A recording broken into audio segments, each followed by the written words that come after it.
It's the Mixed Martial Arts Hour with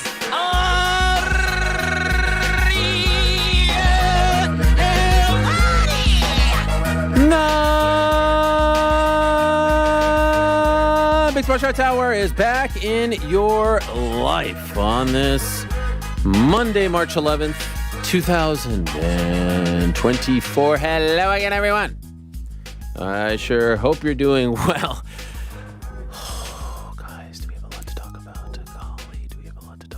We have a lot to talk about on this beautiful Monday in New York City. Yes, if you're overseas, you may be wondering, why are we on an hour early? It's because you guys over there don't put the clocks ahead until a few weeks from now. I figured it all out after doing this for so many years. You're like 2 weeks later down the line, something like that. Anyway, daylight savings, kind of love it. Sun sets later. It's a beautiful time. We get into spring now, summer. What a time to be alive, and what a time to be a combat sports fan. My friend, oh my gosh, I was thinking about this today. I think that we have like legit 4 to 5 top stories. Legit. Like usually you have one, maybe two, a big one, some mini ones. You can go in a million different directions. And oh, by the way, I just got back from Saudi Arabia. I was just on the other end of the world. It's a crazy, crazy thing that I've just experienced. I have a lot of thoughts on that. I could do a whole hour just on that. I could do a whole hour on what transpired on Friday. Could do a whole hour on what transpired on Thursday. Not to mention Saturday. We're going to get into everything and more on today's program. I'm so happy to be back in this chair. Haven't been here for like 11 days. It's been that long since before I went to Puerto Rico. It's been a whirlwind couple of weeks for your boy. Puerto Rico, then back home for 24 hours, did the show from home, then went to London, to Riyadh, was in Riyadh, did the broadcast on Friday. Thank you to my friends at DAZN for the opportunity. Had a blast working with everyone. Back home in time for the 299 prelims, watched it all, a little bit tired. Here we are, and these are the days that we live for. These are the shows that we live for. It's never been, in my opinion, a better time to be a combat sports fan. Between what's happening in boxing, what's happening in MMA, what's happening in pro wrestling, everyone's cooking with Crisco and gas at the same time. And so I feel very blessed to be here. As always, we are presented by our good friends over at DraftKings. More on them later in the program. You see the code right over there. I'm sure you all had a great time this weekend if you are users of said app, the DraftKings Sportsbook app, a.k.a. The crown is yours. That's their tagline. That's crown is yours. Shout out to GC and Rick on Wednesday, holding it down in the studio. The Street Fighter, the banter, the on the nose. It was tremendous watching it from afar. I enjoyed it. I enjoyed jumping on for a moment. My guy Sonny was very excited to jump on. He got a lot of love for that. So it was great to see the train roll on without me. Now, what are we doing on today's program? Well, back into the show, we'll see how the Parlay Boys did. Did they get off the schneid? Are they back to their winning ways? What's going on? And if not, what is going on? We'll also check in with GC to see how he did. Prior to that, we're going to be joined by Joanne Wood, who had a thrilling victory over Marina Moroz, and afterwards called it quits. And if I'm being honest, I didn't know until essentially minutes before she walked out that this was it for her. I knew the end was very, very near, but I didn't know that she made it public, and I'm not sure if she actually did make it public or just made it public to the broadcast team. Nevertheless, a bit emotional for me, if only because she is one of my favorite people that I've ever come across, not just in MMA, but in life. I mean, when you look up salt of the earth human beings, when you look up people who have hearts of gold, true mensches, and that could, swing for men and women, Joanne Wood, a.k.a. formerly known as Joanne Calderwood, is top of the list, without a question. And I'm not just talking about fighters. I'm not talking about fight personalities. I'm talking about people. And so kind of sad that she's no longer going to be a part of the MMA community as far as active competition is concerned. But, of course, she's always going to be a part of the community. And she's a big part of Syndicate. So she's not going anywhere. She's married to John Wood, the head coach over there. So it was just a mix of emotions. I was so happy that she came out on top. What a win. What a finish. What a way to say goodbye with that spinning back fist. A trailblazer. And in particular for European women entering MMA, a pioneer and, again, a great person. So I look forward to talking to her at 4:15. Speaking of European MMA, Cedric Doumbé, a.k.a. The Best, had a very eventful Thursday night in Paris, going up against his rival, although they don't really seem like rivals at the moment. Baki, they engaged in a fascinating fight that went into the third round, tied 1-1, and then a splinter reared its ugly head, and then there was a controversial call by Mark Goddard. Did he get it right? Did he not get it right? How does Cedric feel about it now? It was without a doubt the biggest night in PFL history, way bigger than their card in Saudi Arabia just a couple weeks prior. This was a sold-out Accor Arena, and it felt big. Again, celebrities in the house, the likes of Tony Parker. It's just amazing what's going on in France. Characters that are not really known outside of France are huge stars. You see the reaction. You see the crowd. I was talking to Pete Carroll about it. He was there in attendance, one of the few English media members, English-speaking and writing media members in attendance. And this guy has seen it all as far as Dublin cards and European cards, and he said this was top of the list. An incredible atmosphere. Unfortunately, the event ended very unceremoniously, but maybe that means they could get the rematch. And I do think, by the way, it was a great weekend for the PFL, and I'll tell you why later on in the program. A guy by the name of Sugar Sean O'Malley is going to join us at 3. He is the reigning defending UFC men's bantamweight champion. He had one of his best performances ever when you consider the competition, when you consider the stakes and the stage. He beat Chito Vera 5-0. And maybe it's, 50-44 here and a 50-44. It doesn't really matter. It was 5-0. And I say nil, by the way, because I'm, part British these days. It was an incredible masterclass. It was a beautiful thing to see. And once again, he's kind enough to join us. So I can't wait to talk about him and to him later on in the show. Dustin Poirier had a thrilling win over Benoit Saint Denis. They thought he was done.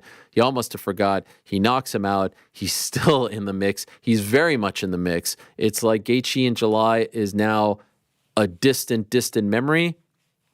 Incredible what Dustin Poirier is still doing at his age against the competition that he fights, coming off a knockout loss, a brutal knockout loss, a loss that we thought might change the trajectory of his career at this point.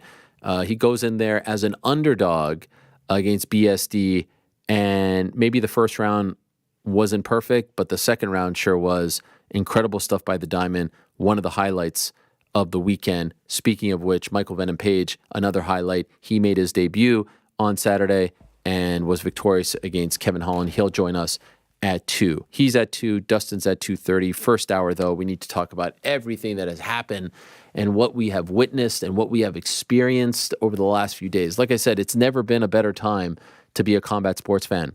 I believe that in my heart. And when I say that, I say if you are a fan, that special kind of fan that likes all different kind of combat sports like me, it's just like dizzying how much is going on. And so, brief recap, like GC and Rick were sitting here on Wednesday. They said goodbye. And that's when the fun really started. Thursday morning, we wake up and we get the news at 9 a.m.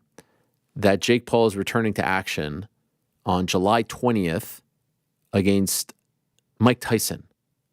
Jake Paul, Mike Tyson, real fight happening on July 20th. That's item number 1.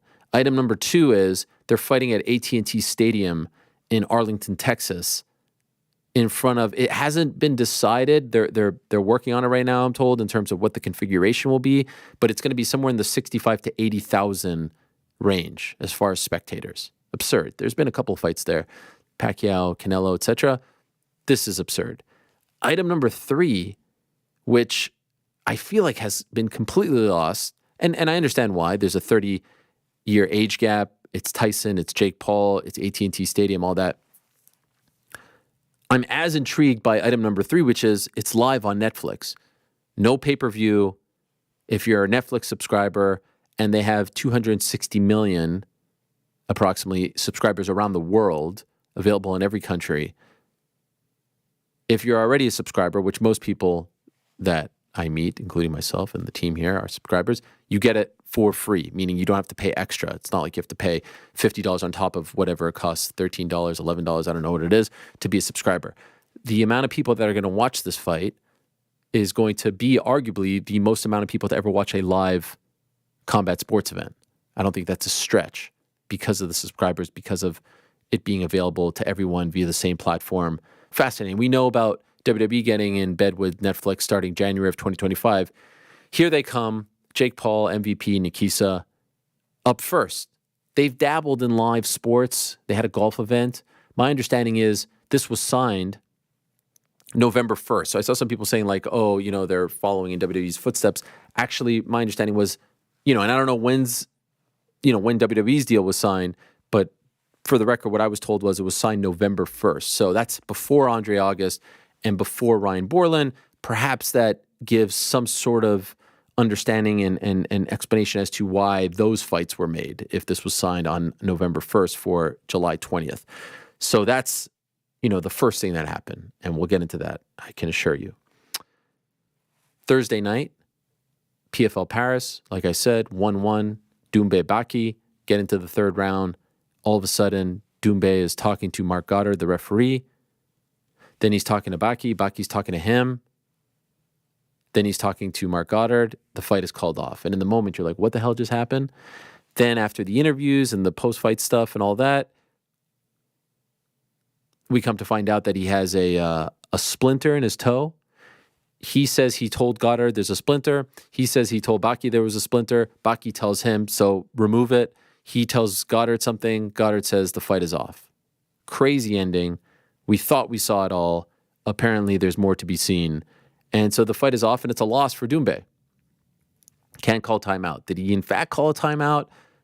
I didn't see it, but maybe he said it. He says he didn't say it. Crazy stuff. Massive crowd. Biggest crowd ever for a mixed martial arts event in France. And now we suspect they're going to run it back. I mean, if this was a ho-hum weekend and that's the biggest story, we could do an hour on that story alone.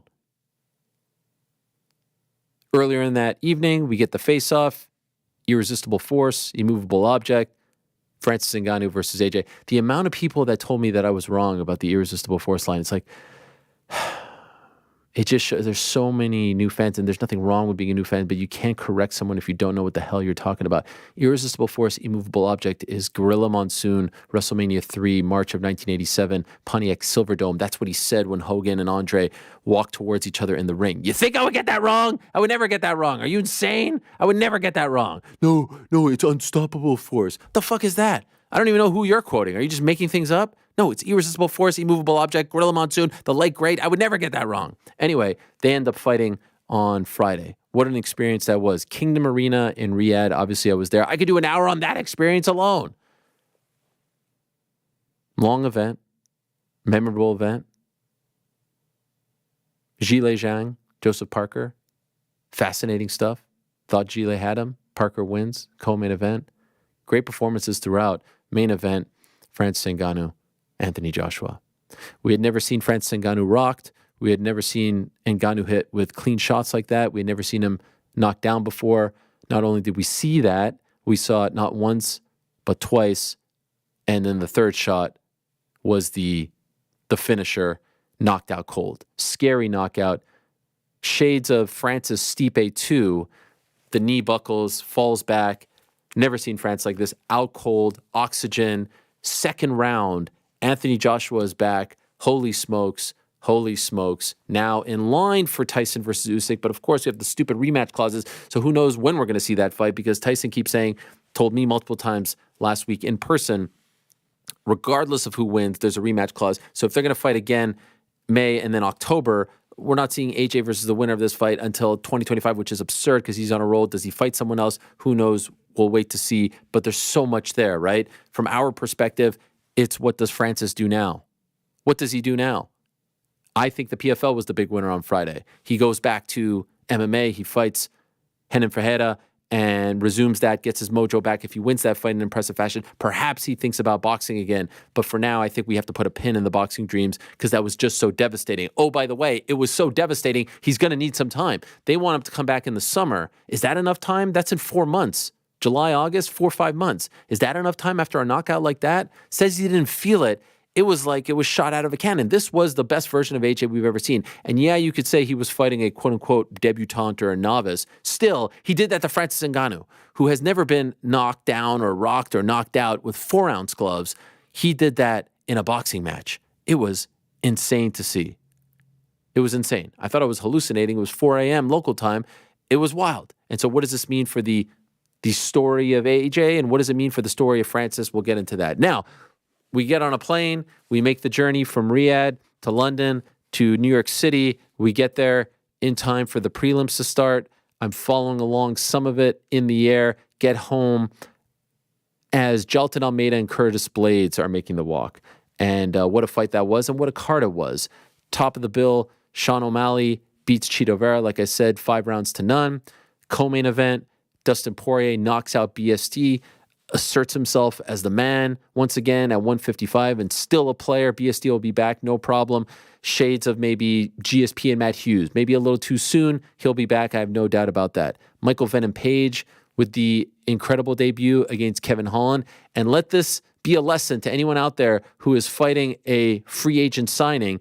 If you're going to disparage and try to quote unquote insult your opponent and say that he's lesser than you and that he's a Bellator fighter or a PFL fighter or a KSW fighter or a Cage Warriors fighter and that you are the elite because you've been in the UFC for several years, if you lose to that guy, especially in, somewhat one-sided fashion, it doesn't reflect very good on you. Paul Heyman told me a long time ago, build up your opponent so that when you beat him, it makes you seem like the man. If you call your opponent a bum leading up to it and not on your level, and then you lose in very one-sided fashion, what does that make you? It's not very smart. It's not very smart in any event. Very impressive win for Michael Venom Page, and I'm curious to see where he goes from here.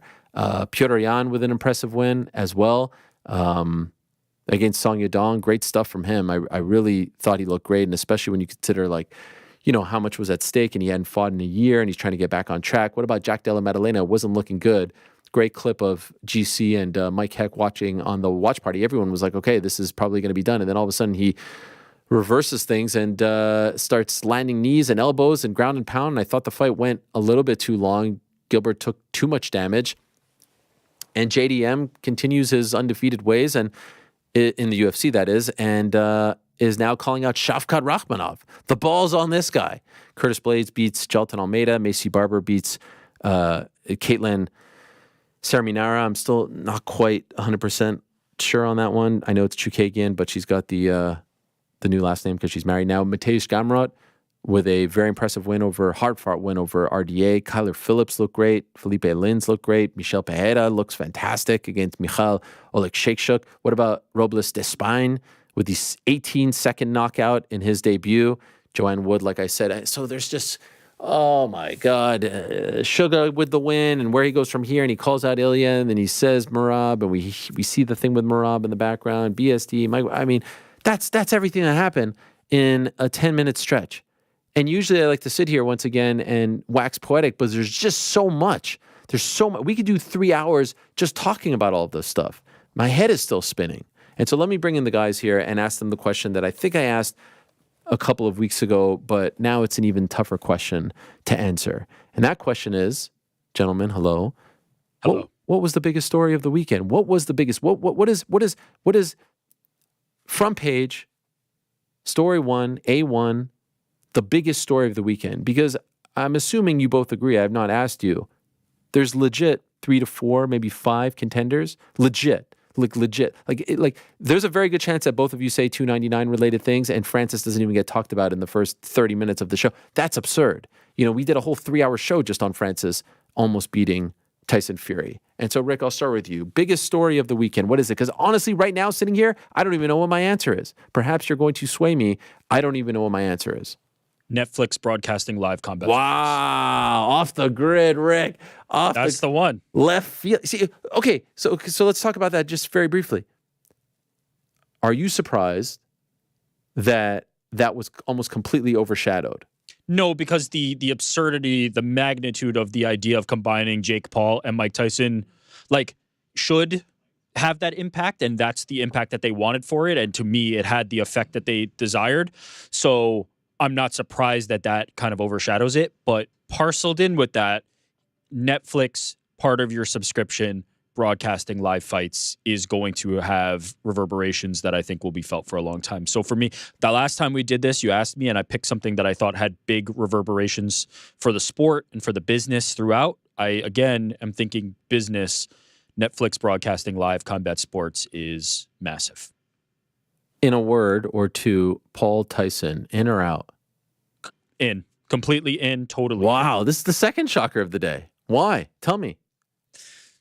I mean, I don't think it's any secret how I felt about Jake Paul versus Andre August and Jake Paul versus Ryan Borland. Yes. Jake Paul is one of the few combat sports influencers or combat sports personalities or combat sports athletes, whatever title you want to assign to him, who can create big fights.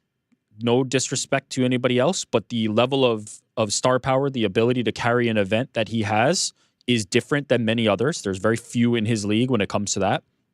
And so wasting those opportunities against people who I don't want to see him fight feels like a misstep for me. And I would rather see him hosting an event where he is fighting in Cowboy Stadium, AT&T Stadium, on Netflix against Mike Tyson, a name that we all know, than the alternative path for him. So yes, I'm all in. And I think everybody else in the world is going to be watching, whether you are a fan of the booking, whether you're not, whether you want to take the angle of being concerned about Mike Tyson's age, which is a completely appropriate and valid kind of point to be pushing. But this is what I would rather see from somebody who can put on events like this. 2 quick follow-ups, and then we go to GC. Number one, they're still working on a few important details based on the conversations that I've had. Is it pro or is it exhibition? They want pro. Obviously, that's up to the Texas Commission. Yep. We'll wait and see. Weight, I'm told heavyweight, rounds working on that as well. I saw an interview with Derek Chisora where he said there'll be headgear. I was told there's absolutely no headgear involved. This is going to look like your typical boxing match. It's just exhibition like Mike's last fight was against Roy Jones in November of 2020?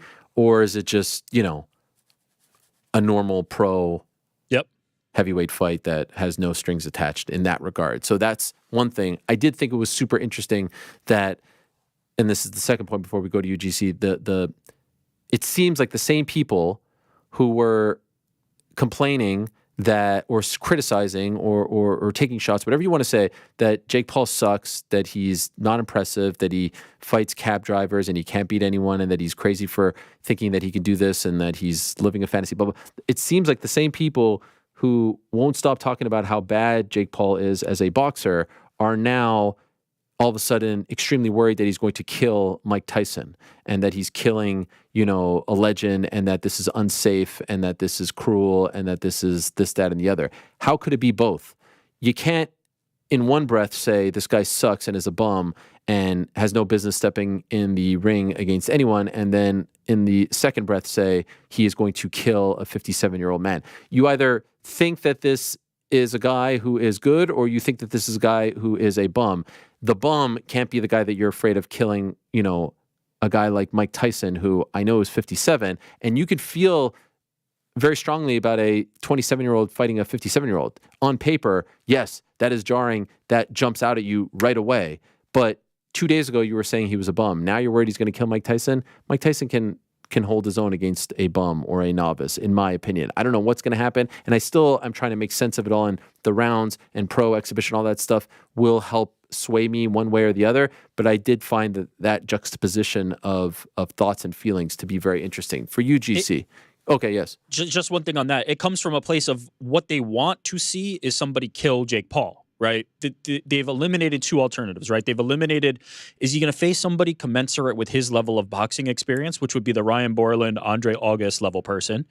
Or is he going to fight somebody like Mike Tyson or Anderson Silva or somebody in that vein where maybe they're past the shelf life, but a bigger name and somebody who's capable in the ring? What they really want to see is Jake Paul face rising top prospect who's 2 away from a title opportunity in boxing, just kill him. That's actually what they want to see and ask for, is for the Jake Paul experiment to be over. But in reality, that's not the fights that Jake Paul should be fighting in. That is useless. Like, again, to the point, Jake Paul is in this industry to be making big events happen. I don't care about Jake Paul as a boxer. That's not interesting to me, because then he's like everybody else. The moment he becomes a boxer, the more and more he becomes a boxer, he's boring. He becomes uninteresting. The interesting part of Jake Paul is putting on fights like this that come out of fantasy world, where all of a sudden Mike Tyson and Jake Paul are fighting on Netflix. That is the interest of Jake Paul. That is what Jake Paul should always be chasing. And so I don't think that's coming from a place where they actually are concerned about like what Jake Paul should actually be doing and more just want to see him lose, which at the same time, I think helps him, to be honest, because those same people who want that are also going to be watching him fight Mike Tyson. Not only will they be watching, they'll be doing YouTube videos and breaking it down, reacting all to it leading and all up, that. Yep. all post, et cetera, et cetera. Okay, GC, you're up. Biggest story. Yeah, I can't believe I'm saying this. I mean, it's almost impossible not to go with Dustin Poirier knocking out Benoit Saint Denis. Wow. Both The of you almost off the forgot. grid. Not off the grid. I'm agreeing with Rick. Not just the Oh, Netflix wow. part, though, the entirety of it. Jake Paul is fighting Mike Tyson. He is in a higher age than we normally see people boxing at going to be 58 on fight day is just an insane storyline in and of itself. They're going to be fighting in Cowboy Stadium. Whatever seating amount that they end up going with, I feel like they're going to sell that out. We saw the sellout crowd in Dallas last time against Nate Diaz. Mike Tyson's drawing power is larger than Nate Diaz's, especially if this is a professional bout. Cowboy Stadium in and of itself is crazy. And then number 3, the Netflix. It's just all 3 of them. And like, it took me a while to digest, to really be like, wow, this is actually going to happen. And like, all 3 of these things are insane. And I think it's going to reach just a ridiculous amount of people. I was getting hit up by people that don't watch combat sports. What are your thoughts on this? How is this happening? I was listening to podcasts that never talk about combat sports. Jake Paul is going to fight Mike Tyson. You turn on ESPN, First Take, Stephen A. Smith is talking about Jake Paul fighting Mike Tyson. Like, when it finally comes to fight day, the event actually happening, whether you love it, hate it, whatever, I strongly believe you are going to be watching. I think this is going to draw a ridiculous amount of eyes. I think it's just going to be a monumental event. So it feels like it happened 2 years ago because it happened on Thursday morning before Doumbé, before Ngannou, before 299.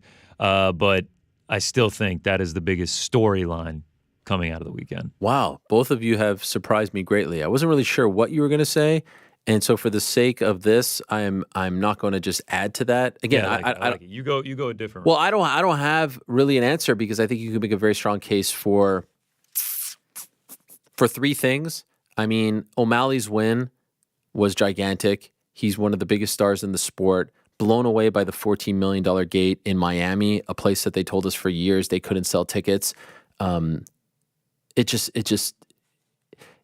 It continues to blow me away. Like, again, I always use this as an example. I went out for dinner with my nephews yesterday. You know, my nephew is in 10th grade, and he told me that UFC is now MMA is now his second favorite sport, rivaling NFL. A year ago, he doesn't even know anything about it. And he's like, all his friends are watching, and they love Sean, and they know who MVP is now, and they're watching Dustin, and it's just the growth of the sport. I mean, it's amazing to me that they're like, look at the celebs in attendance, and it's Mr. Beast and Logan Paul and KSI and Aiden fucking Ross. Like, these are the celebs. It used to be George Clooney and Brad Pitt and Shaquille O'Neal, and these are the people.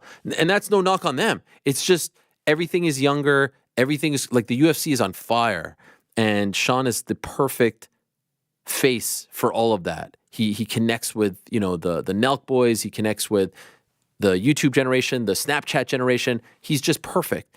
And of course, everyone's waiting for the other shoe to drop. Everyone's waiting for him to stumble. And it's like, okay, well, yeah, all right, let's see him fight a guy like Petr Yan. It's a big difference between, you know, Pedro Munoz or Chris Moutinho and Petr Yan. He beats Petr Yan. And it was close. And maybe you want to make a case that he didn't win the fight, but it was pretty damn close. Then he comes back and beats Aljamain Sterling. That was supposed to be the tough one.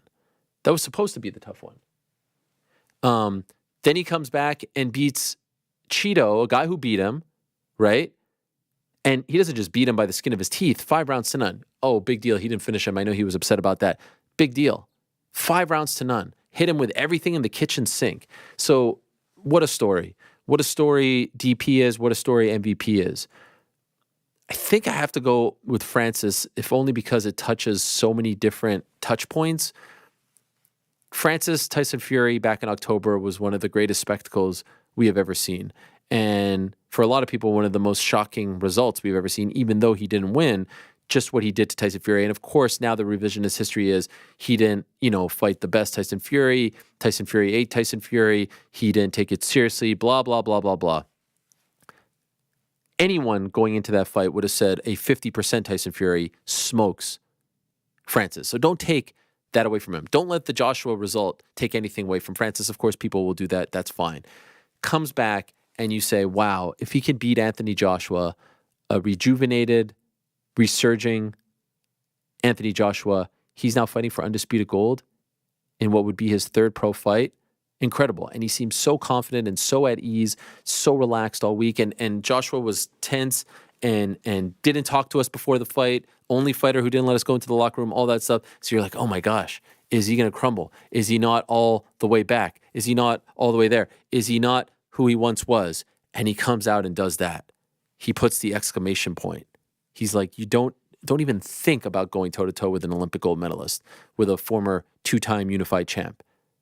Knockdown in the first, 2 knockdowns, knockout in the second. And it was never even close.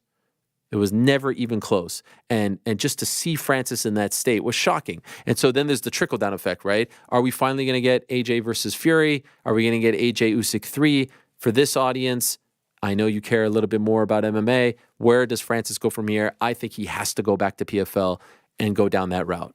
I think he has to do that. But I think that there's a lot of people, on Friday and Saturday who were trying to dunk on Francis, who were trying to insult Francis. Again, yes, this is what should have happened against Tyson. It didn't happen. And that's why he was able to get this opportunity. And then it happened against a very good, like I said, rejuvenated Anthony Joshua, the best version of Anthony Joshua that we've seen in years, with the best team around him, in the best mental space. I was so impressed with AJ. I was so impressed with him all week and in the aftermath. And I wrote this on Twitter, and I'll expand on it real quickly. He kept it real the whole time. Gimmick promotions comes from AJ. AJ was the one that said this would be a gimmick fight. And so they used that as like a rallying cry. And he had no intentions of fighting Francis before the Fury fight and even after the Fury fight. Remember, he signed to fight Deontay Wilder. He signed to fight Deontay Wilder before the Otto Wallin fight. He did the job. He beat Wallin. Wilder didn't do the job. Wilder lost to Joseph Parker. And so now he's presented with another opportunity to close out Riyadh's season against Francis, who at that point was the hottest commodity in combat sports. And so he takes the fight. And all throughout, he didn't disparage Francis. He didn't try to diminish him. Take note, Kevin Holland. He said, no, I was impressed. I didn't think he was worthy, but I was impressed. And so I'm going to take this seriously. And I'm going to watch his MMA fights. And Ben Davison said the same. I'm going to watch his MMA fights, and we're going to take this extremely seriously because this is the fight that gets us the undisputed gold. And you could see how seriously he took it just looking at the performance, looking at his state, his mental state, his physical state, and then the performance itself. But then even when he does it, arguably his most thrilling win ever, and one of the greatest knockouts you'll see in heavyweight boxing, he doesn't celebrate. He almost seems bashful about it. Like, yeah, okay, I did that. Now can I move on? Hardly even calls anyone out. Seems very concerned about Francis, says he wants to help him, team up with him, help him with his foundation. He kept it real the whole time. He didn't say it was a shitty fight and then celebrate like he had just won, the Super Bowl. Tommy Fury did that leading up to the Jake Paul fight and then started crying when he beat him. No, you told us he was a bum. You can't act like it was the greatest thing in the world in the aftermath. He kept it real the entire time. He said it was ain't no thing before, and he acted like it was ain't no thing afterwards. And I really respect that about him. For Francis, it's a step back in the sense that he can't continue this boxing journey, but it's not a step back in the sense that he probably made around $20 million for that fight, let alone the 10 to 20, 15 or so for the first fight. So we're talking like what, 35, 40? And now he goes back to MMA probably. Like all of this was a huge, huge win. All of this was a gigantic win. But as far as his journey of becoming a boxing champion and that next step and allowing this Cinderella story to live on, it has to stop here. Because you can't take a fight against a Chisora or a White or an Otto Wallin, a lesser heavyweight, and risk losing that because now you're affecting your MMA legacy. I don't think his MMA spot, his legacy, his star power, his drawing power has been affected. But if you lose another one like that against lesser competition, now we're talking about affecting your brand. And so let me ask you guys that. Your thoughts on what you saw on Friday night? Francis gets knocked out brutally. AJ moves on in this mini tournament. I don't think it hurts Francis in the sense that I know a lot of people want to say like, oh my God, he sucks. He screwed up this or that. He like we say, he dared to dream. He dared to be great. He went down the impossible path. No one thought he would even get to this point. But I think now it's imperative he goes back to MMA. He goes back to the PFL. He dusts off La Problema. And then we could revisit this in mid-2025 or so. We can't continue the boxing stuff now. Do you agree, Rick? I agree from the perspective that the boxing stuff is diminished, and that's why I say it definitely hurts him to a certain capacity, right? Because if he looked even competitive in this fight, I think he could have kept rolling. I think you could have easily done more heavyweight boxing fights. You could have easily slid right into a Tyson Fury rematch at some point. Not that I think that's completely off the table anyway, but the boxing train could have kept rolling. Now I think it's very clear, like, if he has one more and loses it, that has to be it. I would be okay if he left it now. But what I saw on Saturday was on Friday was a man who now has no regrets, right? If Francis Ngannou had just gone to PFL and done that, and left the UFC, he never would have scratched this itch. He never would have gotten the thing that he had dreamed about for so long when he was a kid. He never would have gotten this opportunity, and now he did it. I'm sure he's extremely disappointed by the result. I'm sure that's a tough pill to swallow. But I don't think he looks himself in the mirror and goes, man, I really wish I tried. He did try. He got 2 boxing fights already, and maybe there's more to come, against 2 of the best heavyweights of our era, including Tyson Fury, who I think is the best heavyweight of our era. So he's a man that I think won the game. Now, again, every time we say this, every time we talk about that, it feels like people will say that you're making excuses for Francis Ngannou's failures. No, he failed in the ring. He lost brutally, and it was not a successful night for Francis Ngannou. But when you think about where he's come from, when you think about the money he was able to generate, the generational wealth he's now providing for his family, and also the idea that this is what he dreamed of. He made his literal dreams come true. It's hard to look at it as a failure. Even though the result was a failure, no doubt. It's not excusing what happened in the ring. He had a bad performance and got knocked out for it. But everything else was making a dream come true. As far as going to MMA, I actually think it helps him in a certain capacity, which is that he now seems vulnerable. I think the fight with Renan Ferreira now becomes more even. People will start to look at it and go, yeah, maybe this 7-foot giant with huge power can clip him. Maybe he can do what AJ did. Maybe he can just put him out. And I think that actually helps. I think it's more compelling as a fight than if Francis Ngannou had just been out here like slaying boxing heavyweights and then comes back and nobody's interested in the potential MMA fight. Assuming that Renan Ferreira is his next fight. I actually think it helps a little bit. He seems vulnerable. It seems like if there was ever a time to get Francis Ngannou for a guy like Renan Ferreira, it seems like it's now, and I think that helps sell an MMA fight. What was your reaction when you saw GC? Stunned. I mean, no doubt. It's what you said. We've never seen him rocked, wobbled, knocked down, knocked out. And just to see him get put on his ass like that and then knocked down again and then just absolutely folded, like the knee, the down, the oxygen, he's not getting up. I mean, it was stunning to see. It was just such an incredible performance by AJ. And I actually agree with Rick's point. That was the point that I was going to make is, I think he needs to go back to MMA now because who is he going to match up with in boxing at this point? I know a lot of people calling for the Deontay Wilder fight. Like any heavyweight, there's going to be a large chance of what happened against AJ being recreated, and then you are so far out of the boxing game at that point. If you go into another boxing match and you get iced out in less than 2 rounds and it's just a complete walk in the park for the other opponent, then you're completely out of the boxing game. I think you go back, you go to the PFL, you fight Renan Ferreira coming off this beautiful knockout in like 20 seconds. He seems like this scary, intimidating monster. And the amount of tweets that I saw that were like, Francis Ngannou is going to go back to the PFL and Renan Ferreira is going to end his career and like yada, yada, yada. I'm with Rick. He seems vulnerable right now. That image is not going to get out of people's head of the knee folding back over, him just being completely put out, and the image of Renan Ferreira just making it look easy against Ryan Bader. And there's going to be intrigue. It's going to be Francis Ngannou is not young. It's going to be, does he still have it? Can he come back to MMA and win fights, or is he completely done? If he gets KO'd by Renan Ferreira in the first round, where does he go from there? The questions are going to be endless at that point. So I definitely think we go back to PFL. It's a great fight. People will be intrigued by it. We want to see him back in MMA and see what he's still got.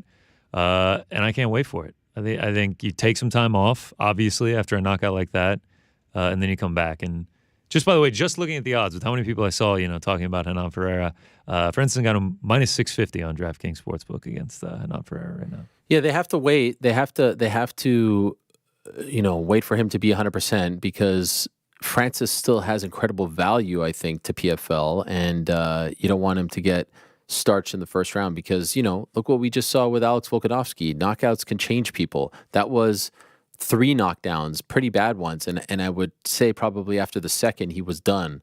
And in retrospect, sure. I kind of wish that the third never happened.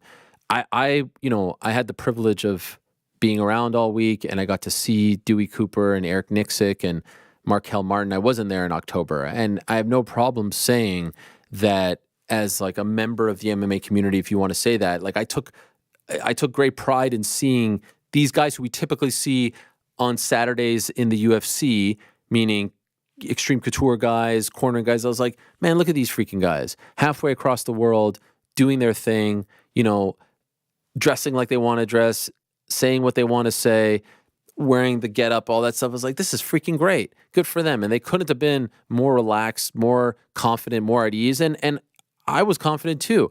Ultimately, did I know it was going to happen? No, but I thought Francis would, make a good account of himself. And I thought that he had a chance to win, considering what we've seen from AJ in the past against guys who can punch, and considering the fact that the Robert Heleniuses of the world rocked him and the Andy Ruizes of the world rocked him, et cetera, et cetera. Didn't happen. It didn't happen.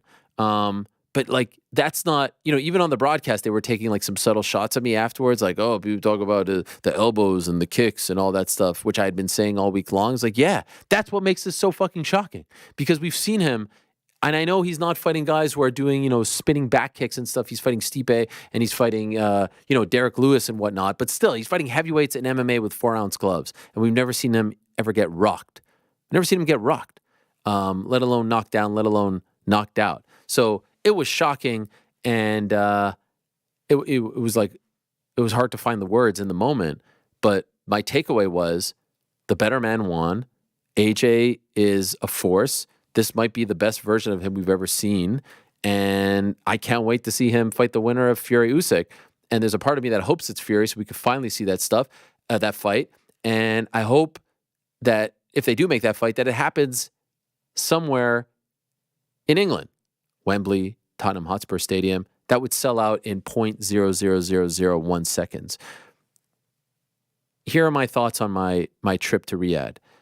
I would be lying to the audience if I didn't tell you that I was trepidatious going there. I was nervous, the fear of the unknown. Obviously, it's not a great time for my people in the Middle East right now. Obviously, anti-Semitism is at an all-time high. I didn't know what to expect. I didn't know what I was walking into, going to experience, etc. And I say this without anyone telling me to say X, Y, or Z. It couldn't have been a more pleasant experience in that every single person, from the cab drivers, from the people at the hotel, to the people at the venue, to the fans, to the people that I worked with, everyone was so extremely kind and nice, welcoming, warm, grateful that we're there, pleasant, polite. It was really a nice experience, and I didn't know what to expect. I've been to Egypt before. I've obviously been to Israel. I'd never been to Saudi Arabia. I had no idea what to expect. And it was a lovely, lovely, lovely experience. No one put me in a uncomfortable position. No one told me to say X, Y, or Z. No one tried to force anything upon me. Did the job, came home. It was great. And they couldn't have been more welcoming. And that's really, what I had heard going into things. I talked to so many people. I had to experience it for myself. And I'm very grateful and happy that I went, and I would be open to going in the future. The place is evolving, the country is evolving, and it's going to be really interesting to see where they are in 10 to 15 years. That being said, I do think they have to figure out how to get more fans to come to these events, and also the time slot that they're doing the events is great for us here in America and also in England. the rest of Europe, but it's tough to have an event of that magnitude, a fight of that magnitude at 3:30 in the morning. And so there are things that they have to work out. There are things that they have to figure out. But overall, it was unlike. It reminded me to a degree of when we went to Abu Dhabi in 2010 for UFC 112, and Abu Dhabi and Dubai have evolved so much since then. 14 years later, I suspect in 14 or so years, Saudi Arabia, they can't. You're not allowed to drink in Saudi Arabia right now. There's still a lot that has to happen for them to maybe get to where Abu Dhabi or Dubai is, and I don't know if that's where they want to be. But I will say, like, the people were all, just couldn't have been more welcoming, and never did I feel uneasy or unwelcome or anything like that. So if you were wondering what my thoughts were, and trust me, there was a lot of, I'm a pretty nervous and anxious person. There was a lot of that. The crew knows that as well, but I didn't feel one iota of that. And so I'm curious, where they go from here with this. Obviously, we know about May 18th. We know about June 1st. We know about the UFC event in June as well.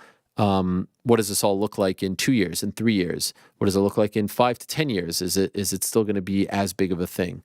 So that's that's in addition to all of this. That's another story that we're watching unfold in the world of combat sports. So I'm curious to see where Francis goes from here. We certainly know where Anthony Joshua goes from here.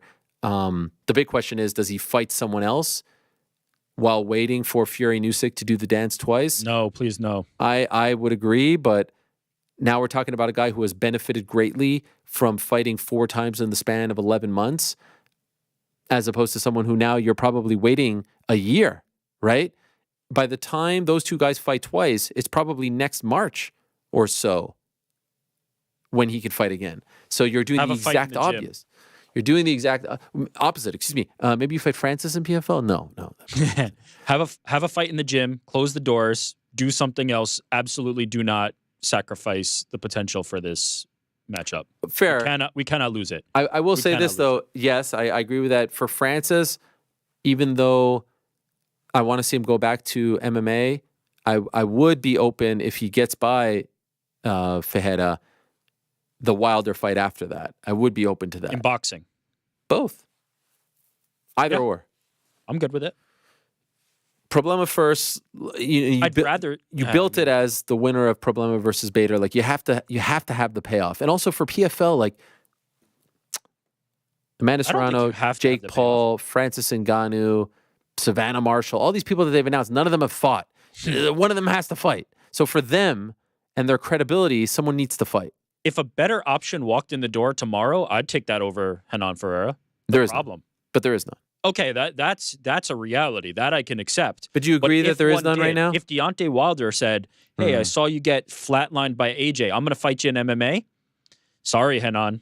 Next. Yeah. But it just goes to show, again, like people were saying, Francis is never going to fight in MMA. Like, we have to wait for these stories to play out.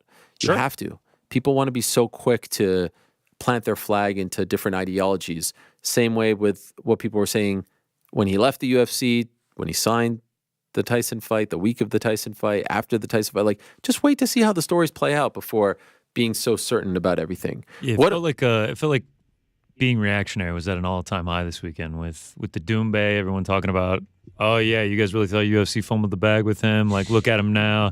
And then Ngannou, it's just like, oh, now look at him. He's a failure. He's a loser.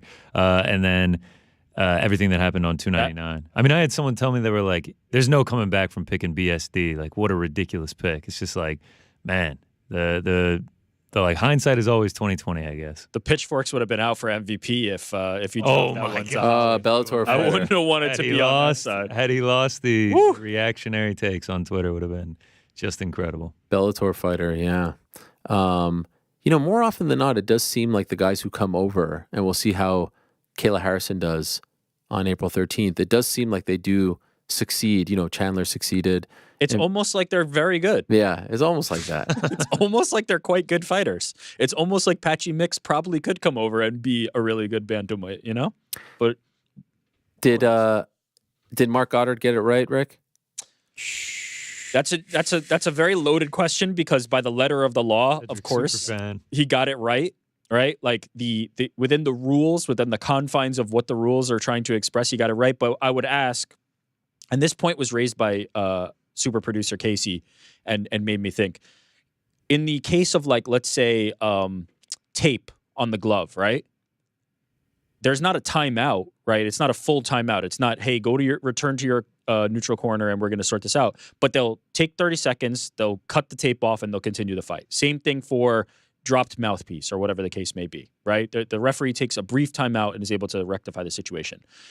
I don't see why that couldn't have been applied in this case, right? Like, I think the biggest thing for me is the fact that it was, one, the speed with it which Mark Goddard ran in the second time to call the fight. I don't think that was necessary. It could have been slower, right? There could have been a, what's going on? Let me assess the situation and figure out what's happening. In that moment, he could have then said, oh, Doumbé's got something, a foreign object in his foot. We're going to take it out and we're going to resume the fight. Second to that is the fact that Doumbé and Baki were both standing there staring at each other. Nobody was in mortal peril, right? Nobody was in danger of being severely hurt. And the idea of, I'm stopping this fight because I believe you're injured, could have been assessed better, right? Could have heard from Doumbé, could have decided, okay, now you actually are hurt, after having this conversation and figuring out what's going on, and then TKO, right? If at the end of this investigation, at the end of this momentary conversation, you decide, actually, he is hurt and we're going to stop the fight here, that's fine. But there didn't seem to be any concern for figuring out what the right thing to do in the situation was, and more sticking to what the letter of the law is. And that, to me, feels like an error, or that the law needs to be amended in a certain capacity. It's not the outcome anybody wanted. I'm not raising a pitchfork. I'm not, up in arms about what Mark Goddard did, but I do feel it was a suboptimal solution. It did not feel like the best solution in that scenario. I'm looking forward to talking to him. Obviously, we'll talk to him at 3:45. The only thing that I feel like we can nitpick, in my opinion, yes, you can't call timeout, and you can't stop, and you have to always defend yourself, and you have to engage and all that stuff. I just sort of wish, and I'd love to know if this happened when we speak to him, was there a warning, a stern warning? Hey, man, if you don't start fighting, I'm going to call this off. If you don't stop talking to me or him about this, I'm going to call this off. And I just feel like it all happened so quickly. Like, yes. You know what I mean? Push him aside and be like, yo, man, I don't give a fuck about your toe. Fight. And if you don't fight, I'm going to do this. It just seemed like, oh, wait, you're talking about, it's over. It's over. Nope, you're complaining. It's done. That was my interpretation. And I'd love to hear from him. And, we'll see what Mark Goddard has to say about it as well. But, like, it just felt a smidge too fast. A smidge for sure. Like, it wasn't like Doumbé was like, yo, time out, guys. I'm tired, man. Like, let me get a break. Like, he's like, there is something in my foot. I want to know, like, I really want to know how it got there. Like, how do you get a splinter in the middle of this octagon? It could have happened to anyone. It's not like he, like, was calling a timeout because he had a calf cramp or because, like, his leg was broken or something like that. He was actually injured. Like, this was a foreign object in his foot. And I'm with you. Like, I wish Goddard had been like, can you fight or can you not fight? You need to tell me right now, yes or no. And that should have been the deciding factor. And from what I've gotten from the post-fight, it felt like Baki was like, oh, you've got a splinter in your foot? Like, all right, just take it out. Yes. Like, it's just almost just like, yo, get him a stool, take it out, and let's continue the fight. Like, it feels like, I mean, we take timeouts all the time if there's multiple cage grabs, if there's a groin shot, if someone loses their mouthpiece. I mean, Petr Yan the next night had a tape issue and someone had to come in and fix it. Like, it felt like we could have taken a beat before Goddard, like, I mean, he just, like, rushed him and just, like, screaming in his face. Like, it felt like Cedric was much calmer than Goddard was in the situation. The argument against this, right, is that fighters should not be able to call their own timeouts, of right? Course, fighters should not be able to say, hey, something's going on, stop the fight. Because what if the referee stops the fight and there was nothing going on and the opponent had momentum? In reality, though, we have to use the context of what's happening in the middle of the fight. Baki is standing there pointing at Cedric. They are both looking, and they're looking at each other, and they're looking at Goddard, and nobody is in danger. Baki is not in a position that it would be detrimental to remove him from. They are both looking for a solution here. They have come to the referee for a solution, and the solution was, I'm going to quickly jump in and end the fight, which I do not feel was the optimal solution. But also, the second time, Baki was the one that was like, what should we do, man? Like, it wasn't like Cedric tried to re-stop it, and it's not like Baki was trying to engage. Like, they were both just staring at each other, and then Baki looked at Goddard and was like, should he, like, take it out? What should we do? And then it was over from there. It feels like 5 seconds of conversation could have saved. Sure. It was 1-1, And like that third round, And getting real interesting. Doumbé was having some good moments like early on in that third round. Like it's just such a bummer to see. And like, who knows if we're going to get a rematch? If we're ever going to find out who actually. I think they'll rematch them. At first, in the first round, you're like, oh man, Doumbé's the golden goose. And this was a terrible idea because he's going to get, you know. Don't rebook this. After Please that first round, do not rebook this. After that first round, I was just like, what was PFL thinking with this? But then he had a great bounce back second round. Great bounce back. Actually, 1-1 on all 3 judges' scorecards. Made me more interested in the Doumbé story because we got to see more, you know, tools in his toolbox. Got taken down a lot, but was getting right back up. Right. Like it was. Do not rebook this. Nah, you gotta rebook it. We saw it. It was great. Cedric had a great second round. Onto a striker, and we continue the train moving forward. Absolutely do not make the same mistake twice. Really? This was a mistake booking from the beginning. Do not make the same mistake twice. You could make the case that it's like the perfect scenario because he didn't actually lose, and it was getting a little squeaky bum time there. No, I mean, I would argue though he was the one with the momentum, right? He had dropped round 1. I think he was going to win. He was the one who was on the upswing at that point. But I don't want to find out. I don't want to see Baki again. I don't want to see Baki having now seen Cedric again. Next striker, perfect, got it. He's going to get this overturned to a no contest. Does he beat Jason Jackson? Hell no! What are you talking about? I will also say. Then what do you do with him? So there's no levels between That's it. Prospect Baki and Jason Jackson? There's nobody in between there? No, that's it. I will say Doumbé handled it pretty well. Like he was laughing and the stuff. Didn't throw a fit or anything. Yeah. Like he was cool with it. And then the way that he took to Twitter afterward, and like I think the first tweet was like, "This is a thorny subject." He made all sorts of jokes about it the entire time. Like I think the guy probably got like a combined 1 million likes on Twitter after the fight. Can we talk about the presence of mind to be like, do not remove that splinter from my foot. Get the camera over here, and I'm going to show you the splinter. Can we show the photo? We have like a super zoomed in photo. Yeah. Because on the broadcast it was hard to see, but then the photos really tell the story. The visual is not great. It's painful. Like look at that thing. Golly. But people are like now doing this comparison like it's just like this speck on his toe, and then they're showing like the John Jones like toe hanging off. Like yeah, but that's the. Cedric was not trying to stop the fight. That's what I'm saying. Confused. He was not trying to quit. He was just like, yo, bro, can I just take this out real quick? Something was in this octagon and it is now in my foot. Can I take this out real quick? Like, thank you. Like, it wasn't like he was like, yo, my toe's broken. Can I stop the fight? There's 2 reasons you'd want to jump in there, right? One, if he's actually hurt. If he's actually hurt, you'd want to stop the fight because you don't want him to get further hurt. 2, if he's being timid, right? Timidity. We just saw this in one championship. Oh, with, we got the red card. Arjan Buller. Like, if he's not trying to fight. Yeah. Both of them were standing there looking for a solution to a problem. Neither one was concerned about not fighting, and neither one was hurt. I think it's a very clear case of stop, pause here. The tape, right? The tape, when the tape gets cut, because the tape is hanging loose. Nobody's in danger of getting hurt. They're trying to prevent it from causing some kind of issue further down the line. The tape gets on somebody, gets in somebody's eyes, whatever the case may be, or they're able to pull on it and pull the glove. This is the exact same thing. Mouthpiece. Like, well, mouthpiece is a little more critical for the protection. I think the glove is a better example. But either way, sort it out. It takes 10 seconds, if that. We're going to pull this out, and we're going to keep fighting, and we're going to get a resolution to this fight. It felt like not the right outcome. But at the same time, by the rules, I don't think Mark Goddard did anything wrong either.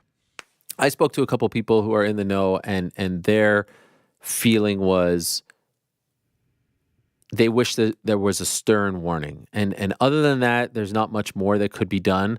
It's just a reminder, once again, the sport is still so young, just when you think that you've seen it all. I want to ask him this question. Did he walk to the ring or cage without shoes on, or did he have shoes on? Because I'd love to know how this happened. Number one. I would have to assume this happened in the middle of the fight, no? Fuck, I don't know. But I get so squeamish with splinters, to be honest. So every time I look at that picture, and even us talking about this makes me so uncomfortable. His picture makes you uncomfortable? Oh, my God. I don't even want to look. Seriously. Stop it. Stop it. It almost looks like he just has a freckle. No, it kills. Have you ever had a bad splinter? I have. But like, I can't believe this is an what ingrown. I hate it. But then like, I'm getting something like this, like Joanne Wood just like. No, that's fine. This is fine. I can This is stare cool. at that. Let's see, like 16 straight hours. Just gigantic knee landed on Chito's chin. Nothing. No, that's good. That's Benoit Saint Denis, like all the blood in his nose just beautiful, exploding looks like a an walk in the atomic park. bomb. Nothing. Nothing. But this is what makes you uncomfortable. Like, No. This is awful. I feel like the shooting pain up the toe. That's the thing. You can identify with that feeling, but you're not going to get it. Never had your nose exploded by a punch. That's fair. Okay. That's fair. I just wish that he would have waited a beat, but now it makes things all that much more interesting. It's a no rebooking. Move on. Do not do it. Yeah, I can see that. I think they're going to move on from it. You think so? I actually think they're going to rebook it. Please, God. Please do not do this. I think again. they move on from Please. it. I think they take a minute. For me. It's like, we'll just move on. Good win for Baki. Done. You have a win-win-win. Now it's like Cedric didn't lose. He had a decent performance. You can book him against someone else. Baki, he's the guy that beat Cedric. Still undefeated. Ish. I mean, yeah, of course, ish. There's an asterisk next to it. It is wild. Isn't it wild though that PFL Europe? Stand, by the way, I think there's a chance that becomes a no contest. Didn't they put out like a press release? PFL like sent an email. They were just like, and Baki defeated Cedric Doumbé by TKO. Yeah. Didn't like mention the splinter or anything. Nah, it's just straightforward. But isn't it crazy that PFL Europe and maybe even like PFL Paris, if we want to make that into its own promotion, it's almost like a completely different thing than the rest of the PFL. 1,000%. You look at that like wide shot of the event, it's like, oh, this is like a UFC pay-per-view anywhere in the world. And then you go to another event and it's like there's 300 people there at some venue in Atlanta. Like, how could the two be so different? And if so, can you just do every event over there? Because it seems like that market is on freaking fire. It's you could, but then you'd become a regional French promotion. No, I know. But listen, it doesn't seem like a bad business to be in. Make it the Paris Fighting League. Yeah, you're right. It's good business right now. 20,000 people, Tony Parker doing speeches before the Cedric fight. And then, when they were in Saudi Arabia, they, zoomed out and it was just like, ooh, we should probably not zoom out again. There's, 1,500 people here. Yeah. If they put Cedric Doumbé on it, they're all coming. Book it. All right.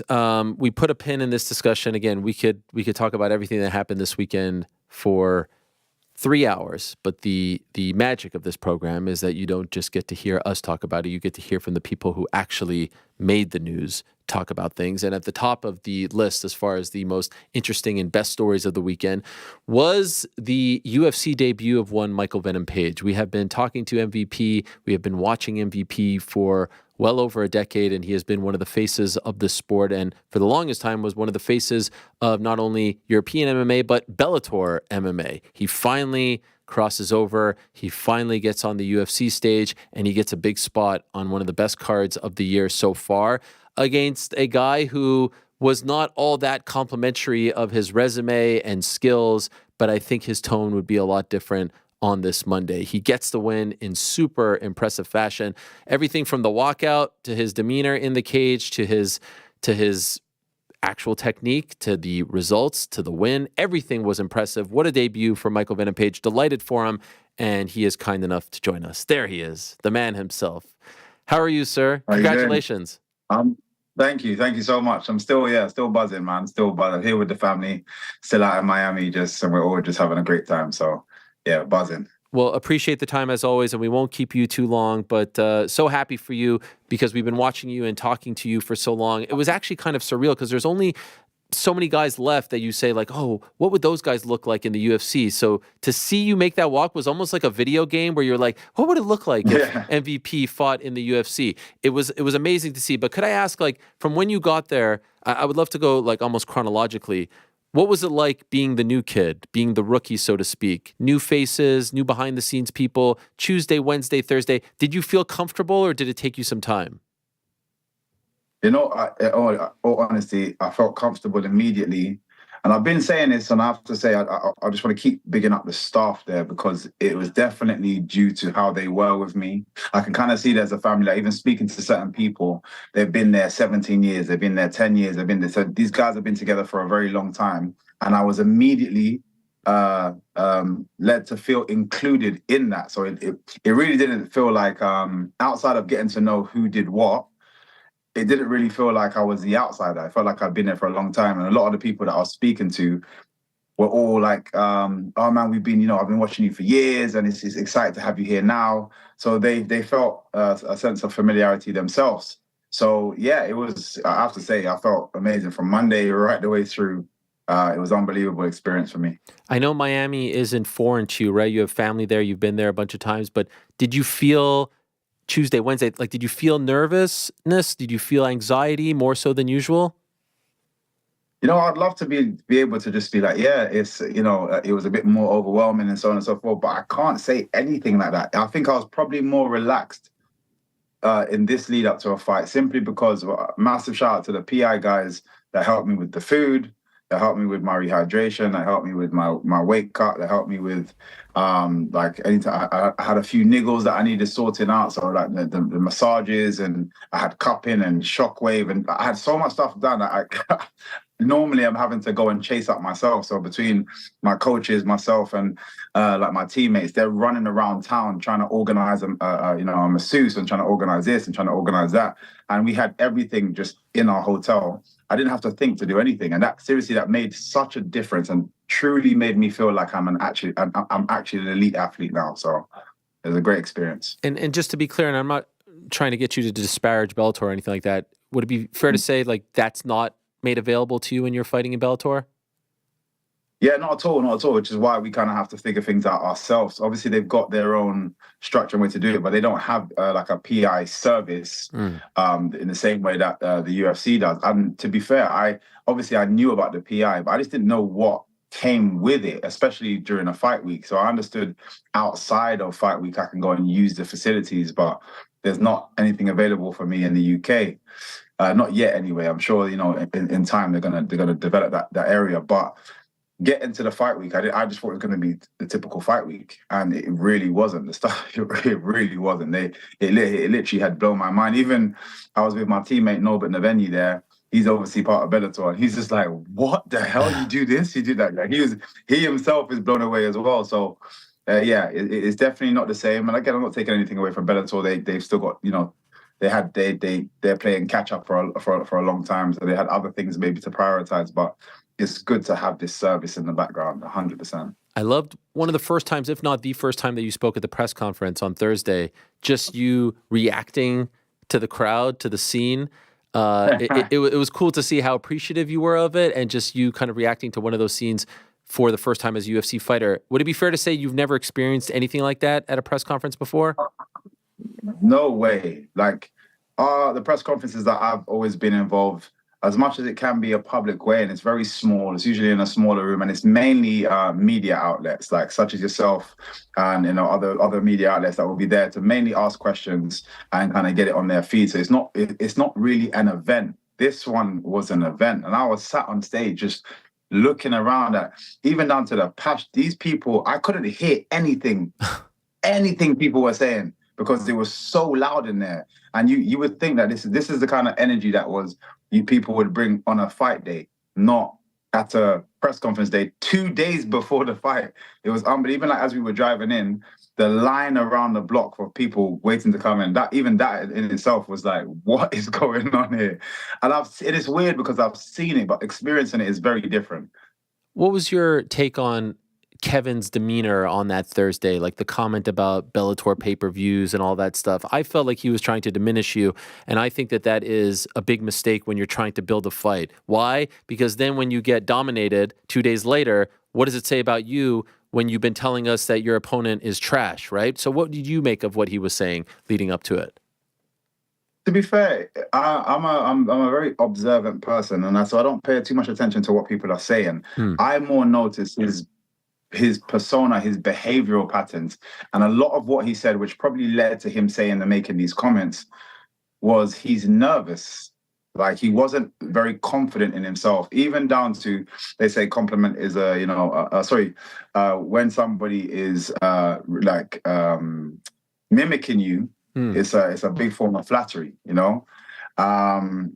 and literally, when I got on stage, I looked around, I was taking the energy of the room in, jumped on the scales.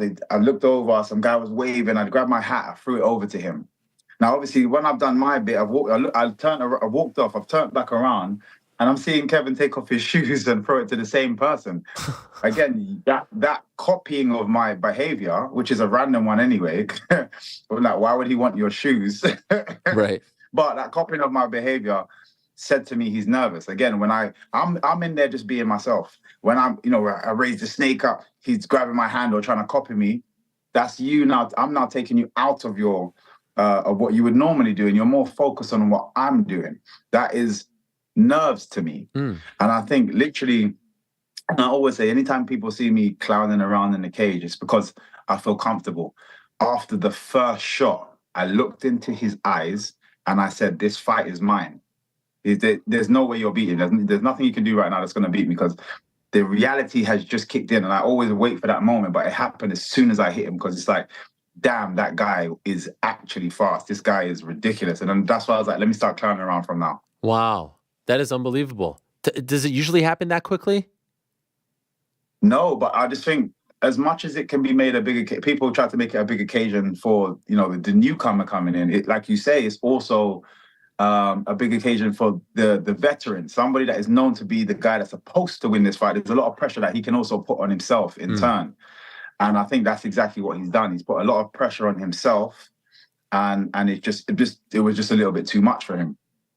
I was surprised by the walkout. We'll get to the fight in a moment, if only because I know that the UFC sometimes doesn't love that stuff and doesn't give people the creative liberty to do that. Just the fact that you even had a prop, the cape, if you will, that surprised me. I loved everything about it. I'm just wondering, could you tell us, like, soup to nuts, the process in terms of getting that approved? And did you have bigger plans that were shot down? Yeah, I had a big plan. It was, and I genuinely, I'm such a creative mind, and I just can't turn that side of me off. So when I envision the fight day, it's not just my opponent and how I'm going to beat my opponent, how I'm going to defend against my opponent, how I'm going to attack my opponent. It's from the walkout to how I leave. So I had an idea. Me and my family got together. We're talking about it. Yep, we got the track made, and we were going over it. So okay, let me present it to UFC now. And they took a little bit of time. I don't know if they I don't know what their process is of doing it, but it took a little bit of time to get back to me. And then it was like, no, we can't do that. And they actually said no to the track as well initially. And we kept pushing back, managed to get the track cleared, which was great. And then I was like, okay, I'm gonna have to do everything myself, which is why it still worked out. Yeah, and I still really enjoyed the walkout. But genuinely, if I was able to do what I wanted to do, it would have been the best workout that anybody's seen in UFC. Could I ask what it was? Yeah, but I'm probably not going to use it again now. Okay. I think it had its time. So, I'm going to pick the picture. Okay, I'm going to pick the picture. So initially, it's Undertaker's track that comes in, and then it drops, and it starts the intro to the remix track that my brother-in-law has made, and we start to kind of cook in that area. But what happens initially is the lights go dark, and everybody's looking at the tunnel, waiting for me to walk out, and then the spotlight was gonna go onto the cage, and I was gonna be in the cage. Yeah, so everyone's gonna be like, wait, what? And obviously, again, I'm there in the hood. I'm still in my uniform. I do my sign. Just as the tune really drops, I do my sign. And when it drops, then the lights cut again and come back on. And I'm in the same position back at the tunnel. What? So everyone's like, wait, what? Like, wait, what? But what it was is my brother was going to be the one in the cage, and he's going to have the hood on. And anytime I lose weight, me and him look so similar as well. So you would, because he's got hair, but because he's got the hood on, you wouldn't have told. Because he looks, like, stature-wise, he looks exactly like me at that time. People would have been like, what just happened? Like, and they would have been just like blown away by that. Then I would have come with the same energy of the entrance and kind of walk in. But I think people would have just been like blown away by that. Yeah. Did it ever get close to being approved? Again, like I said, we always try to push my luck back and forth. Is there anything I could do? Asking questions. And I tried to actually I tried to make it as simple as possible, that I didn't have to run around doing anything crazy because it's somebody else. All I just needed him to be is escorted into the cage and escorted straight back out as soon as the right cues.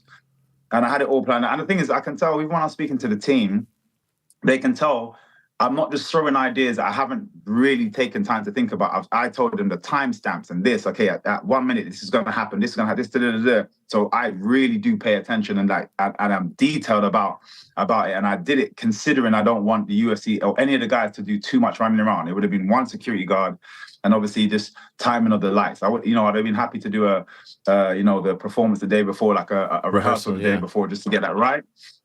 And but yeah, I get it. If I'm going to keep trying. I'm going to keep pushing. I'm going to keep pushing. I'm going to keep coming up with creativity. Like I said, I just can't turn that side off of me, and I love to entertain. So, regardless, I'm going to keep pushing. I'm probably going to keep annoying a few people, but hopefully they understand that what I'm trying to do for everybody. And I think it's massively. I don't know if you saw, but Undertaker himself.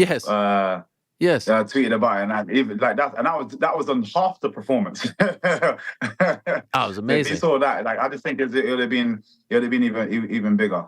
Just curious, what was the reason you were told as to why they didn't want to do it?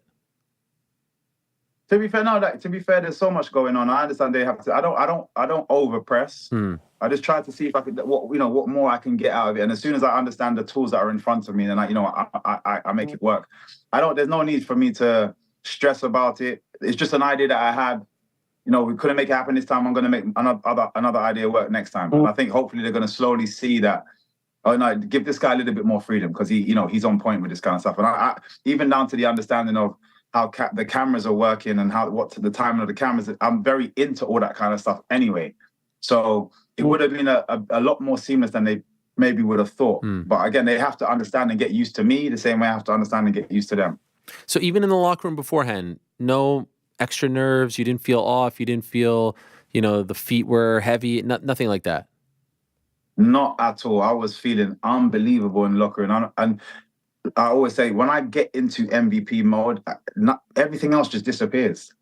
It's just getting myself into that state of mind. I think before that, you get creepy, things creep in and creep out, things are, what if this happens, or maybe this might go wrong, da, da, da. But the second I'm in that zone and I'm just pacing around, and even O'Malley's team, because we were in the same locker room, they were watching me and they're like, because you could see them kind of whispering to each other, like, wow, I was on fire. I was feeling amazing in that change room, really was. So, at that state, at that point, nothing can faze me. I was so happy that we got to see vintage MVP in there. I didn't know if we were going to get to see like the UFC stripped down version and you would try to play it kind of corporate in your first appearance. You gave us pretty much, the full show, which was tremendous because I know there's a lot of people who maybe haven't seen you before who are just UFC fans and they're like, holy shit, look at this guy. Are you happy with the body of work? Are you happy with how you fought? Yes. I keep saying I'm heavily critical of myself first. And normally I have a little bit of time to get that out of my system before I can start answering questions. But I got pulled straight to media, and there's a lot of media to go through. And at the time, I was just being I was going through that normal process. I was like, man, I should have done this, I should have done that, and my coach, after the first couple of talks, my coach came out. I was like, what are you talking about? Did you not see what you just did? People, remember, you came in here and nobody expected you to win, let alone dominate. So please just be aware of that. And just when you have the rest of your interviews, relax. Don't be so hard on yourself. But I needed to hear that. But like I said, I was just caught in that. That's usually how I am. So I knew I could have finished him, in my opinion. I know he's a tough guy, but I knew I could finish him.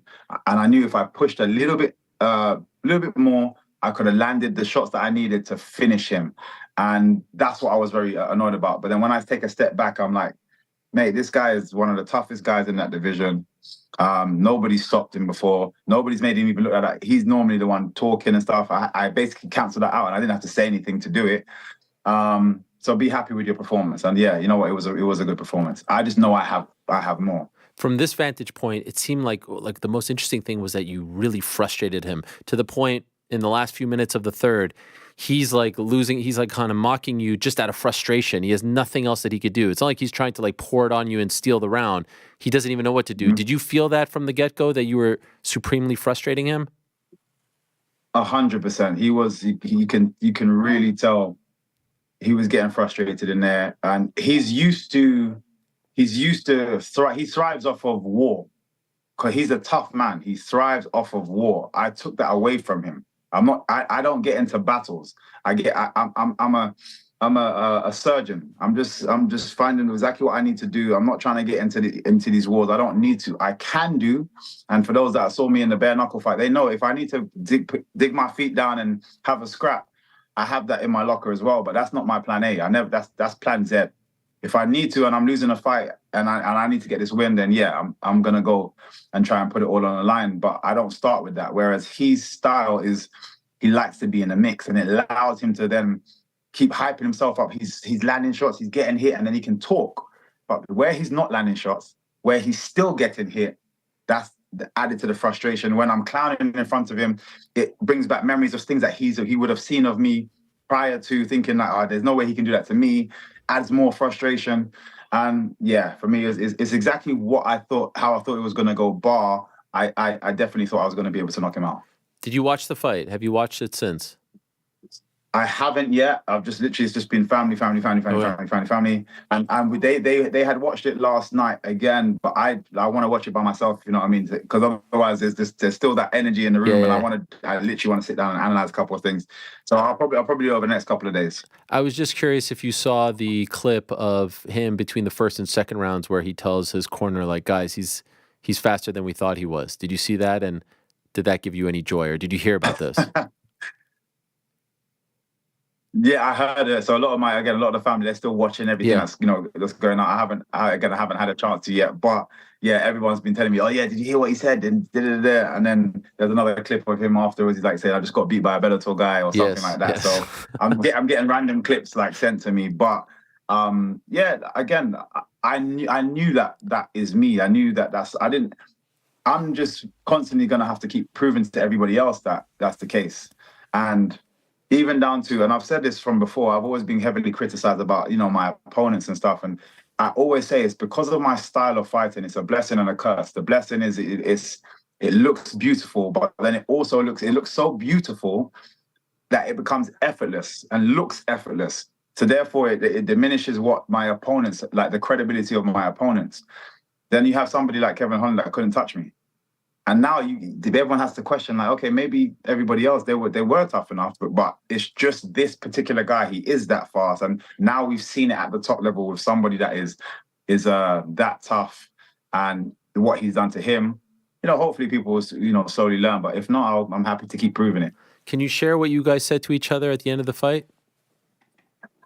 What did I say? We were still kind of like joking around with him. And I was like, oh, okay. And as soon as the bell, I knew I had won the fight. And as soon as the bell went, I was like, Kevin, you could have done better than that.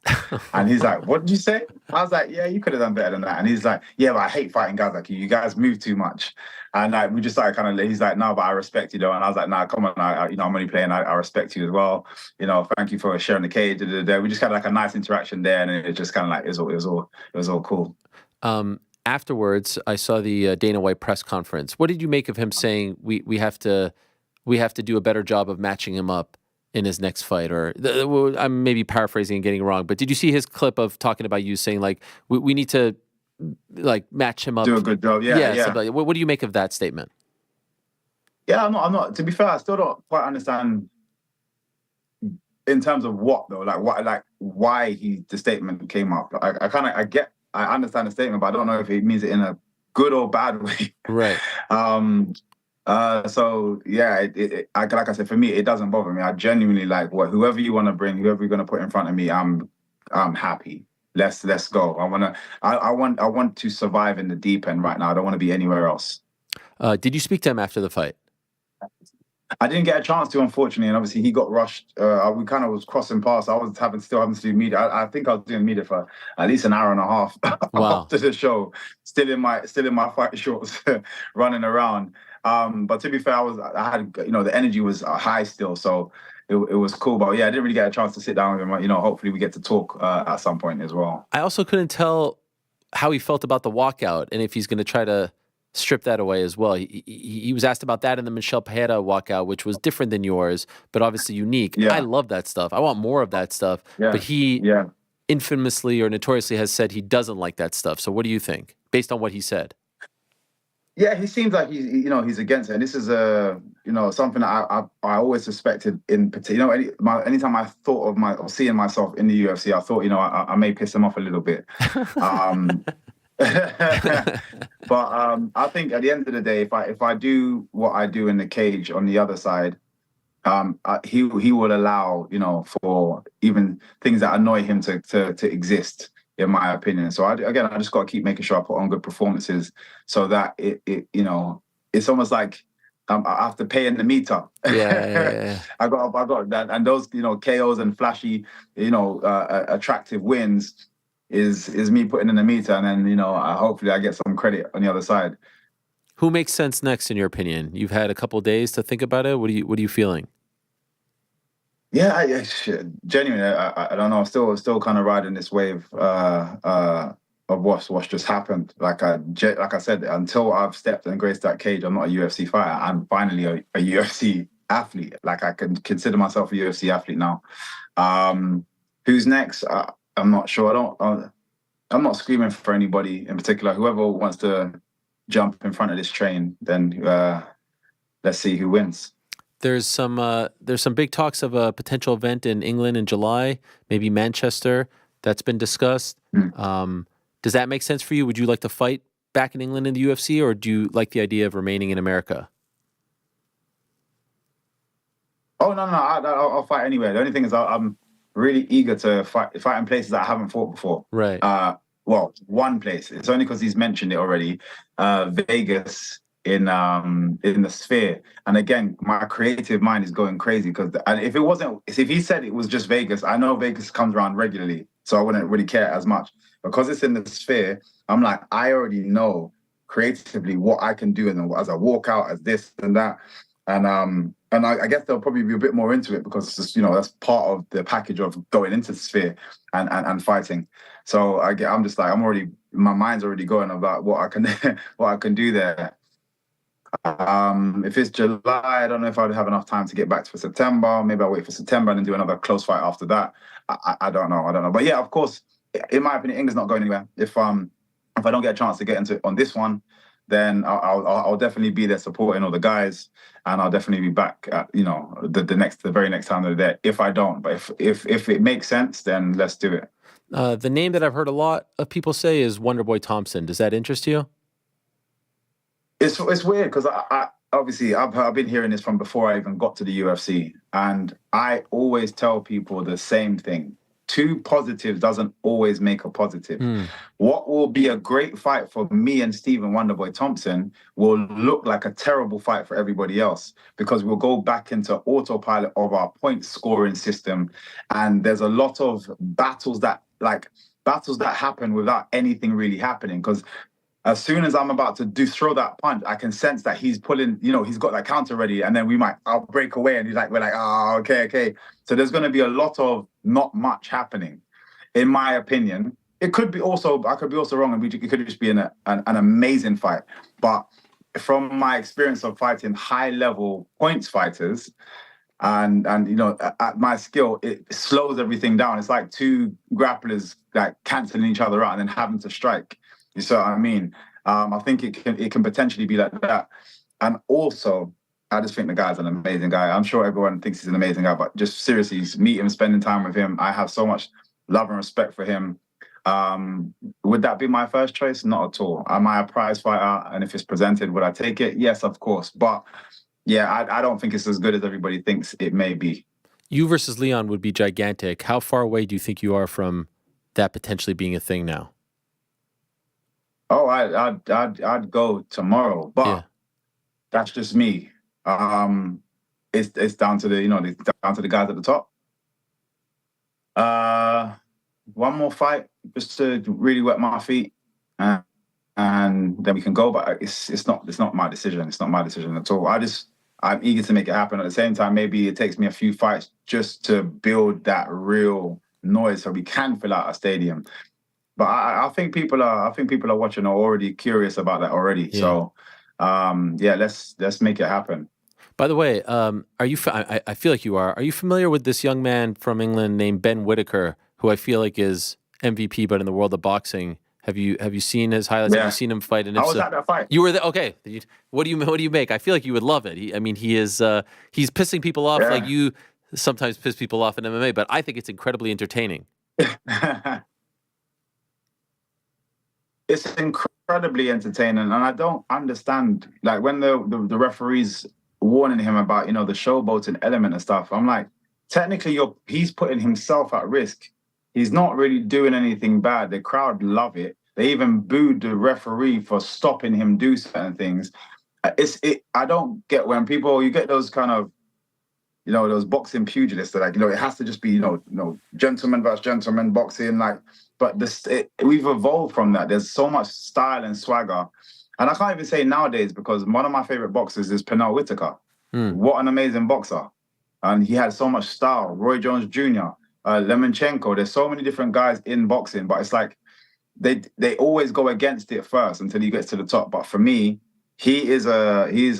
what actually stood out to me the most is his basics, his clean 1-2s and body shot, which dropped his opponent, is equally as effective. The showmanship is just an added bonus, and that's what's more dangerous for me. Were you surprised to see AJ do that to Francis? I was definitely surprised I was definitely surprised it happened that way.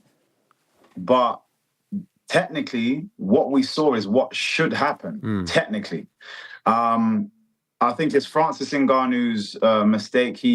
Even my coach was like, if you go southpaw and that's not something that you are comfortable with defensively, then you can go southpaw and you go on the front foot immediately. You can't go southpaw and sit there and wait, because your responses are different. You usually slip the wrong way. You make mistakes, a lot more mistakes in southpaw. Oh, did we lose him? Yeah, we did. We'll get him right back. All right. Great insight there about Anthony Joshua, fellow Brit, and obviously Ben Whitaker. We had Ben Whitaker on just a couple of weeks ago, and if you're unfamiliar with him, he's the Olympic silver medalist who is taking the world of British boxing, at least for now, by storm. He fights for Boxer, and he had that fight, I think it was early March? No, sorry, not back. Early February, where he was clowning his opponent. We have him back? There he is. Okay. Sorry, we lost you. Yes. Yeah, it just cut out. I'm not sure where, but about Francis being southpaw. Yeah, he shouldn't have. When he went, obviously we saw it in against the Fury, but I felt he was pressing a bit more when he went southpaw instead of going southpaw and sitting down and waiting, because his defense is southpaw is not, your reaction skills are not going to be the same. It seems like it's the same thing, but it's not. You're going to slip the wrong way. You just make the bad decisions. But after the first knockdown, I saw AJ's confidence skyrocket through the roof. And then I was just like, it's now we're going to start to see the old AJ. And even down to after that last, which was an amazing shot, everybody saw him practicing that shot in the back in the changing room. After he landed that shot, it took him about 4 or 5 minutes to get out of that mode. Yeah. Like, he didn't celebrate straight away. He was still stuck in this like fight mode, which I was like, man, this is what I want to see from you, AJ. That's my boy. Yeah. This is what I want to see. The confidence from this fight, hopefully they've just made the right decision. It's going to skyrocket him into, now this AJ is the guy that I can see beating Fury and beating everybody else, beating Deontay Wilder. I can see this AJ getting back to the top, and I'm so proud of him. I'm so happy for him. Well, I am so happy for you, my friend. Honestly, one of the nicest people that we've ever come across covering this. You've never changed. You really haven't. And I don't suspect you changed now that you're a UFC superstar. And I'm sure a lot more people are following you and writing to you and doing all this stuff. And by the way, kudos, like even the video you put out on Saturday, the Death Note thing, like you did such a good job from beginning to end of just doing this your own way. I hope they don't stifle that, because you're just such a showman and so creative, and it's such a pleasure to watch you do your thing. So thanks as always for the time. Congrats. Enjoy the time with the family, and can't wait to see you back out there soon. And by the way, rumors of you coming to New York. If you come to New York, please, I'd love to have you in studio. Yes. I should be coming over around the 19th. If anybody has can help me out, message me and just let me know what else is about. But yes, I can't come to New York and not come and see you. So I'll definitely be there. Thank you, Michael. Thank you so much. Congrats, my man. Thank you Enjoy. for having me. Thank you. There he is, the great Michael Venom Page. What a fantastic win. What a fantastic debut for him on Saturday. So he was on the main card. Obviously, we move down the line and we go to the co-main event. What a story it was.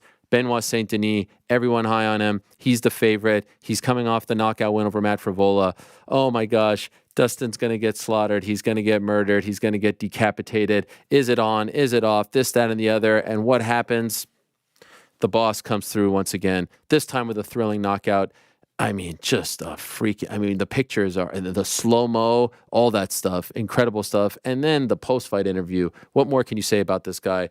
An unbelievable credit to the sport, a testament to hard work, to humility, to just biting down, hard hat, lunch pail, a freaking one of one, an OG, and right back in the mix at 155 pounds. El Diamante, kind enough to join us. The pride of Lafayette. He is back. Hello, Dustin. How are you? Back in the winning circle. Last time you were on a Monday after a fight, it wasn't that fun. Monday after a fight, here you are, big smile. Congratulations, my man. Hey, thank you, brother. Yeah, it's always nice doing these interview rounds and seeing your face, especially after a win, man. Yeah. Considering last time, considering your age and everything that you've been through in your life and career, is this one of the sweetest wins of your illustrious career? Dude, they all are. I mean, it's always nice to bounce back. You know, I am Mr. Bounce Back. To right the ship, to get back in the win column after a devastating loss like the Gaethje fight. You know, it just to do shit the right way, have a great training camp, really focus. You know, I practice a lot of mindfulness this camp. I kind of block myself out from everybody. I have so many people to catch up with because I didn't respond to any texts. I didn't answer any calls. Like I was just I took myself into another place like this training camp, you know? Have you ever done that before? Like to that extreme? Not to that extreme, no. And how extreme is that? Like, are you literally not talking to anyone except your family? Like how deep do you go? Even my family. I mean, I haven't spoke to my father in like 8 or 9 weeks. Wow. He was calling me all throughout camp. He called me on fight day. I didn't return any calls to anyone. And why is that needed? Or why was that needed for this particular one? I'm not sure. I just wanted to block everything out, you know. I just wanted to block everything out and really fully 100% focus on this fight. I don't know. Obviously, you've had the ups and downs. It's all well documented. You've never hid from any of it. But did you feel this time like your back was truly against the wall? Like, was this as close to do or die as you can get? They're all the biggest one. The next one's the biggest one, and then it's the biggest one. But, like, did you feel that way considering all the circumstances leading up to it? Yeah. And, you know, I'm no stranger to being beat, you know, to coming off of losses. But this one at 35 years old, after getting title shots and working my way up, getting another title shot, when you lose like that to a guy like Gaethje, and at this age, it really felt like, you know, all losses suck, but this one really hurt, you know, because I don't know how many more runs, how many more chances I have left. That's why I kind of embraced this whole fight week. Even in the tunnel before I walked out, this training camp, like I was just more grateful for everything because I really mean it. Like every time I do this could be the last time, and I just want to enjoy those feelings and those emotions. I was telling my wife before the fight, on fight day, like what a life, how grateful am I to be able to experience these emotions. Like even through fight week, through the interviews and stuff, I was like, you know what, I'm getting to experience this. I'm grateful for it. I feel good.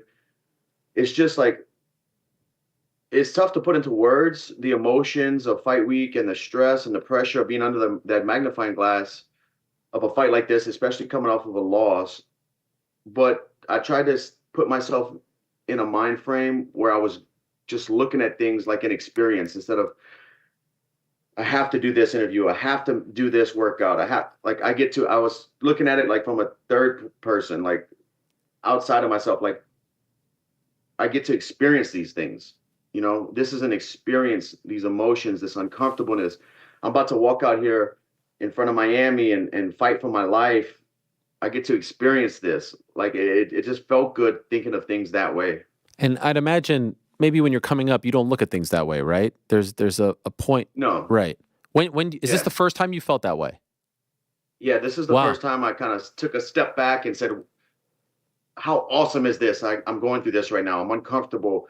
I'm warming up for the fight. I'm watching these guys fight before me. Oh, I'm 2 fights away. Oh, shit. Okay. What an experience this is. You know? That's interesting because I think some people would be like, oh, shit, tense. I can't lose. I can't afford to lose.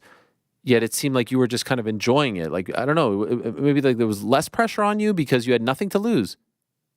It made me feel grateful for the moment I was in. Wow. Instead of being back against the wall feeling. Wow. You know, it changed my perspective on the moment, you can say. Interesting. So you weren't like super nervous. You weren't super tense.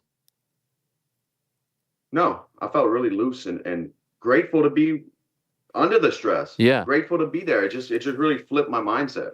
What about just like, you know, being the underdog and all the buzz surrounding him and France and all that stuff? Chip on your shoulder? Is it fair to say you had that? I mean, every fight's a chip on my shoulder. That's just the kind of fighter I am, you know, but just more surprised and wondering why, you know, the odds makers had me at, I think, plus 200 on some websites. Like, why? Maybe because I lost. I was just really like picking my brain. Like, why? Too bad I can't freaking bet, man. Yeah.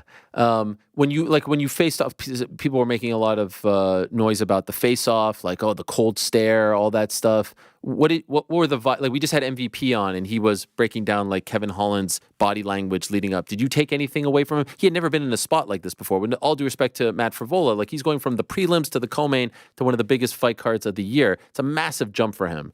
While you've been there time and time again, did you take anything away from his demeanor leading up to the fight? Not really. I expected him to be more like aggressive, but he was very stoic. You know, I know he has a strong mindset coming from the things he's done and the training he's had in the military and stuff. But I just thought he would be a little bit more like aggressive, you know. But he was, like I said, he was very stoic. And he wasn't, you know, all fight week he wasn't he was respectful.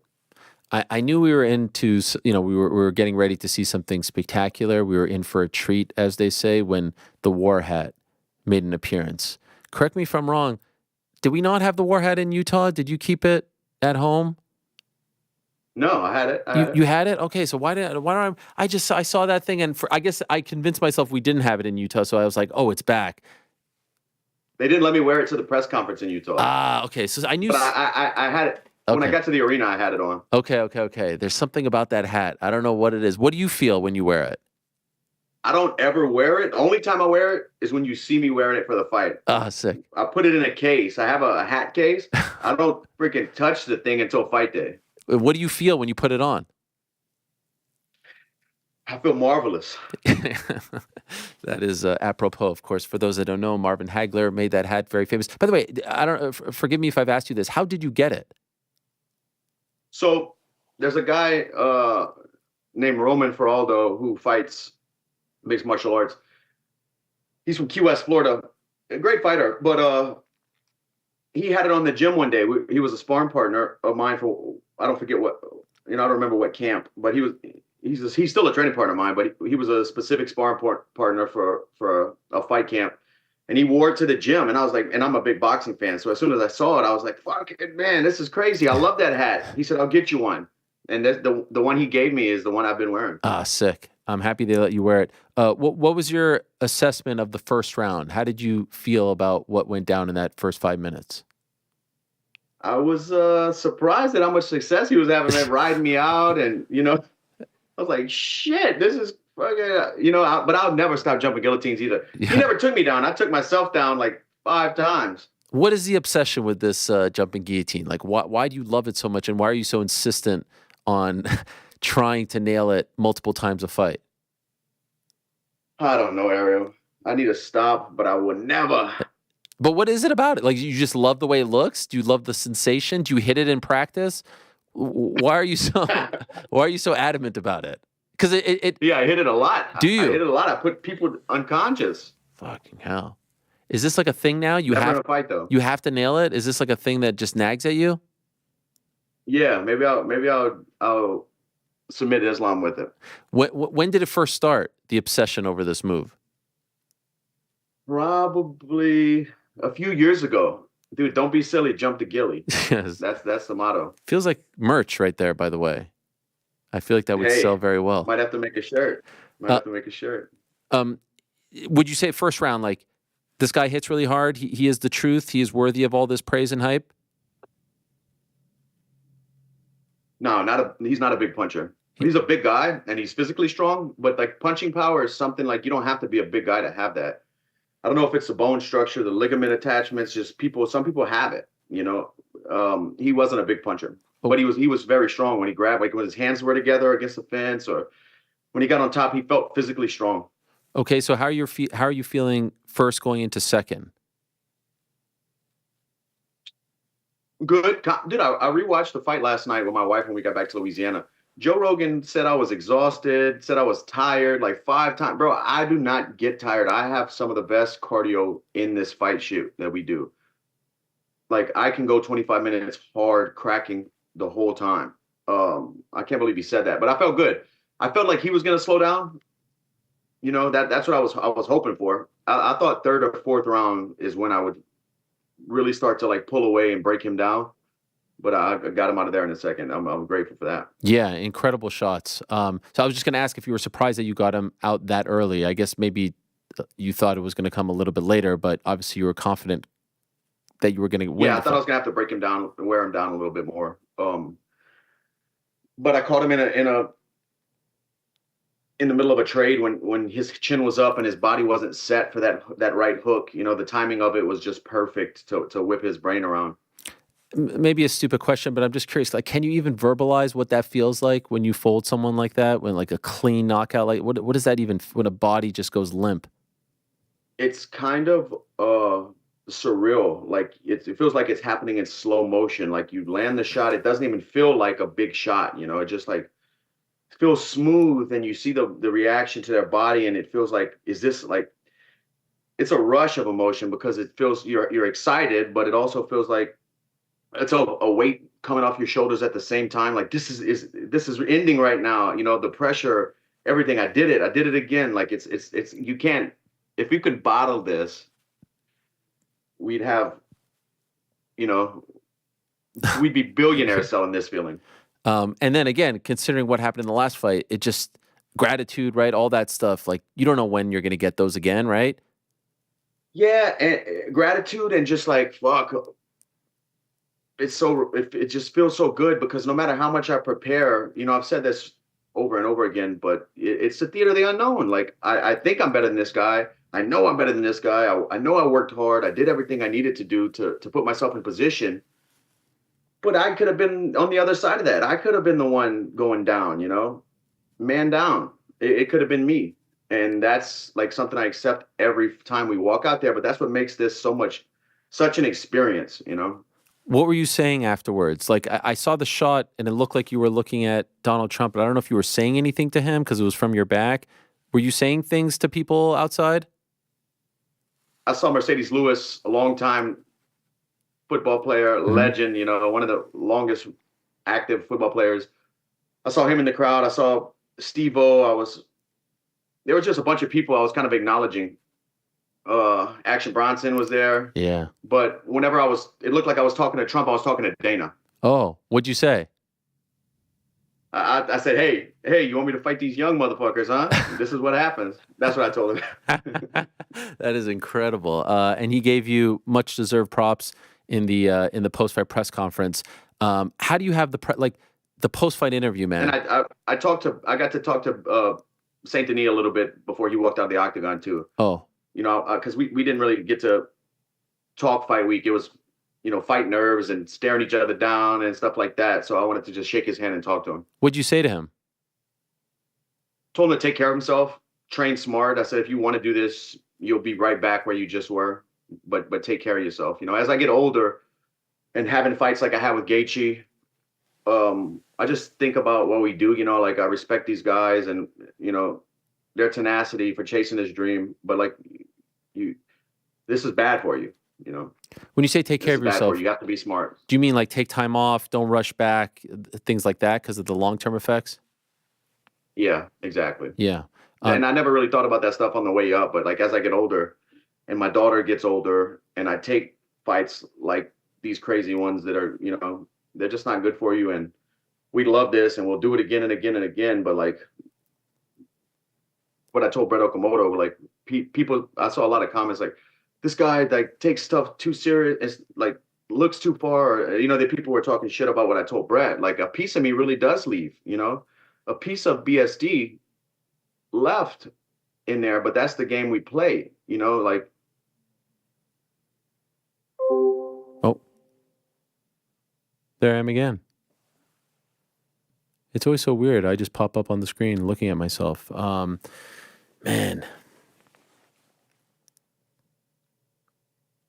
It's really incredible talking to Dustin because he has such perspective and he's so matter of fact about everything and he has such appreciation and he's seen it all and he's done it all. He's lived through it all. I just love it. He's not someone who sugarcoats, keeps it real. That's what we love about him. That's what we appreciate about him. We're going to get him back here. And a reminder that top of the hour, we're going to be joined by Sean O'Malley. So we'll go from MVP to DP to Sean O'Malley, still to come Cedric Doumbé and Joanne Wood.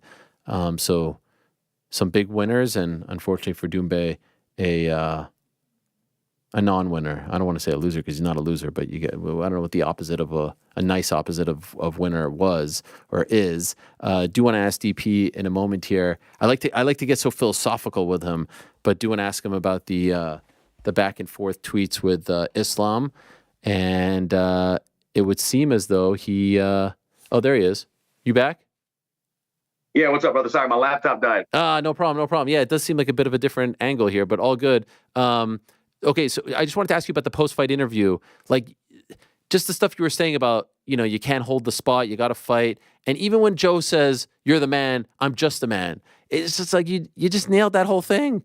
It was just, I don't like, it sounds like I'm kissing your ass here, but it's just like, I don't even know how you have the presence of mind to deliver these matter-of-fact lines in those moments. So well done to you. Thank you, man. I appreciate it. And that sort of mindset, do you feel like that's a bit of a problem in the sport where you say like, you do have to fight these guys. You can't just hold your spot. You know what I mean? Does that annoy you? Ariel, like being 100% honest, if there was a bigger fight, if something was available, if there was a bigger money fight or a higher profile fight, of course, this is business. I would have taken the bigger fight, but nothing was available. That was huge at the moment. I wanted to fight. I wanted to get back in the win column, and we got this guy. And like I said, I do honor this, and I understand this is business and the way this goes. And somebody gave me my shot. It was just right timing. Okay.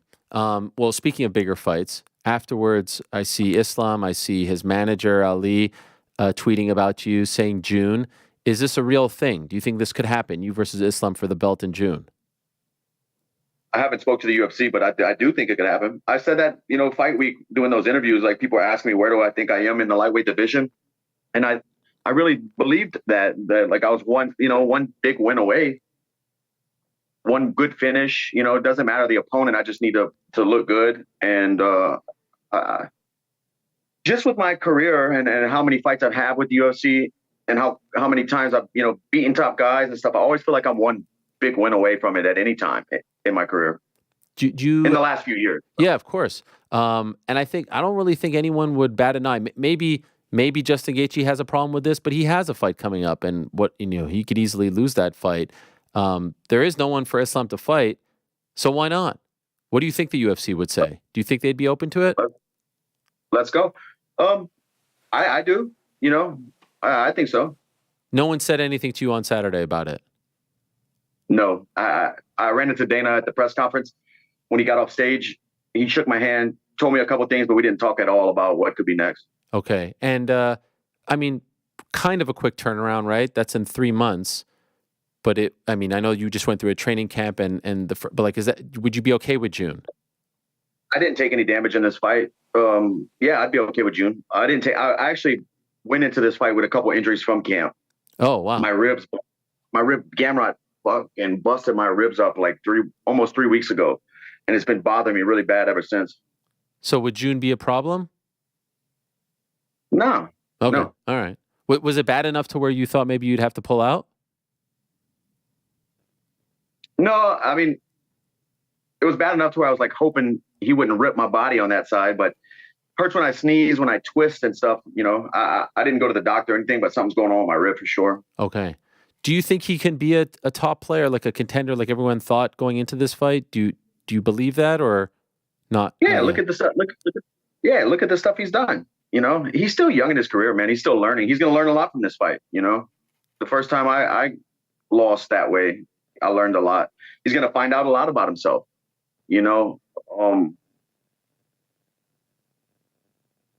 Losses like that, if you're in the right state of mind, it's really a beautiful time to experience yourself, to find out who you are and have a moment with yourself.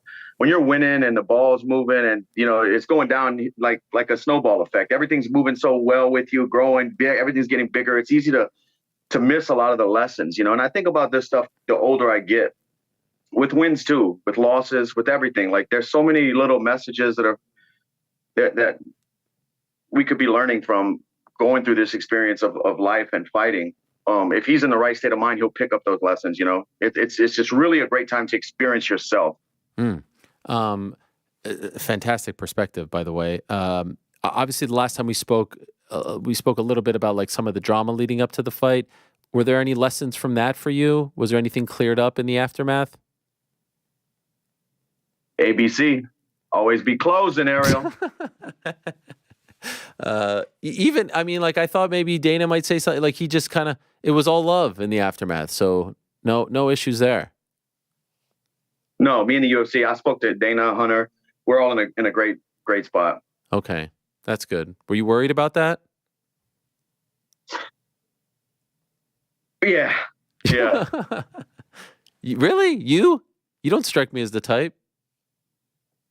Well, honestly, the UFC has been, I know they get bashed all the time for fighter pay and this and that and the way they do their business, but they've really been good to me, man. Yeah.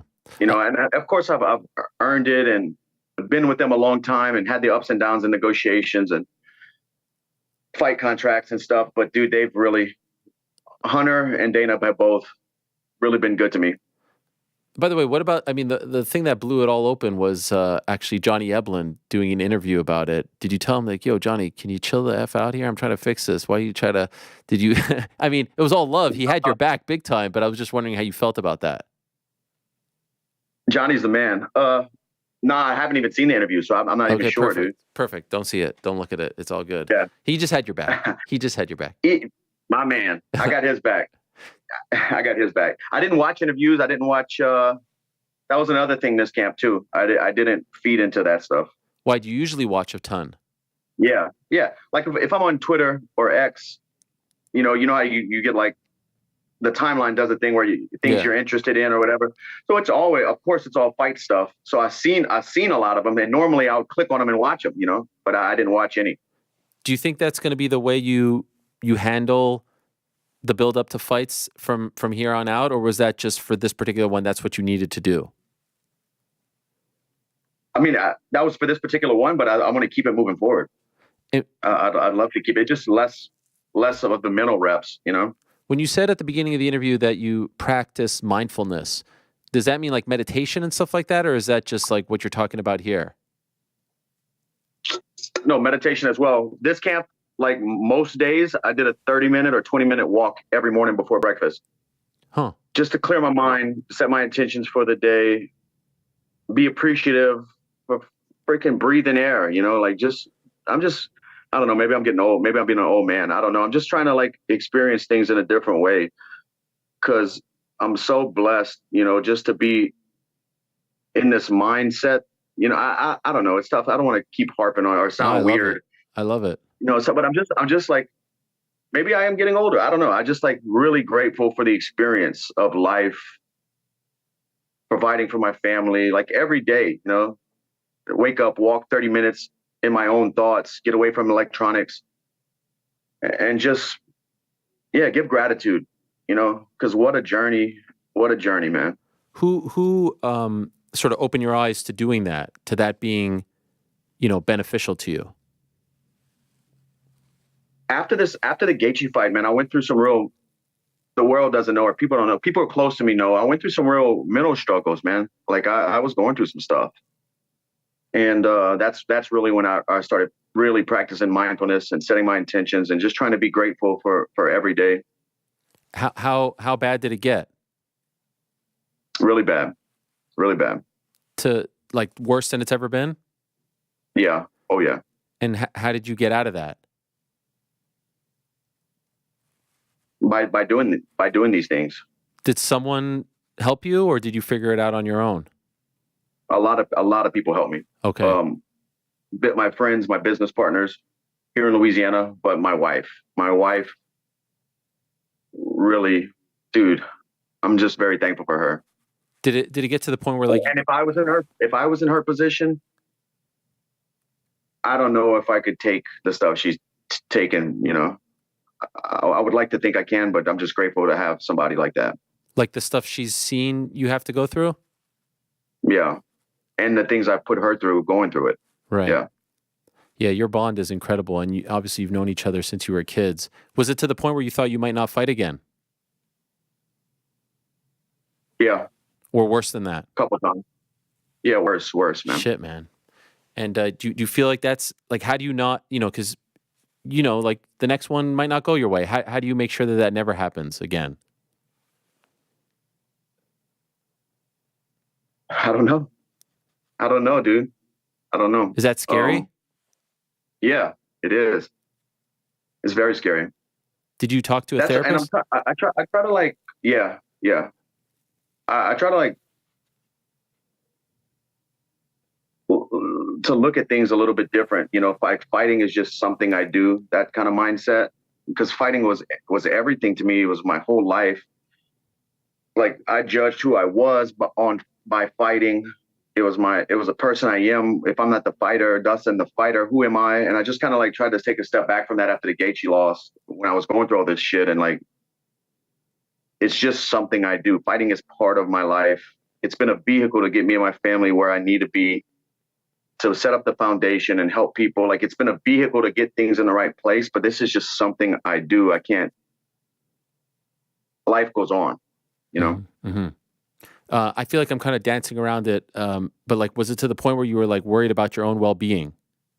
Yeah, big time. Oh man. And do you feel like you're out of that? Right now I am, for sure. Yeah. The last two and a half months, I've been out of that darkness. Okay.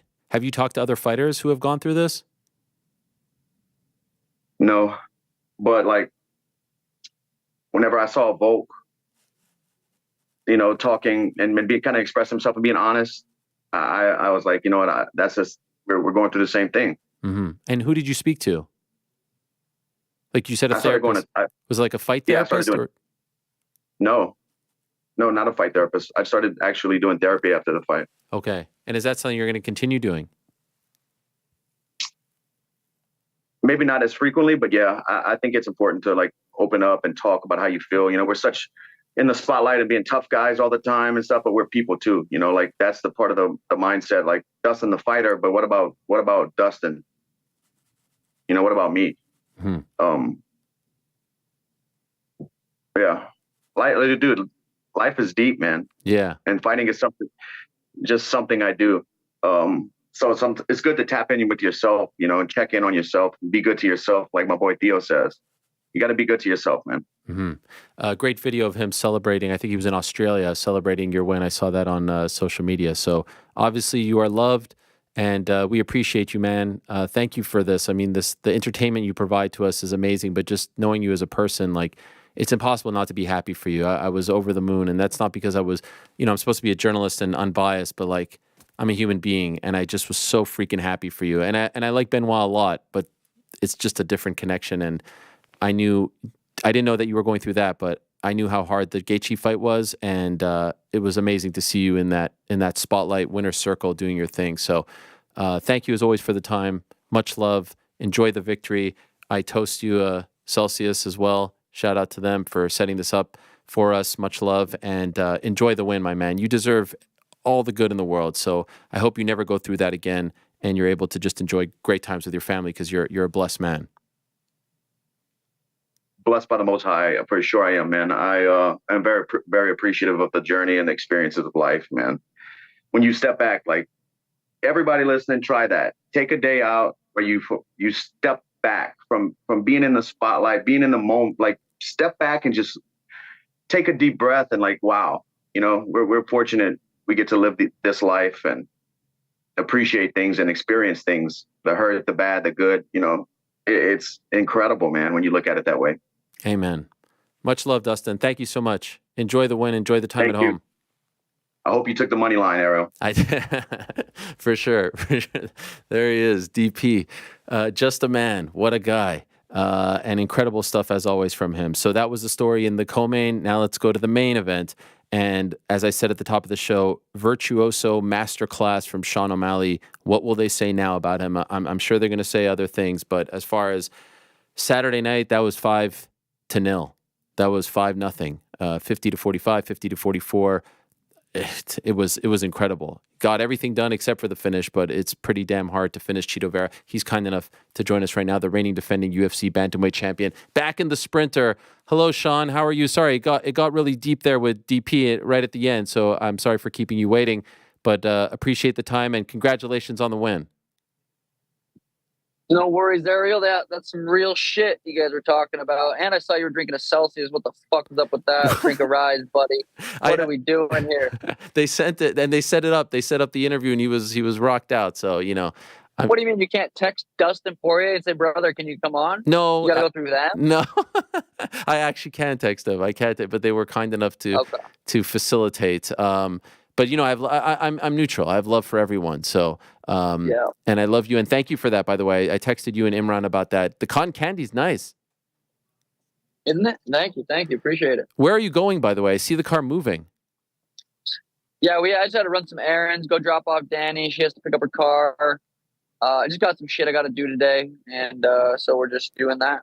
Back to normal life. When you hear Dustin talking about that stuff, is that you are so young and just on a rocket ship? Can you relate to any of that, or is that all those emotions are those foreign to you? We might have lost him. Never hard for me to. Am I here? No, you froze up on us. Uncle Ariel, you there, brother? Okay. Am I good now? Now you're getting a little bit better, but it's still a little bit choppy. Shoot. Now getting a little bit better. Oh no, not good. I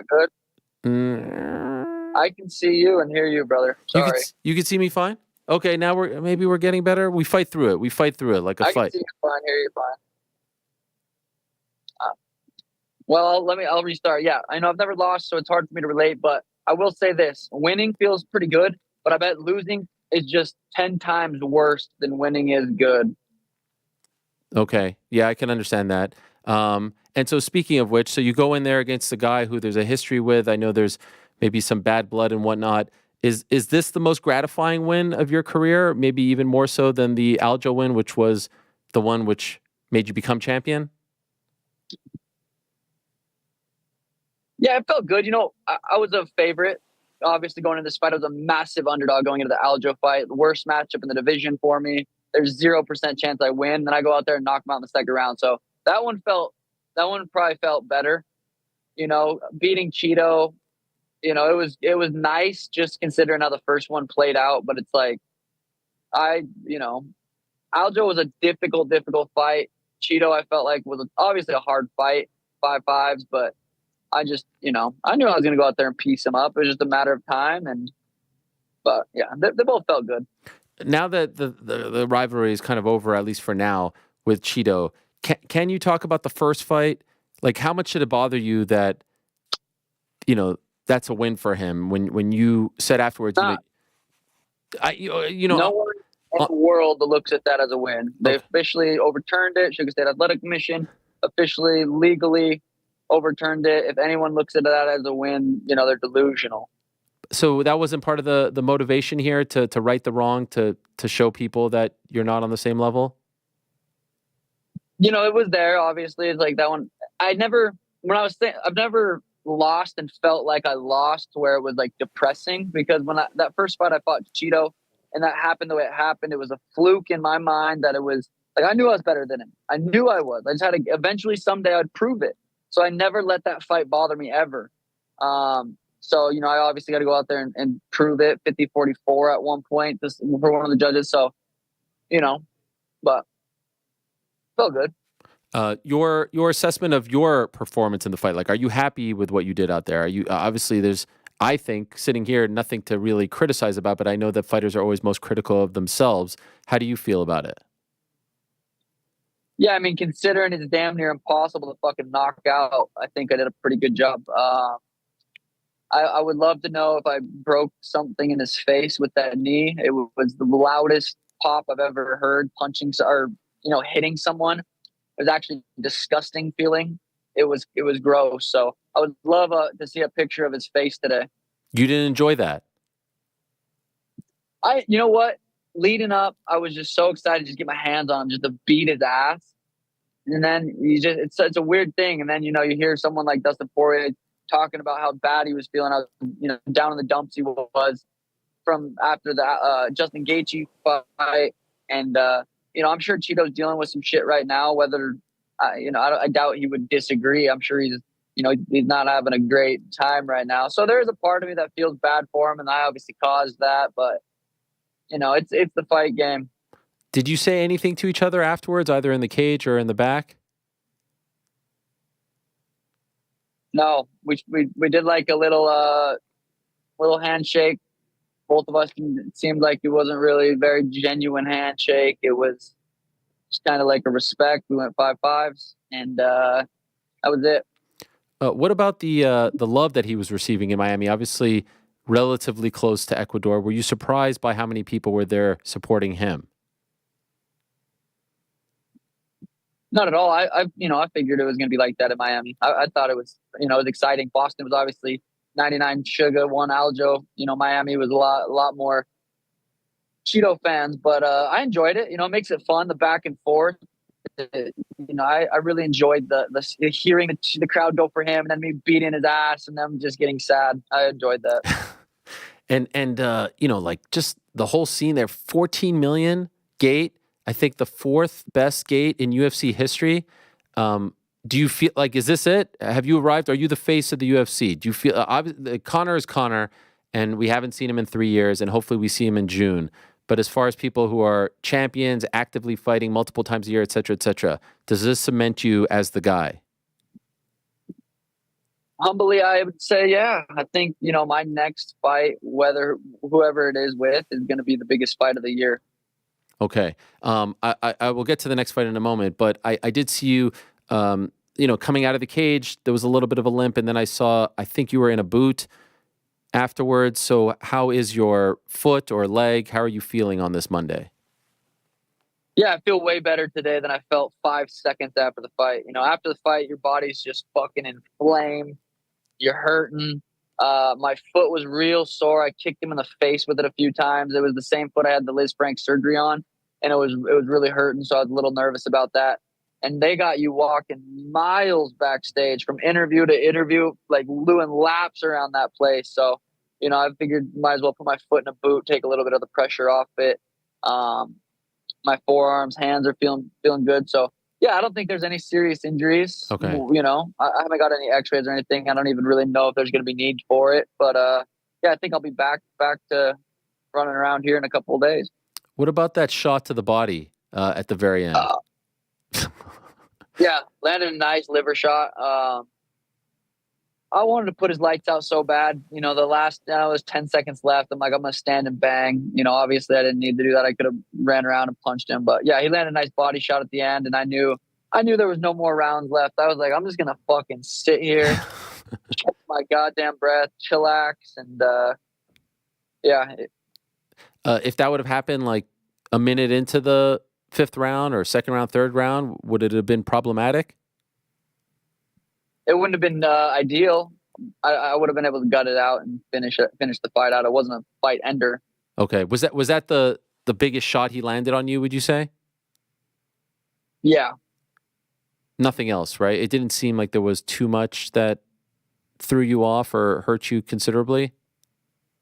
No, it didn't really. I mean, I watched the fight 3 times now, and I've slowed down certain spots where it kind of looks like I got rocked-ish, but I feel like I rolled with a lot of the punches, a lot of the stuff. That nothing really rocked me. Do you feel like now you are, and you probably don't care, but do you feel like you are getting more respect now in that, the Jan fight they said was super close and some thought he won. The Aljo fight, they're like, 2 months, he didn't have enough time to prepare. This one, it feels like you're getting your flowers. Do you feel that way as well? Yeah, I think so. I mean, I think we could all agree Chito got gifted that title shot. It was, I asked for it. I believe I deserved to be able to ask for it after performing and doing what I did against Aljo. So, I asked for the Chito fight. I got the Chito fight, but he got gifted that. So I think I still got to go out there and prove to the haters, the doubters, that I can beat someone like Merab or Ilya or Corey or whoever's next. Your top choice, is it fair to say it's Ilya? I go back and forth, Ilya and Merab. This guy's acting like he's running the show. Like, no, you don't know. Well, you wait. You sit down and wait. Like, UFC is going to decide, buddy. This guy's acting like he gets the call. No, he wants me to fight Merab. Like, I have more title defenses. So he's talking out of his mouth a little bit too much. But at the end of the day, it's going to be what Uncle Dana, Uncle Hunter, it's going to be what they want. I'm open for whatever.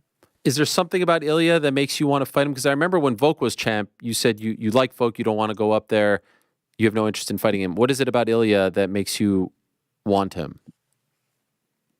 I don't know. There's just certain people that you kind of just want to fight. Ilya's that guy. He's also done a really good job. He's built. He's somewhat of a star. No, I would say he's a star. He's not a superstar, but he's close. And it takes two big names to make massive fights, and that's what I've been very vocal since I've been in the UFC. My goal is to get the massive fights. That's what I want, and that's kind of the reason behind that call out. Do you not feel like a Merab fight would be a massive fight? I feel like he's gotten a lot more popular now in the last 6 or so months. Do you feel like it wouldn't be as big? No, I definitely think a Merab fight would be pretty big. He's on a 10-fight win streak. He was kind of known for being boring, and now he's popular from being boring. So it's kind of a weird way to get popular, but he did it, which is impressive. So I think that fight can be marketed well. 10-fight win streak. I knocked out his cousin, and where it's all good.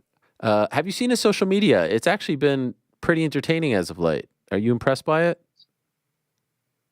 Yeah, no, he's doing a great job. He's really, he really is doing a good job. Can't deny that. Okay. Did you really not recognize him when he came up to you backstage? No, I did. I just thought that shit would be funny. It was pretty great. Did you feel like they were or him or Piotr Jan? I saw that as well. Like, did you think that they were trying to make a scene to get the fight?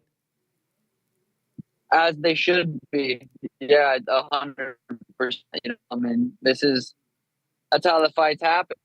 Unfortunately, we never saw Leon versus Jorge. What happened backstage in that would have been fucking sweet. But shit like that happens. People want to see it. What about Piotr's performance? What did you think of his win over Song Yadong? Did you get to see it? I have not seen it. I didn't watch any of the fights in the back. So I did not actually get to see that fight. I heard it was very close though. Okay. When you're in the back, what? Like, I know the TVs are on and whatnot. Is that a thing that you just don't want to watch? Do you make a point not to watch? I lay in the back. Okay. Glasses on, dark room, meditate, follow my breath for hours. Wow. Really? Yeah. Minimal warm up? No, I'll warm up. I'll start moving around about an hour before. We got to get there so early, but about an hour before, I'll start really kind of moving my back, moving my body, getting some blood flow everywhere, and just kind of slowly progress to a warm up, do my warm up, and then I'm ready to rock. But yeah, we're there, 2.5, 3 hours before. MVP told us that you shared a locker room with him. What did you make of him? Just like his striking style, being close to him, being around him. What did you make of his vibe?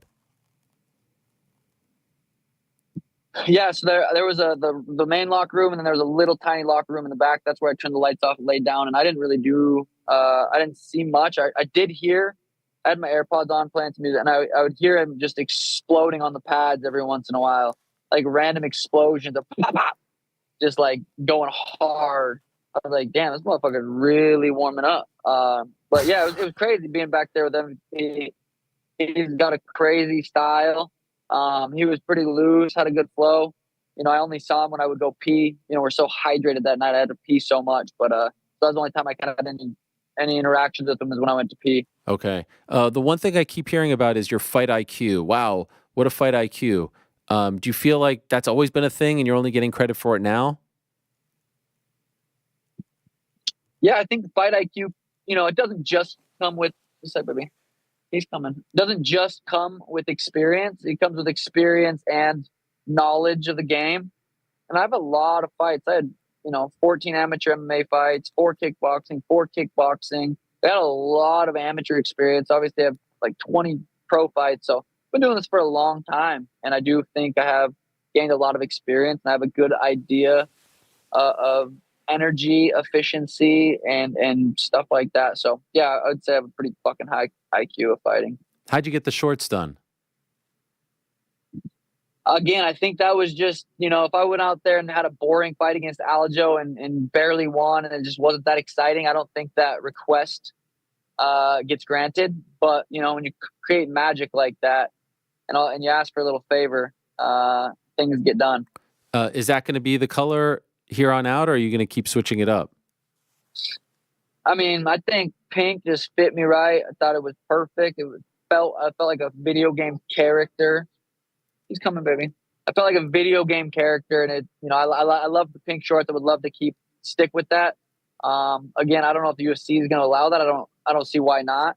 I don't think you can go back from that. So, yeah, hopefully staying with that. I like a tie dye. Can we do a tie dye, or is that too? I think that would be awesome. No. I'll be decent. Okay. Pink. We're rocking with the pink.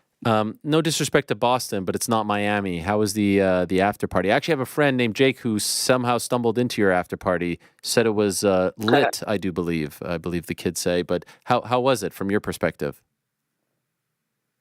Yeah, the after party was cool. I didn't get out of the arena till like 3:30. It was obviously daylight savings switch, so at 2 a.m. it switched to 3 a.m. So I didn't get to the club till like 3:45, and we went to 11, the club in Miami. It's just so mind blowing at 4 a.m. that people are just awake and just doing their thing, and it was pretty crazy. I had Russ perform. Shout out 11 to make that happen, and shout out to Russ for performing at the after party. Russ is one of my favorites, so it was really, really cool to just vibe out, celebrate with the team, and just kind of hang out. The video of you in the hotel with Tim, is that after the fight? Yeah, we got back to the hotel like 7 a.m. We rewatched the fight. I was like, "Yo, let's make a funny video. Let's hit some hits." Did you go to the club wearing your fight gear? I went straight to the club after all the interviews and stuff. Had blood all over me. Rocking my pink shorts. I didn't want to go to go shower up, get dressed up, and then go to the club. Then it's fucking 5 a.m. So I just wanted to go there, vibe out for a bit, and then head back. Did you not feel like sort of sticky and gross? Oh no, I felt a little sticky and gross, Ariel. but I didn't stink too bad though, so it was all good. Oh, were you still wearing your wraps? No, I had the wraps off, had the cup on. No, I took the cup off, but it was fun. Okay, so perfect world. When do you return? Like, what's the scenario? When and where? Headline in the Sphere in Vegas. Let's do it. Okay, even though that's a Mexican Independence Day weekend card. Oh, yes. On, I'm sorry. We did this last time. I'm sorry. Yes, we did that. Sorry. So you versus Marab headlining Mexican Independence Day. I mean, I think that makes sense. I don't think anybody would, argue against that. I think that would be legendary. I know Connor's talked about potentially going on that card, potential International Fight Week. So, out of respect for him still being the best and the biggest in the business, I'll take wherever I can get. But, yeah, I think that'd be interesting. Okay, and did you say this to the UFC brass when you were there? Do you know if they're interested at all? I talked to Hunter Dana briefly backstage real quick, but I didn't really haven't had a conversation with them. I feel like they'll call me, sometime this week. Okay. It's amazing to see, man, and I'll let you go after this. Like, I just feel, in a way, Boston was one thing, but like, I just, there's something different now. I feel like the first title defense out of the way, as dominant as it was. Do you feel it? Do you sense it as well? I feel like if this was like a video game, you're now at a different level. You're in a different stratosphere. Do you sense that as well? Yeah, I mean, I feel like it's just a slow progression of becoming, the biggest in the sport, biggest in combat sports, and it's been a beautiful journey. But yeah, Boston still, it was a little bit smaller venue, but that place was electric that night. Boston is still a very magical moment. Miami was insane, but Boston was legendary and magical. Baby, we're almost there. But hello, my little princess. Is she getting the AirPods in? Is she getting restless? She just woke up from a nap, and we dropped Danny off at her car, so she's waking up, saying, "Where's mommy?" But she's good. She's good. But yeah, no, I feel like we're on our way to becoming what I've said I'm gonna become. 7-8 years ago. Yeah, it's amazing. Last thing I have to ask, because he was in my studio talking about you, Ryan Garcia. What do you make of everything that's happened? A lot has happened since he was in the studio, and is that something you are really going to try to explore? Again, I just think mentally that kid is not where he needs to be. We'll see how he looks against Devin Haney and kind of go from there. I feel like an MMA fight is just so unrealistic. There's 0% chance he would ever even make it to that fight. I mean, it would take him one MMA session, one wrestling day, one jiu-jitsu with anybody that knows anything for him to realize, okay, never mind, this is a bad idea. So if anything would happen, it would be boxing. I mean, I don't really know. I don't even know if I want a build up of that kind of fight with where his head's at right now, just because it would be massive, might not be might not be it, but there's big fights still up there. There's come here, PG. Floyd's still kicking. You know what I'm saying? Floyd's still running around the boxing room. So, I keep going out there and doing what I'm doing. There's no, I might just skip Ryan. I might skip Gervonta and go straight to the big dog. I love it. All right. For now, enjoy your time at home. Thank you as always for coming on. Appreciate it. Sean, still the quickest texter in the game. No one beats you. Pound for pound, you're number one. Long may that continue, and long may your reign continue. Congrats on the W in an unbelievable masterclass. It was really something to watch. So much love and respect, and looking forward to the next one. Thank you, Uncle Ariel. Have a good one, brother. Peace out, my man. There he is, Sean O'Malley, the reigning defending UFC bantamweight champion. What a performance. What a freaking performance on Saturday. And we love Chito, and I have so much respect and admiration for him and what he's been through, and what he's had to accomplish to get to this point. It's one of those where I really love both guys, and I really respect both guys, and I really admire both guys, and they've given us so many great moments. Tough to see him get beat up like that, but there was no controversy whatsoever. 50 to, you can make a case. I think, what was the round that was it? 10-8? I don't remember now. Was it the second? But fucking hell, Chito's chin and his toughness and his just tenacity is something to behold. And what about, I also felt like, to a degree, we saw Chito in a different light. Like Chito fighting in San Antonio, there was no real craziness, buzz, hype. He fights in Miami, and I saw Mark Ramundi was posting a whole bunch of videos, and others as well. I felt like that fight was in Ecuador. We've never seen Sean get kind of booed like that and be drowned out by the opposition's fan base. And I don't think that's going to be a normality. I don't think that's going to be something that is going to continue to happen. But it was just a unique thing, given the proximity, given Chito's love and connection with his country, and the fact that he's essentially the only one flying the flag. It was just a really cool scene. What a weekend for the UFC on many levels, right? The Francis result, of course, people have talked about that, but just 14 million. I can't stress this enough. The UFC went to Miami some 20 years ago, and it was a total dud of a card from a business perspective. 20 years later, it's now the 4th highest gate in the history of the company. 14 million. You know what 14 million is? Beating their previous record. The company's on fire. It is absolutely on fire. And it's just amazing to see how far the sport has come. And you really feel like they've just scratched the surface. Like they have reached this point where, I don't know, 7 years ago did not seem possible. Pre-Conor certainly didn't seem possible. Post-Conor, mid-Conor, yes. But now it just seems like, where are they going? And how big is this going to get? And they have it. Like even the card on Friday, which I was a part of the broadcast, the blueprint is right there. The blueprint is right there. Boxing has to, like, I was talking about this on Wednesday. Was it Wednesday? Yeah, the press conference in Riyadh. Like, the blueprint is right there. How, and I don't know if it's ego, I don't know if it's stubbornness, I don't know if it's anything like that, but how anyone can, how anyone cannot look at what the UFC does as far as the weigh-ins, as far as the press conference. To be fair, the weigh-ins on Thursday were pretty damn flawless, but like the press conference in particular, and then the fight night, and say this works, this system works, this blueprint works, this is perfect, this flows. Yes, it can end late, but it's like bang, bang, bang, bang, bang, and it just keeps going. And then the press conference, going down the line and asking everyone questions, and then like the press conference on Wednesday, it took like 50 minutes just to get to AJ. And you're asking, the coaches questions and the promoters questions. It's like, no, start with the main eventers. That's who we want to hear. We want to hear from Anthony Joshua, and we want to hear from Francis Ngannou. That's who we want to hear from. And then we'll move on to, the next guys. And then we'll move on to the next guys. We don't talk to everyone and then get to, to the big dogs at the very end when everyone's all tired and stuff. That's not the way to do it. So it just feels like the blueprint is there. The package is there. Just emulate it. Just rip it off. It's right there for the taking. But I know everyone's different. I know that everyone has their own way of doing things. And that card delivered. It was pretty damn incredible.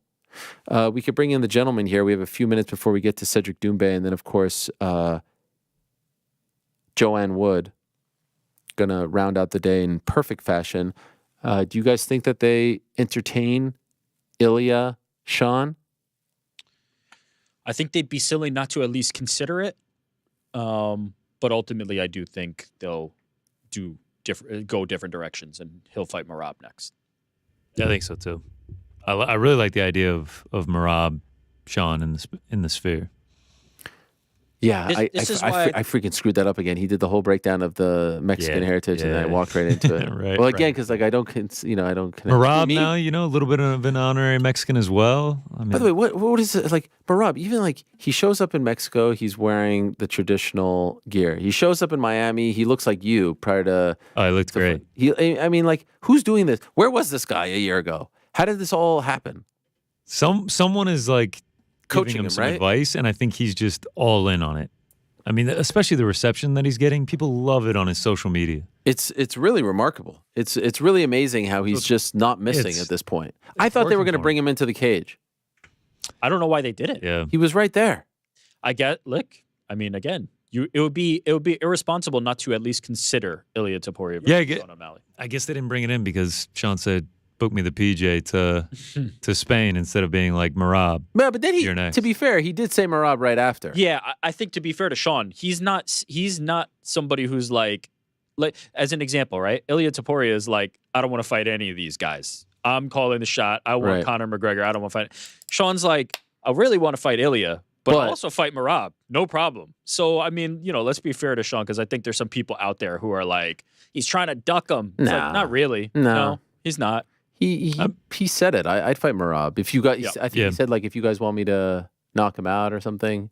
Yeah. The good news for the UFC is that's probably always a massive fight, even if they end up losing at some point. But with each win, each title defense that these guys get, it just gets massive. If Merab knocks him off, that's not a massive fight anymore. Yeah, I got one of those emails. That is not a massive fight. Yes, it is. If he moves up to 45 and he fights for a belt against Ilia Topuria. Not bigger than like Holloway. still a pretty big fight. He needs the belt at this point. It has, yeah, champion versus champion. I got one of those. Yeah, I mean, of course it's bigger. It's still a big fight, though. Currently opening, according to one of these books, but excuse me, they don't sponsor us. I'm not going to give it. O'Malley plus 160. Yeah, Sean an underdog in both of them. Merab minus 185. O'Malley plus 245. Ilya minus 285. Anything Makes sense. surprise you there, GC? Nah, not really. I mean, the way both those guys have looked as of late. But man, we have seen Merab get hit before and get wobbled. Marlon Moraes can do it. I mean, you could think Sean O'Malley could do it as well. Yeah. I mean, I'm not saying it's anything set in stone, obviously, but like, I mean, Marlon. Most people. When are was the not Marlon Moraes fight? 2 years ago? yeah. Yeah. Most people are not walking through some of the things that Chito did. So, I don't think they're. I don't know who's staying standing That- after that knee other the than knee- Chito Vera. Yeah, it's not out of the question that Sean O'Malley could beat Merab Dvalishvili. Definitely not out of the question. Who's the biggest star in the UFC right now? Connor doesn't count. Connor will always be. Connor's. John Jones. Yeah, John Jones. Really? Yeah, Yeah, I John don't know. Jones. easily and clearly. I don't know, man. John Jones books a fight. What are we No. considering star Yeah, power? Yeah. $14 million gate at. What are we considering star power? You don't Yeah, think- you John don't can think sell John out Jones gets a MSG 14? pretty easily. I'm confident. The Kaseya Center, you don't think John Jones sells that out? Who's bigger with the youth? Who's bigger That's- with the that's kids? different. Oh, with the Yeah, youth, certainly. yeah. Sugar Sean O'Malley might be the biggest when it comes to the youth. Yes. But overall, it's still John Jones, man. Okay. Is star Let me ask you a power question. headlining a John Jones is getting into like the Who- people that who- don't watch the UFC. Who are walks? tuning Really? Who walks down the street and gets John noticed? Jones. What? I don't agree with that. Okay, you're talking about like a guy with like rainbow cloud. Yeah, yeah, hair. yeah. I was gonna Of course, say everybody's he's gonna walking down notice him. he's walking down the streets of New York. Sean O'Malley's probably getting that. Okay. Who's like, number two? Who's number recognized two? Islam. Yeah, Islam Makhachev's massive. What are the Israel Adesanya is still massive. what's the Instagram breakdown? Like how much more? Yeah, you does, want me to pull it up? It's not going to be good for you because I actually know the numbers. who has I the mean, most of the champions right now in the UFC? Who has the All most? those guys are sitting right around 8. What does Sean have? Sean's at 4. He's kind of going in a back and forth right now with Ilia Topuria. Ilia Topuria's at like 4.2. Ilya Topuiria's at 4.2 already. Oh my gosh, he's blown up. What? Did he have 1 million before the Volk fight? Yeah. He had like 2 million going into the okay. Volk fight. Islam Makhachev has 8.2. I mean, we're talking about double the numbers. I mean, Makhachev's massive. Stylebender 8.6. Yeah, he's been around. Been around the blocks. I mean, so has John Jones. Yeah. John Jones 8 flat. Really? I mean, 8.3. So like, let's see what Charles Oliveira's at. Jed tossed this out there. Jed Bronx, Michoud. 7.3. Jed Michoud from our very own MMA fighting. Yes. Where does Dustin Poirier fall in top stars that the UFC has? Not a champion, but somebody whose name people know. Will pay, you will plop down money to watch him fight. He's got to be in the top 10-ish, right? 10 to 15 range. And what would be the top 10? Can we just talk about like at the very end of that interview, Dustin's comments? Yeah, opening up. And then I'm Crazy. looking at the clock and I'm like, fuck. Yeah. Well, it sounds like Sean enjoyed it. So Yeah, I you don't got think Sean you were- sitting in the Sprinter. And I know, but it's just like, you try to block out 30 minutes and then he's like dropping this stuff, which I don't want to be. It's On the one hand, I want to like learn more about, but I also don't want to be disrespectful and be like, well, okay, we're out of time. Of course not, yeah. I thought it was great. I thought you handled it quite well, and He's rare for Dustin to open up like that. He's just there's just something about that guy. I don't know. There's something about like his like he doesn't give you long answers. He's not verbose, but he's just so matter of fact. And then like you're the man, I'm just a man. How do you nail that? Yeah, How do you nail that the second that came out, I was like, wow, that was incredible. I mean, I'm a don't be silly, jump the gilly guy myself. That's but, a great line too. But just it's just the man like, is okay too. how could you Sure. be so like you just starched this guy who everyone's high on, and I have no doubt will still be a factor down the line and all that. And like, how could you just be so calm about it? So just like. I mean, even calm when he got thrown off of him. He just kind of stood there and walked back to his corner and was just like, yep, just did it. Just did the thing. And like the way that he talked about like, yep, BSD left a piece of himself in that octagon, but that's just the game we play. Like I completely separated him from his consciousness, but game we play. If I had to describe Dustin Poirier in one word, it would be composure. 100%. In the wildest of firefights, he's always composed. In the moments after, he's always composed. He's just a well put together type of guy. And I think the reason he's able to, what you're talking about in terms of what he says, first of all, it's authentic, right? That's the key. That's one of the keys, right? Because when we think about like cutting a promo, most of the time it's written on a piece of paper, rehearsed it, thought about it. We're talking about Michael Venom Page planning out this whole thing. He has this whole elaborate thing. Dustin Poirier is just an authentic human being who, if you ask the question, will give you an authentic response, which I think helps certainly in those moments.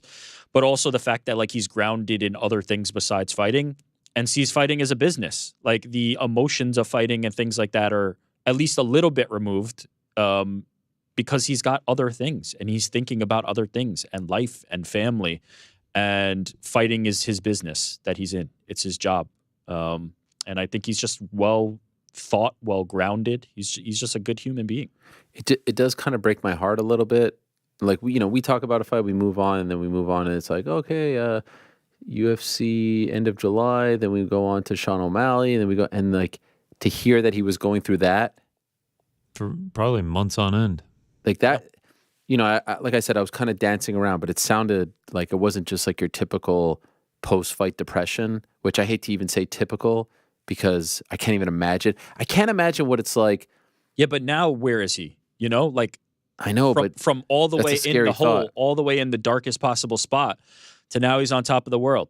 To now he's back. But then on the flip side, he said like that he doesn't know what's going to happen if he loses his next fight. He doesn't know where he goes from there. I just can't imagine living a life where like 4 months, that tension and the buildup and the anxiety and the, as he said, like being under the microscope, and then it all leads to 15 or 25 minutes.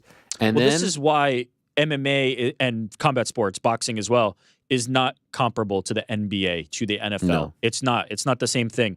When Jason Tatum has a dud game and misses a shot, first of all, he's back the next night or 2 nights. Yeah, you get it back on Tuesday. And there's it's a another basketball 80 games, going in a 81 hoop. games. Yeah. And he's not sitting on the sidelines for 4 months watching a video of him getting flatlined. Like Francis Ngannou is now a meme. And that doesn't go away. And that's why this is not like other sports that people compare it to. Right, like you don't just deal with like the ridicule and then just like the self-loathing, I guess, of like the disappointment of losing the match. You also have to deal with the injuries. Everything that comes along with it is just devastating. It's devastating. It's heartbreaking, really, because like these guys are so special. Like I remember they showed him walking out, and you just see like the confidence, and he's walking out, and all eyes on him. And I'm like, I just can't imagine. I can't imagine when they talk about being in the back and like the buildup, and this fight happens, and this fight happens, and you know that at some point they're going to let you out of the cage. Yes. Yeah. I just can't imagine all this. Like I'm getting stressed out just talking about it. And it just takes you just have to be a different type of person. Yeah, that's the thing I say. They possess DNA that we just don't possess. Don't have it. Don't have it in me. I know that for a fact. I'm not ashamed to admit it. I mean, on the flip side of it, imagine what BSD's going through right now. Yeah. I mean, there's no way he's sitting there with a smile on his face right now. No, but I just feel like he's young. It's the relentless motivation. He's probably using it as like, this was not my best night. I'm going to work 10 times harder. Sure. Different points in the career. Dustin's on the back nine, no matter how you look at it. Good point. Like there's not going to be a ton left for him. Well, I mean, I'm not prematurely retiring him. Maybe, hopefully there's 10 to 15 more because I would watch that guy fight every single day. But realistically, with how many fights he's had, it's probably the back nine. And so, yeah, it could get darker as opposed to BSD, who's like, he just got here. There's so much ahead of him. So many lessons to be learned from that. Massive jump, though, from Matt Frivola to Dustin Poirier. In retrospect, like this is obviously revisionist, but mistake? No. First of all, he won that first round. Yeah. Oh, like dominated it. Yeah. He had him flattened out with like 45 seconds into the second round. I was like, oh my gosh, he's like going to make this look easy. Like this is how he's going to get it done. If he secures one of those chokes in the first round, then we're going mistake for Dustin. Like it's just, that's this game. It's a game of inches like that. I mean, you talk about taking a risk. I mean, he was the 12th ranked lightweight. I think he was getting to fight a legend, number 3 ranked Dustin Poirier. I mean, you have to take that, especially the way he's been looking lately, the confidence that he's had. No, definitely not a mistake. Before we get to Cedric Doumbé, quickly I want to ask you guys about MVPs. idea, his walkout idea. I would have loved it. That would have been incredible. I wish he had been able to pull it off. Because at first I didn't really know what he was saying. I was like, what does this mean? But you put the brother in there. Oh my! I mean, that would have been. I would have liked to see Dana White's face as when it was he pitched. Explained it. Yeah, that's what I would like to see. I wish I could have had like the live tape camera on Dana recording White. of that. Fuck. Why It are would they have so been so against good. this stuff? I mean, I could see why that one didn't go. No. Bro, the more ridiculous, the better. They're under the same umbrella as WWE. You can't say this The anymore. more ridiculous, the better. As I even liked Michel doing the dance. I freaking love that. Not everyone gets it. But if you're, I mean, we're about to have Cedric Doumbé on. He's walking out with mattresses and things like that at PFL. So there's a place for people who want to show off some creativity and things like that. How dare you say that to MVP? He makes it to the UFC. Now you're saying he's not UFC caliber, huh? All right, fine. Fine. That's exactly what I said, yeah. All right. Speaking of Cedric Doumbé, let us go to Cedric Doumbé. Thursday was, in my opinion, the biggest night in PFL history. The biggest night in French MMA history. I know the history isn't a long one, but it was just amazing to see the turnout, the buzz, the buildup, all that stuff, and then the ending, as unceremonious as it was, controversial as it was, is one that's going to be talked about for a long time. So it's a pleasure to be joined by the best, Cedric Doumbé, who is kind enough to join us on this Monday. Cedric, merci beaucoup pour le temps. J'apprécie. Thank you for the time. I appreciate it. Could I ask, it's not your typical Saturday, Monday breakdown. You've had a couple more days to digest what happened on Thursday. Does it feel like a bad dream? How would you put into words what went down on Thursday night? By the way, your French is amazing. Merci. Just keep going. Thank you, my friend. Thank you. By the way, it helps when you're doing I like when you do the interviews in French in the post-fight, because then I get to be cool and translate it to the world in English. And I actually pray that you don't get a translation, so I could be the only one who really understands what you're saying. So keep that up, please. Yeah, I will. Thank you very much for inviting me again. It's always a pleasure to be in front of you. And this is not, the situation I used to get. It's like a bad dream, because I feel like I have two feelings. The first one is like I didn't lose the fight, so so it's okay. But the second one, still on the paper, they say that I lost the fight. So it's very weird. Like I really don't understand what happened last night. I really don't understand. But I will explain. Just ask me, and then I will explain to you. Okay. And before, I want to get into every single moment and beat, but I'm just curious, are you planning on appealing the loss? Yes, of course, yes, because as every, thanks God, I got witnesses, so everybody saw that I didn't lost the fight. Everybody saw that I didn't even stop the fight. I mean, I was about to fight, I wanted to fight. I was fighting, I was in a fighting stance. I didn't stop the fight like something is wrong, but I don't understand Marc Godard.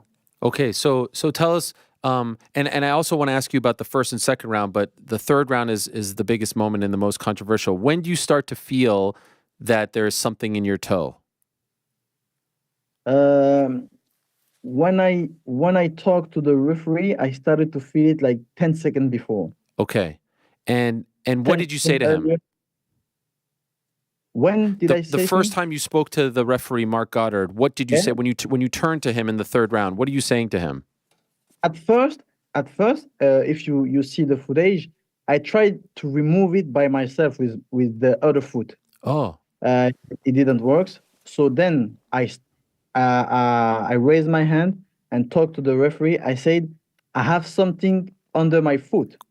As I didn't know how to say splinter, I said, I have something under my foot. He said, don't stop. Keep going, fight. And then I was like, okay, he doesn't want to understand. He doesn't even want to listen. So I kept going, I get back to the fighting stance. And then I was looking into Baki eyes. I was like, okay, I can remove it by myself, but I don't want him to kick me in the head. But I know he's not that type of guy.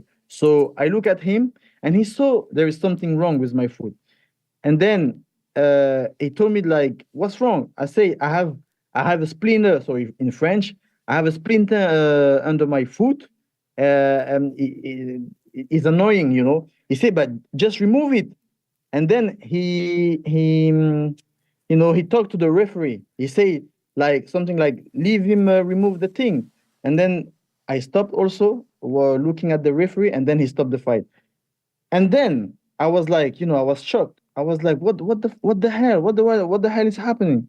And then the referee say, "You cannot stop the fight." I say, "Yes, I know, but I didn't stop the fight, you know." And then after everything were cool, I was cool, I was relaxed. I said, "Mark, can I talk?" He were talking. I said, "Can I say something?" He said, "Yes." "You told me I cannot stop the fight." I say, "Yes, that's the rules." I kept going. I kept fighting. But the second time, I didn't stop the fight. Baki talked to you, and then you stopped me. And then he said, "No, you cannot stop the fight." He didn't want to listen to me. And, I was very, sad because we trained 3 months. We did a lot of, my team and me, we did a lot of marketing around that fight. That was sold out. Everybody, the crowd, even the war fans, everybody were waiting for that fight.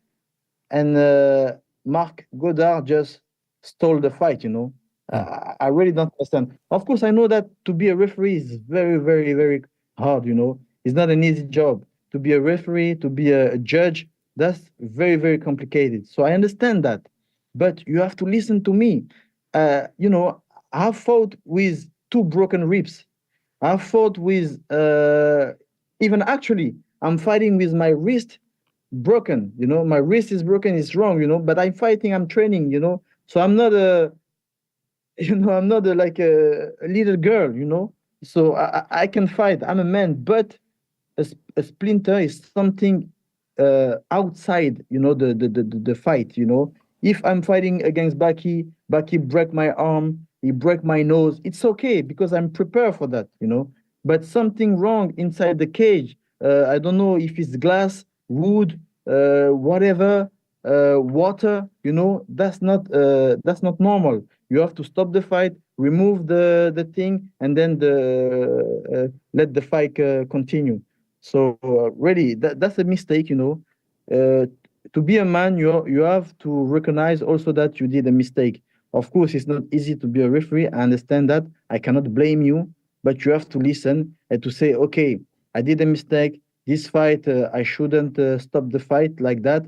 This is not a TKO. This is a no contest. And then we go back again and we do the fight. So just wanted to get, and thank you for that explanation, clarification on 2 things. Did you ever at any point say like, I need a timeout, I need a break, anything like that? Because that's what I heard him say. I never said something like that. Okay. I was about to remove it by myself, but I didn't want to, to take that decision, by my own, like, okay, I stop the fight, I step back and I remove. No, I just asked the referee. Even I could even remove it by myself. Like, can I remove it? But he didn't want to listen. Mm-hmm. He said that he didn't know what's happening with my foot, and I agree because he didn't listen to me. That's why. At any point did he say to you, if you keep talking, if you keep stalling, I'm going to stop this, like a warning or something like that? He said, "Don't stop, keep going, don't stop." That's what he said, and then I just kept going. And then the second time back, he stopped the fight by talking to him, and then I look at him by pointing my foot again, and then he stopped the fight. And I told him the second time, Mark, the second time I didn't stop the fight. In the aftermath, have you talked to him? I know you said you had a conversation with him in the cage, but in the back, Friday, Saturday, any other conversation? No.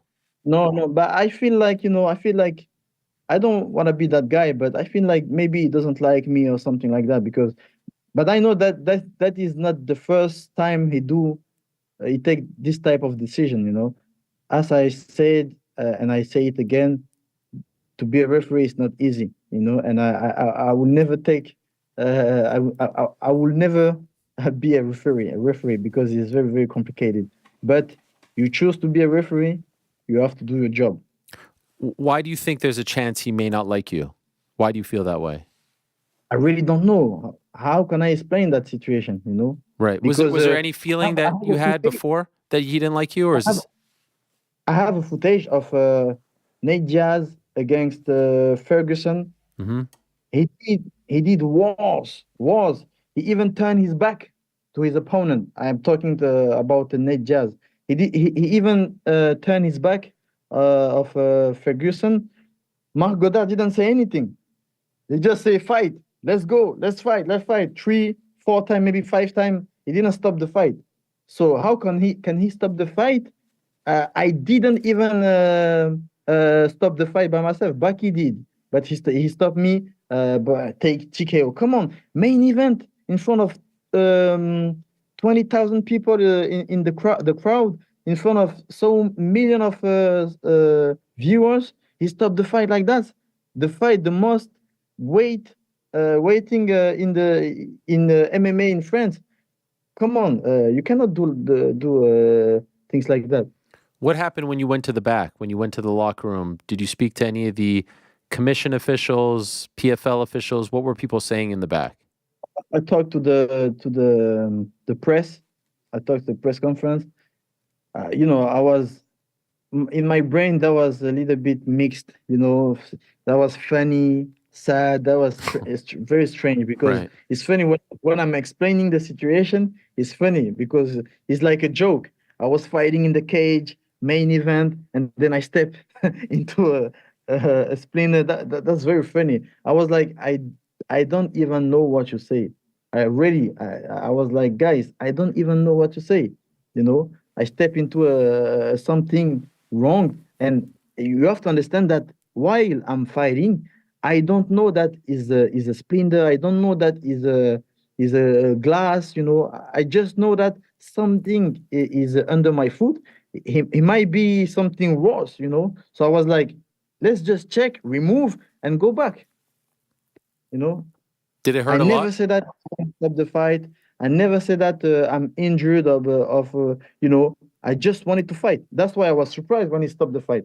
If I say that I cannot fight, I'm not able to fight anymore, I wouldn't be surprised when he stopped the fight. But I was shocked. Did it hurt a lot?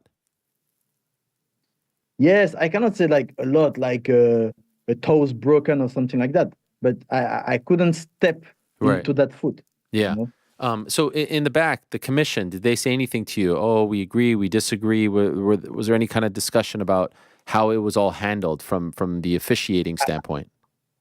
I didn't talk to the commission guy, but all the people I saw in the back, they say, yeah, you're right. That's that's comment on dit un objet? An object. Yeah, that's an object. A foreign object. Exactly, a foreign object. So you're right. Even if he remove it, and then you couldn't fight again, it would be the same because it would be a no contest, you know. Right. But that was the situation. That wasn't the situation. I wanted to fight, even if we remove it, even if I was injured. I would like to fight back, you know, because we are fighters, you know. It doesn't matter what, you know. If I broke my ribs, if I broke my nose, I just keep going because we are warriors. But I don't like injustice. I don't know how you say that. Injustice, like something that was done to you that you feel was wrong. I really hate that. I swear to God, I really hate that, and I felt like that. I really felt like that. That's what I say. He might doesn't like me. I don't know because I have no explanation. So, I mean, obviously you've been fighting for a long time, kickboxing, now MMA. Has anything like this ever happened to you before? Training, fighting, anything like that? No, sometime in kickboxing, your mouthpiece just get out. Yeah. You say to the referee, sorry, my mouthpiece, and then he take it, he put it back, or he say pause, and then he go watch it, and then he put it back. But you know, I always learn that when you have something wrong, you have to talk to the referee. You cannot take your own decision by yourself. So that's what I wanted to do, but he went wrong. So we got the scorecards afterwards, and it was 1-1 going into the third. He got the first round, you got the second round. How were you feeling about the fight going into that point? Because it didn't start great, but then you did an amazing job of showing your versatility and your evolution as a fighter. So how are you feeling going into the third up until that point? Normally, I'm not a type of guy who take his time during the fight. I'm a one-round fighter. Like, I take you inside the first round, I knock you out. Normally, that's how I do. That's how I fight. But this time, I did a very great job by saying that I would knock him out at the first round. That was a strategy for me, because I know he will be scared of the first round. I know for him to win the fight, for him the victory were to survive for only the first round. And after the first round, I knew that he will be more, I don't know, more cool, more relaxed, like more, okay, I can explain myself. And then I will knock him out inside the second or the third. But I will prepare to fight 3 rounds. That was my strategy. So the first round, I just check him, I saw his game plan, not to box at all, only running, and he were dodging the fight. He didn't want to fight, because he knew that I hit hard and I can knock him out even with one punch. So he didn't want to fight. He were running and waiting for the best timing to take me down. He did a great job inside the first round, and then I understood. The second round, I was better, and then the third round, I was way better. I felt very, very good, and that was my round. If you even look at the footage, you can see that the beginning of the third round, I was winning the fight, and I was talking to myself during the third round, be patient, be patient, be patient. You will catch him. Be patient, be patient, be patient. So I was winning the fight. That's why I'm more frustrated, because I really don't understand. I was winning the fight. It's not even like I was losing the fight. He got 2 rounds. He was smashing my face, and then I got a splinter on my foot. I was like, thanks God, the splinter saved me. No, I was winning the fight. So I really don't understand. By the way, when did they take out the splinter? Who removed it? When was that? Actually, it's funny because when he stopped the fight, I didn't want to remove it, because I thought that maybe people will say that I'm a liar. So I said that no, leave the splinter on my foot until the camera came, until the doctor, everybody came. They saw, the splinter, and then after that, even I think after the decision or before the decision, then I remove it. Okay, you did it yourself. Yeah, I did it myself. Okay. By the way, did you walk? Like, I'm just trying to figure out how it could have happened, because we've seen so many fights and this has never happened before. Did you walk to the cage barefoot? Yes, I was. Yes, I walked, but before step in the cage, one referee told me to watch my feet. Okay. Paillasson. How do you say paillasson? To wash your feet. Yeah, no, when you have a house, yeah, in front of your door, you have something to clean your feet. Yeah, like a doormat. Yeah, exactly, a doormat. Thank you. So there were a doormat in front of the cage, and then the referee told me to clean my feet, and then which I did, and then I stepped in the cage. And the first round, second round, I didn't feel anything, of course, but in the third round, I stepped on something in the cage because during the night, people were walking in the cage with their shoes on. Even guests, they made one interview with I don't want to blame him. Yeah. Tony Parker. Yeah. He's in the cage. Tony Parker, you step in the cage with his Timberland on, and they didn't watch they didn't make the vacuum on the cage. So it's very funny when I'm explaining it to you. It's like I lost because of a splinter, and it's crazy. But you're right. They should, if they're going to bring people in, they should sweep after every time, right? Of course. Because it's very funny, because we will never even imagine that this type of thing could happen. But it happened. So we have to figure it out. So the consensus seems to be, oh, this is okay for PFL because now the rematch will be even bigger. That it's going to be great drama. The buildup will be great. There's a story now. Are you interested in that? Of course, I'm interested because as I was winning the fight, I wanna, I'm a man, If I were in that situation, I mean, in Baki's situation, that they say that Cedric Doumbé won the fight because of a splinter, I would say no. Don't raise my hand. I didn't win the fight. I didn't win that fight. Don't raise my hand. I want a rematch. I want to fight him because uh, I know I'm able to beat him. I want to beat him for real, not like this. I don't want to stall his the victory. So it's not fair. And as I'm a man, as I'm a warrior, I want to win, fairly. So of course I want a rematch. Of course he has to take the rematch because I think he's a man, he's a warrior too. So we have to give the fan what they want. We have to figure out who is the best between him and me. And I think, and I show that I'm the best. And if you watch the fight, I'm winning the fight. So if you really want to be the guy who beat the legend, as he said, the legend Cedric Doumbé, you have to take the rematch and beat me for real. He said in the post-fight interview that he wants the rematch to be in an even bigger venue. Do you agree with that? Would you like to see it in a stadium or in a bigger venue in France? I would like to see it in the Parc des Princes, or if you want the rematch as soon as possible. I know that PFL booked the Bercy Accor Arena for May, but if you want it to be bigger, we can wait after May. I'm ready. I'm ready. So May is in 2 months. You would be okay with that? That's a quick turnaround. Of course. Even 1 month, 3 weeks, I'm ready. Is that the same arena, the one in May, or is that a different arena? Yeah, the same arena, Accor Arena. Wow.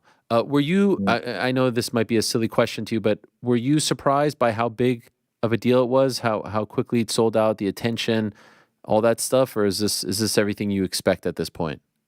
Oh, that's everything I expected because my team and I, my manager David, also parishes with John, we made a big job, with marketing, and I love to sell fights, and I'm very good at it. So I'm not surprised that people want to see Cedric Doumbé fight again.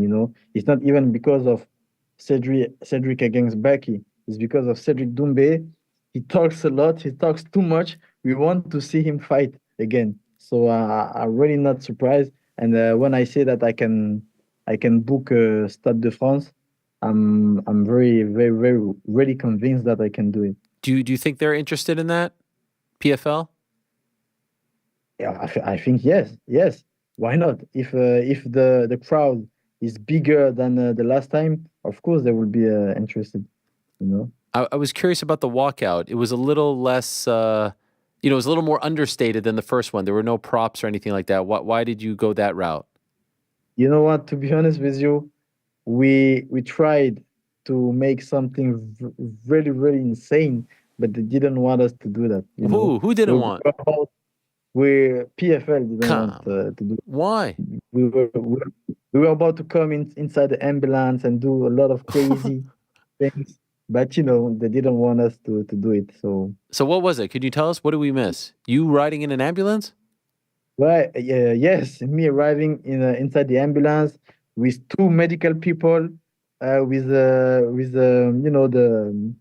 bed, the small bed with for the stretcher. medical. Yeah, exactly, the stretcher. Coming with this, with the 2 guests, Eric and Ramsey, because they are famous in France because they play in a big TV show in France, like doctors. If you're French, you got you will understand immediately. So that's what you miss. And they said no. They said no because they didn't want to take that risk with ambulance. I didn't really understand. Were you upset? Yes. We try until the last moment. We try. Even when I was in the locker room, We try. They say no. I say okay. Then you have to move on. Yeah, let's just do it simple. Right. And so is there any scenario in your mind that they go in a different direction and they book you against someone else next, or do you think it's 100% going to be Baki?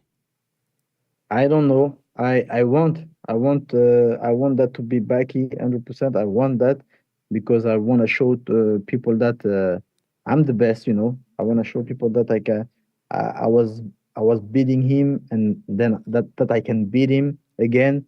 And also, I wanna clarify the situation, you know. But Right. if they put me someone else, it is what it is, you know. I can say anything. But what is very important for me is to clarify the decision. You know, I didn't lose the fight. I don't want my record to be dirty. You know, if So I lost against someone because he's better than me, then I just take it like a man, I go back to the gym and try to beat him again. But if I didn't lose, I don't like injustice. so have you guys begun that process of trying to reverse the decision? Yes, yes, we started the process to reverse the decision. Are you confident they will reverse it? I trust God, you know. I trust also the president of the French Commission.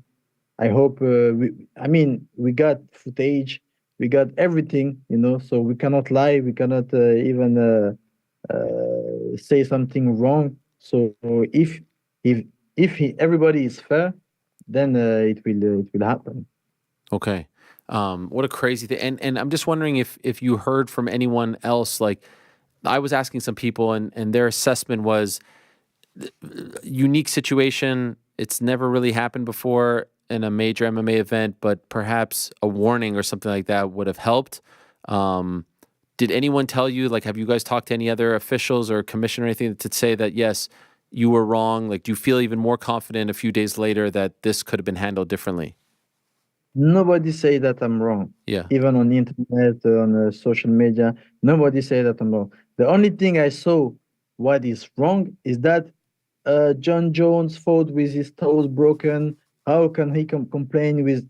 But that is not the same situation. As I said, I fought with two broken ribs. I'm fighting with my wrist broken. This is not the same situation. You know, is something an object, a foreign object is, you know, a splinter doesn't get his place in the cage. If I don't know. Water in the cage, I don't know, whatever inside the cage doesn't belong in the cage, you have to stop the fight, remove it, and then we go back to the fight. So this is not the same situation. I can fight with one arm broken, whatever, because this is the part of the fight. But glass, water, splinter, wood, whatever, is not part of the fight. Otherwise, we are gladiator. We give me a knife. You give him a knife, and then let's fight. By the way, for the rematch, can we get 5 rounds? I feel like the main event needs to be 5 rounds. I feel like I will be even better with 5 rounds. Is that a possibility? Yeah, of course. Okay. Of course. And are you going to... Even people thought that I ask for 3 rounds because my cardio is bad, because I'm not a 5-round fighter, but I am, you know. If you put 3 rounds, I fight 3 rounds. If you put 1 round, I fight 1 round. If you put 5 rounds, I will fight 5 rounds. Are you going to stay with PFL? Like, is there talks of you going into Bellator, PFL? Like, what do you? What was the plan? If you would have won on Thursday, what was the plan for you next? The plan were to fight Jason Jackson. Oh, that was the plan. Yeah, because you know, he's the super champion. He's supposed to be the super champion, but he caught out Cedric Doumbé. Yeah. You know, how a champion can call out a guy who is not even a top 5 because I'm the best. So yeah, the plan was to fight Jason Jackson, take the belt, and show to the world that I am the best in the world in the division. That would have been in France? I don't know. I mean, I would like to fight in USA to show myself to the US crowd.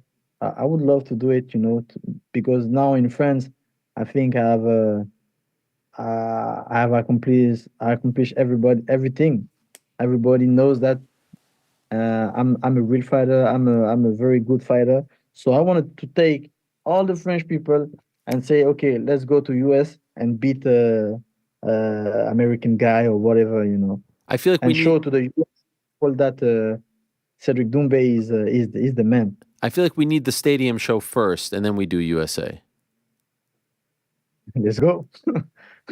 Let's go. We check that one off, and then we go to the US. By the way, I didn't see you in France. You say that you would come. I know. And then we were about to eat a burger. I know. That was a big problem. No, but I said I was coming for the Olympics. Remember? Oh, yes, you say Olympics. Yes. Which I will be there. I would have liked to be there for that one, but I went to Saudi Arabia for Francis Ngannou. Sadly, Francis, you saw that? Yeah, I saw that. I was like, he did a mistake. I sent him a message. He did only one small mistake to. What was the mistake? To get on the southpaw inside the first round. That's a very big mistake against Anthony Joshua. But we all do mistakes. He will come back. I trust him. He's the baddest man on the planet, and I'm really convinced that he will come back and show people that they are wrong. He's one of the best in boxing, MMA, whatever. For those that don't understand, why was that such a big mistake? Because for his last fight, or maybe the last one, Anthony Joshua prepared himself for southpaw. So his preparation, his training camp, were already for southpaw. So he's very, very, very good at it. And when Francis get himself to a southpaw, immediately Anthony Joshua throw his right hand straight, and then he caught him inside the first round. So maybe he should have done it in the third round or maybe the fourth. But you can say if it's always the same. I understand. I don't know if you've done it yet. Have you taped it yet? You're going to be on a massive show in France, a TV show. Did you do it yet, or you're about to do it tonight? Which one? Ce soir. Are you on a big show? I've done it. Okay. Yes. Did it air yet? Yeah. It's online now. Oh, it's online. Okay, but it's not bigger than this one, right? There's levels, right? It's not as big as this. What is bigger than Iron? Yeah. I love it. Well, it's good to see that you're able to at least smile and take it all in stride.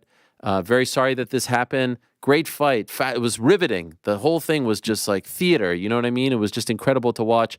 And so hopefully we get to see you guys again, and we can, get a winner, and you can move on. And if they reverse it, that would be great as well for you. So thank you for coming on and talking about all of this. I know it's not very fun, but we appreciate it very much. Thank you very much for inviting me again, and it's always a pleasure. Thank you very much. Merci. We'll talk to you soon. Thank you, Cedric. There he is, the great Cedric Doumbé. Unfortunate turn of events. Never seen that before. Don't know if we'll ever see that again. He makes a fantastic point regarding people walking into the cage. No, it's not malicious. It's not malicious at all. But probably should wipe it. Sweep the cage. And by the way, like you see people walking into the cage all the time, or the ring in boxing, but they're not fighting barefoot. So this is an important thing. I know sometimes UFC, I see they're when there's blood and stuff, they're spraying, they're cleaning. I don't know if they sweep every time. Can't recall, but that feels like it's a thing that should happen. Very important. So let's run it back. Think he might have a case in terms of a no contest. Historically, they don't reverse those, but I feel like he might have a case. So let's see what happens there. Most important, run it back, clear-cut winner. 5 rounds, I would like that. And then everyone could move on, and maybe we get the Jason Jackson fight end of the year. All right, one more guest, and so excited to be joined by her. As I said on Saturday night, one of my favorite people ever, not just in MMA, but in life, one of the nicest people that you will ever meet, salt of the earth, a true, just a saint of a lady. I mean, I can't say enough good things about her, and honestly, I knew that the end was near, but I wasn't quite sure that it was coming to an end, win or lose on Saturday, until they mentioned it on the broadcast. Maybe I missed it on Fight Week, but I didn't see that stipulation come out. And so there was a lot on the line for Joanne Wood. She went out there, and what a way to go out. A pioneer of the game, a trailblazer, especially with those closing moments and the spinning back fist. I have no idea how Marina Moroz ate that and kept on ticking. But in the end, she gets the win. She goes out on top, rightfully so, and she gets to sail off into the sunset a victor. A winner of her last two, by the way, kind enough to join us, the one and only Joanne Wood. There she is. Hello, Joanne. How are you? Hello. I'm good. How are you? Who's Good to this see ya. guy or gal? Goose, remember from the last time? Oh, yes. He was over there sleeping, and then I think he heard your voice, and he was like, "I want in this again." Am I crazy, or is he bigger than the last time? Yeah, he's bigger. Yeah. Okay. Yeah, wow. Well, that was a year ago. Remember? That was a year ago, yes. Yeah. How old is he now?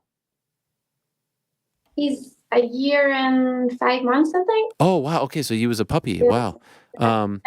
Well, congratulations. So great to talk to you. Am I right? Like, did you, maybe I missed it, because I heard the broadcast say, this is it for you, but I don't remember you saying that before or it coming out before. Did you just tell them that, or did I miss it?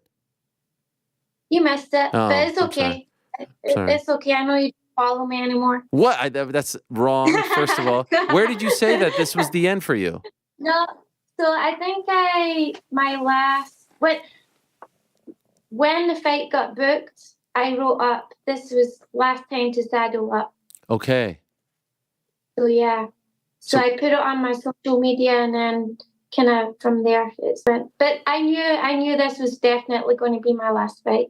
And why? Why was that the decision made months ago? Because last year after my win in London, I was like, hey, this would be a perfect time to, hang up the gloves. And then I had one more fight left on my contract.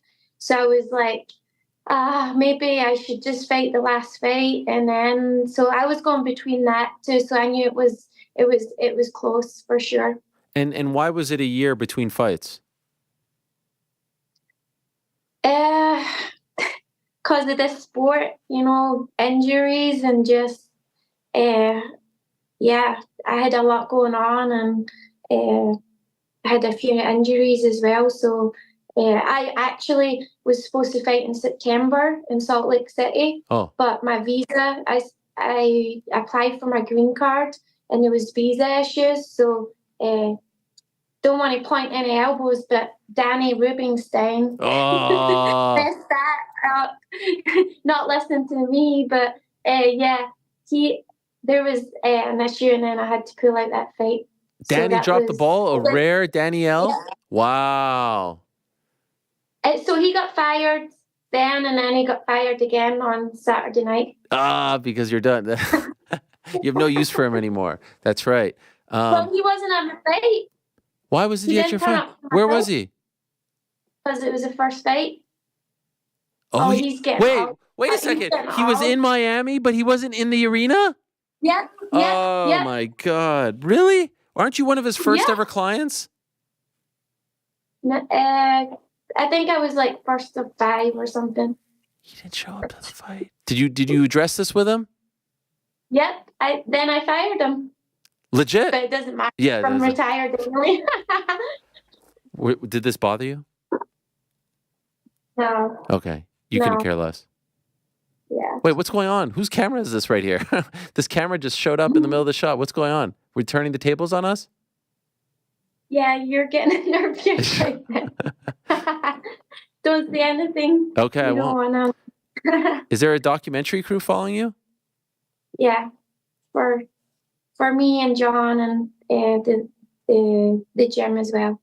What is it about? That's all. I can't really talk about it right now, but yeah.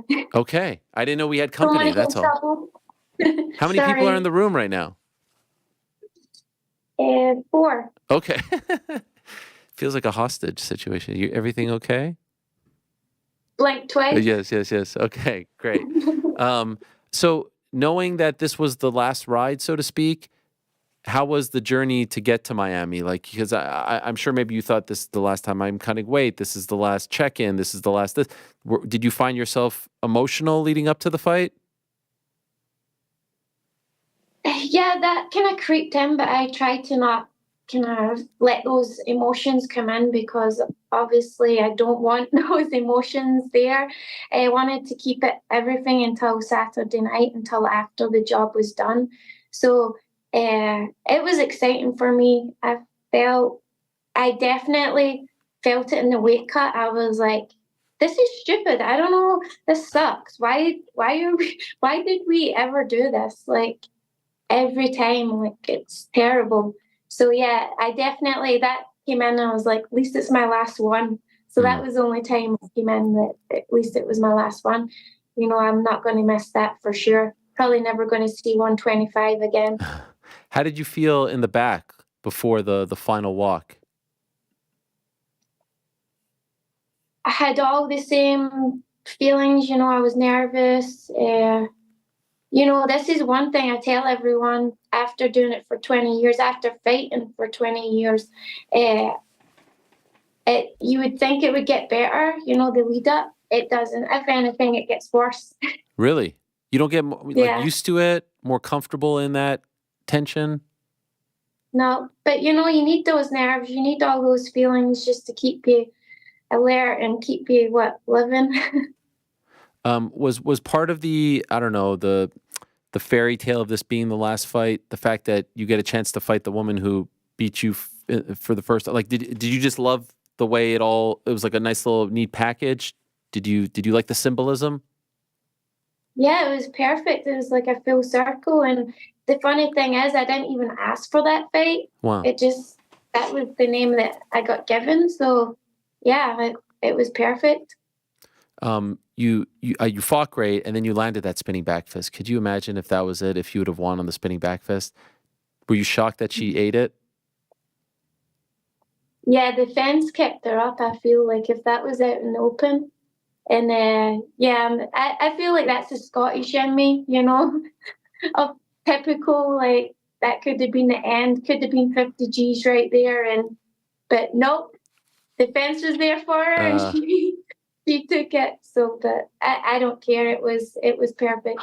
How much did the result mean to you? Meaning, like, did you think a lot, man, I don't want to go out on a loss. Like, I really want this one. You always want to win every fight, but knowing that it was the last one, how much did you harp on that?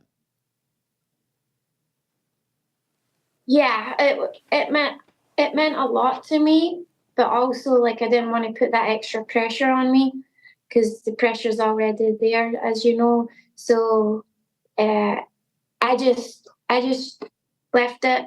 It was like, you know what? What's meant to be is meant to be. I'm here.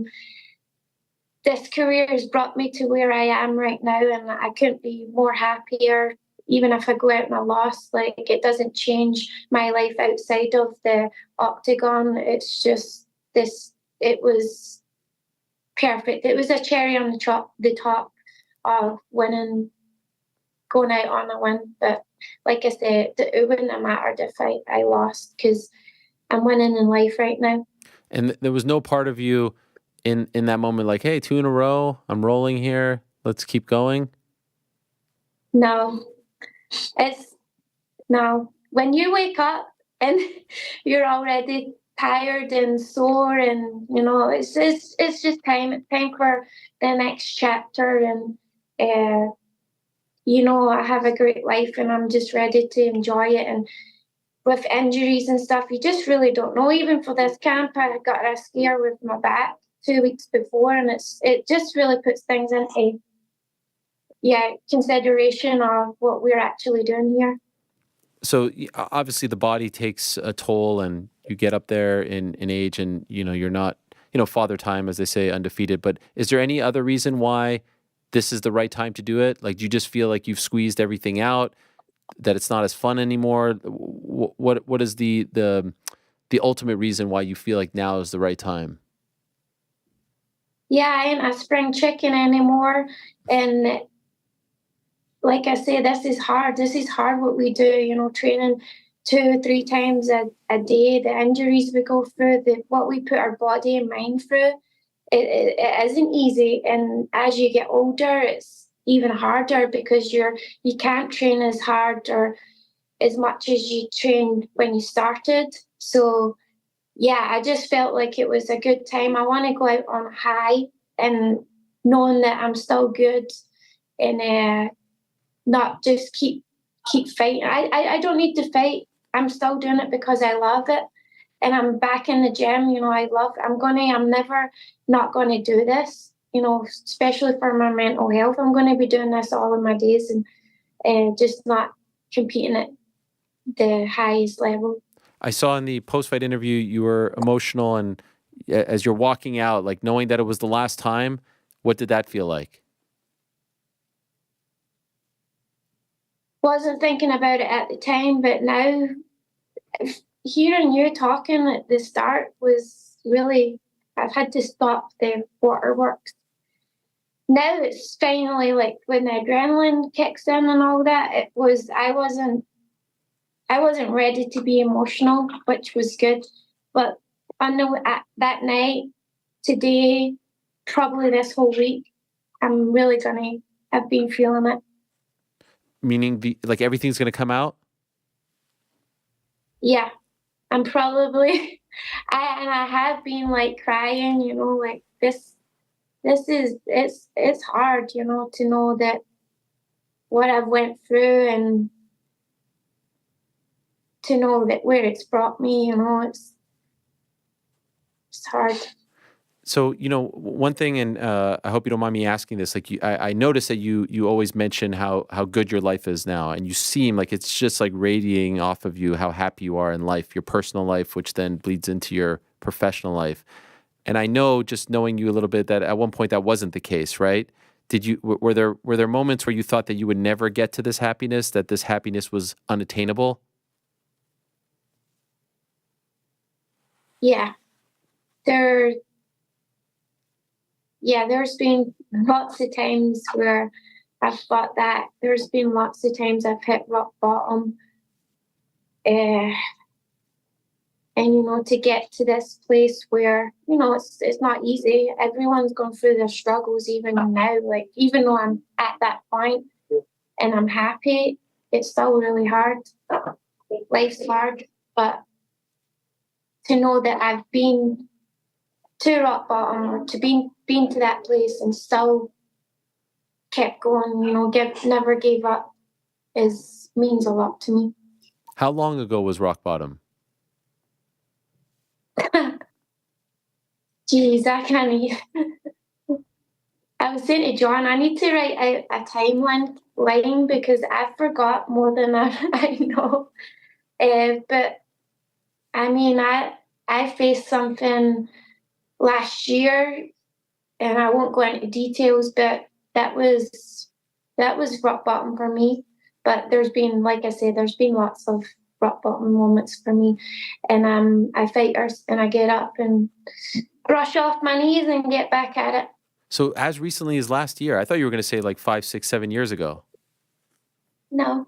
Oh, wow. Hey, life throws curveballs and you just have to roll with the punches. Okay. And do you feel like you're in a better place now? Yeah. Okay. Yeah.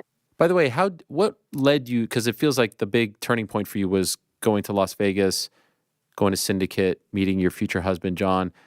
What were the circumstances that brought you there? Because for a minute, you were kind of like a little bit of a nomad, right? Training all over the place. You're even in Montreal at one point, all over the world. How do you end up there? Who's responsible for that? Clint, the PI, the UFC PI, he helped me with my nutrition and he got me back on the path to coming back and being healthier.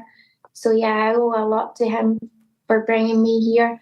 And that was the start of me, really making a turn in my career and going all in on the science and being a better athlete. And then to get to Syndicate? I mean, Syndicate's 2 minutes from the PI, so I came here because at the time there was a lot of ghetto fighters, so that was also one thing that I left Scotland looking for. was for girl female training partners. So yeah, that brought me to here. When your first pro fight was in 2012. But I know you were fighting and training before that. When you started all of this, how long did you think it would last? Like, what were you planning for? What did you envision? I think my plan was to have kids when I was 35. So I was hoping I would be done by 30, but life never goes the way you think it's going to go or the way you plan it. And why did you even start this? Start MMA or like start just this fighting? life? Yeah, why did you go down this path? I wasn't very good at school. Chasing that, what was my click?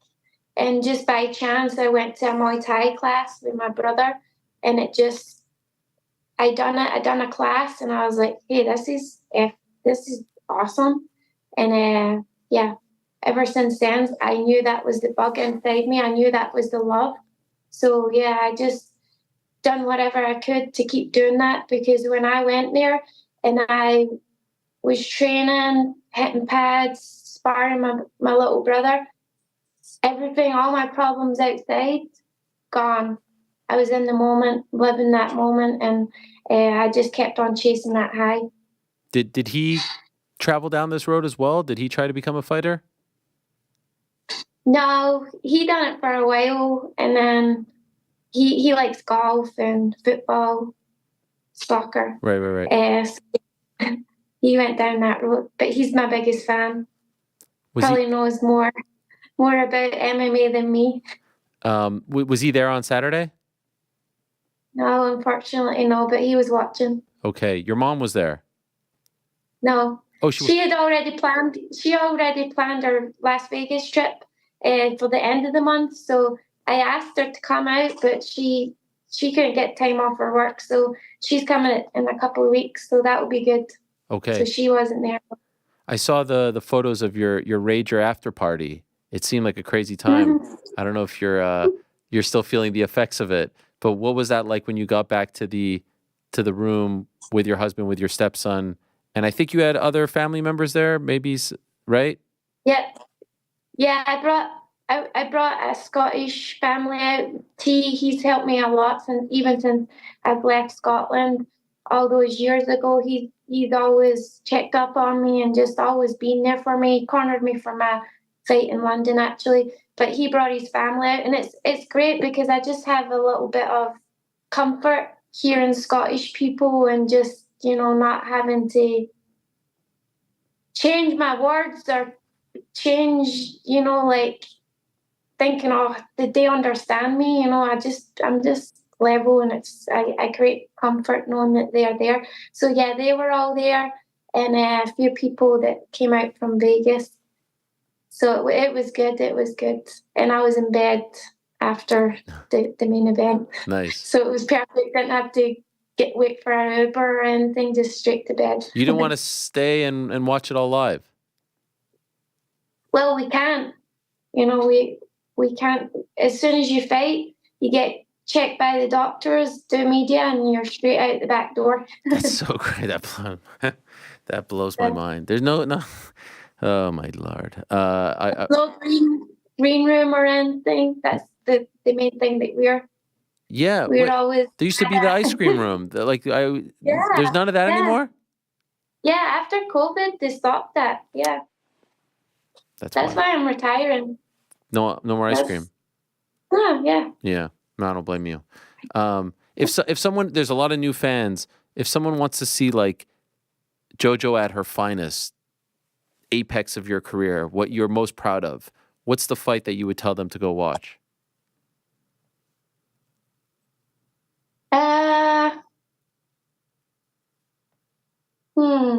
I would say probably the first Scottish fight in Glasgow when I fought Courtney Casey. I thought that's a great fight, and we got fight of the night for that. And for me, it was, I just went out there and threw a Maddie. And I loved that fight. And I still say to this day that's probably my favorite fight. Amazing. And as far as like, when I say like pioneer, trailblazer, things like that, are you comfortable with that? Do you consider yourself that? I mean, you know me, I don't like talking about myself or saying anything good, but yeah, I'm proud of what I've done and proud of looking back now, proud of everything. Any regrets? Oh, geez, there's lots of regrets, but if I go back and erase all that, then I wouldn't be sitting right here. Right. And what about the circumstances regarding fighting for a UFC belt? Do you think that's something that will bother you? That it never happened? I know I didn't even make it to the poster, but I got the picture. Okay. Man, that was crazy. That whole event, like her telling us that she wouldn't make the fight and then them asking me to fight in 2 weeks, and we are in quarantine and it was during COVID, and then go in and lose, and then there was an incident afterwards, and I nearly I was in the ambulance. I saw the light in that ambulance, and it's funny looking back. Yeah, you just don't know this life's crazy, but I'm like I say, if I erased all that, would I be here? I don't know. What do you mean you saw the light in the ambulance? Yeah, I passed out after that fight, and they took me straight to hospital, and they had to call for backup because my heart rate dropped, and they were thinking they put John up front, and yeah, they didn't know what they had to call for backup, so it was crazy. But anyway, doesn't matter. There was a lot I do regret, but I'm not going to live on that. I'm happy here in this moment, and so I'm here. Just curious, considering that scare, did you consider stop fighting after that? Yeah, I ended up I tested positive for COVID a couple of days later, and I was really, really bad, and yeah, I had to have a hard think about what. But like I said, we've done injuries that we're like, hey, but is this I can remember the first time I got to Las Vegas, and someone spiked me on my head, and I'm lying there like I finally got my life in order, and I finally came here, and I've met the man in my dreams, my stepson, and I'm lying on the mat looking up at the ceiling like, is this it? And I'm never going to be able to. I didn't even know if I could feel anything. These are things that we go through, and there's stories behind every fight camp, every fight you don't take, just everything. And anyway, I'm trying not to cry here. I'm sorry. keeping it together. I'm sorry. You're doing a great job. I'm assuming you're not going to miss any of that, right? You're not like all that, like just maybe it feels like an 800-pound gorilla is off your shoulders. Yeah, I was saying that to John this morning. I feel like my chest is lighter. I don't have all this. I'm still going to train, still going to help a lot of people in the team, and still do jiu-jitsu and things like that. But it's good to know that you're not, you can take a day off, you can take a session off, not worrying about a fight that you have to compete at your best. Are you going to transition now to being a coach at the gym, like full time? I'm sitting in John's seat right now. This is the boss's seat. I'm ready to take over, and he just walked in. I'm just saying that because he just walked in.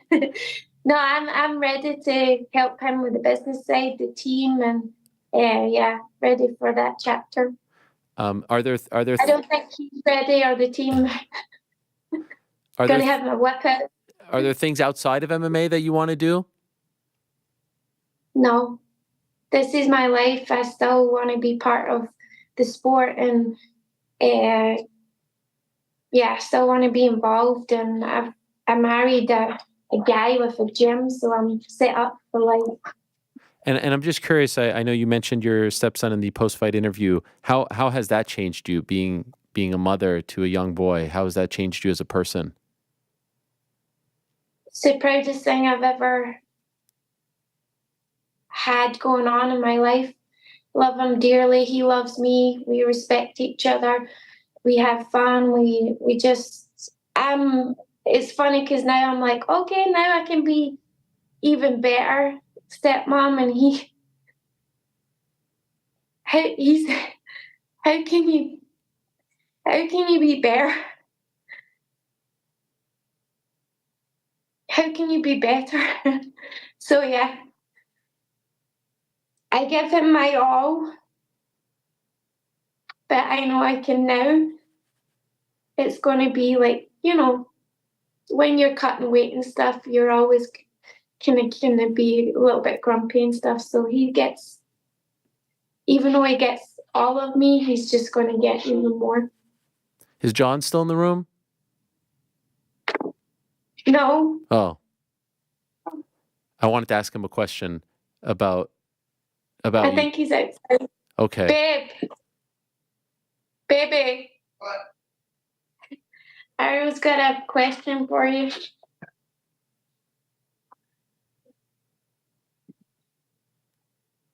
Hey, John. Yeah. How are you? What's up, man? I just wanted to ask. I'm good. Thank you. How did you feel seeing your wife on Saturday retire on top and how she fought? Just curious your emotions as well.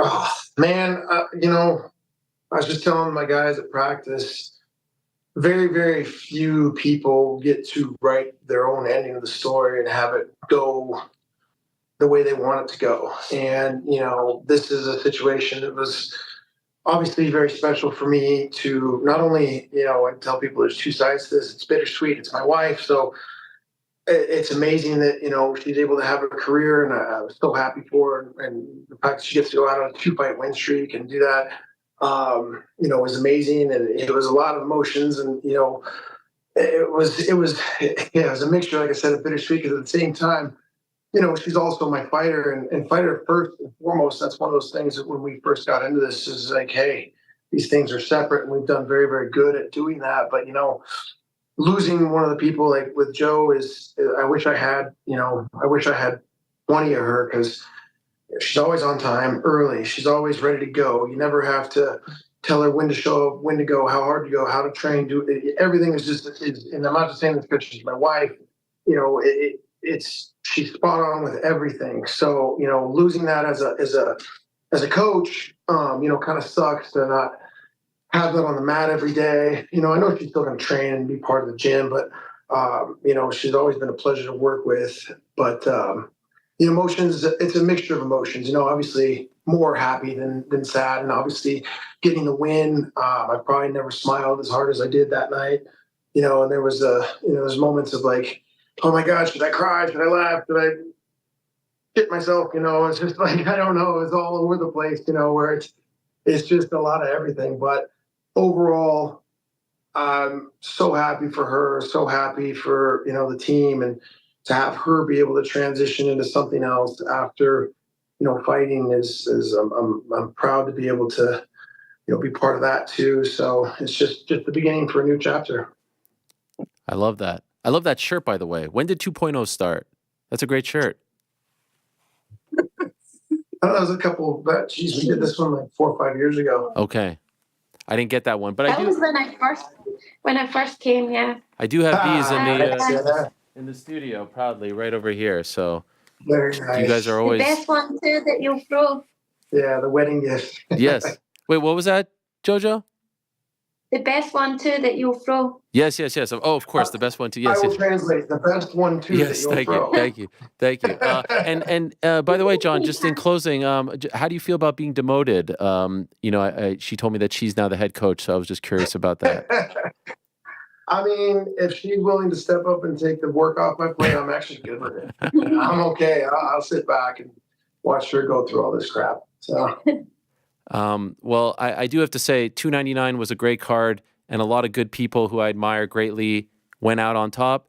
Nothing made me happier than Joanne Wood going out on top with a win. It really was a beautiful thing, and honestly, one of my favorite people that I've ever met in life, not just in MMA. So you're a very lucky man, and I wish you guys nothing but the best. And we'll miss you, JoJo, but happy that you're still in the sport, and wish you nothing but the best.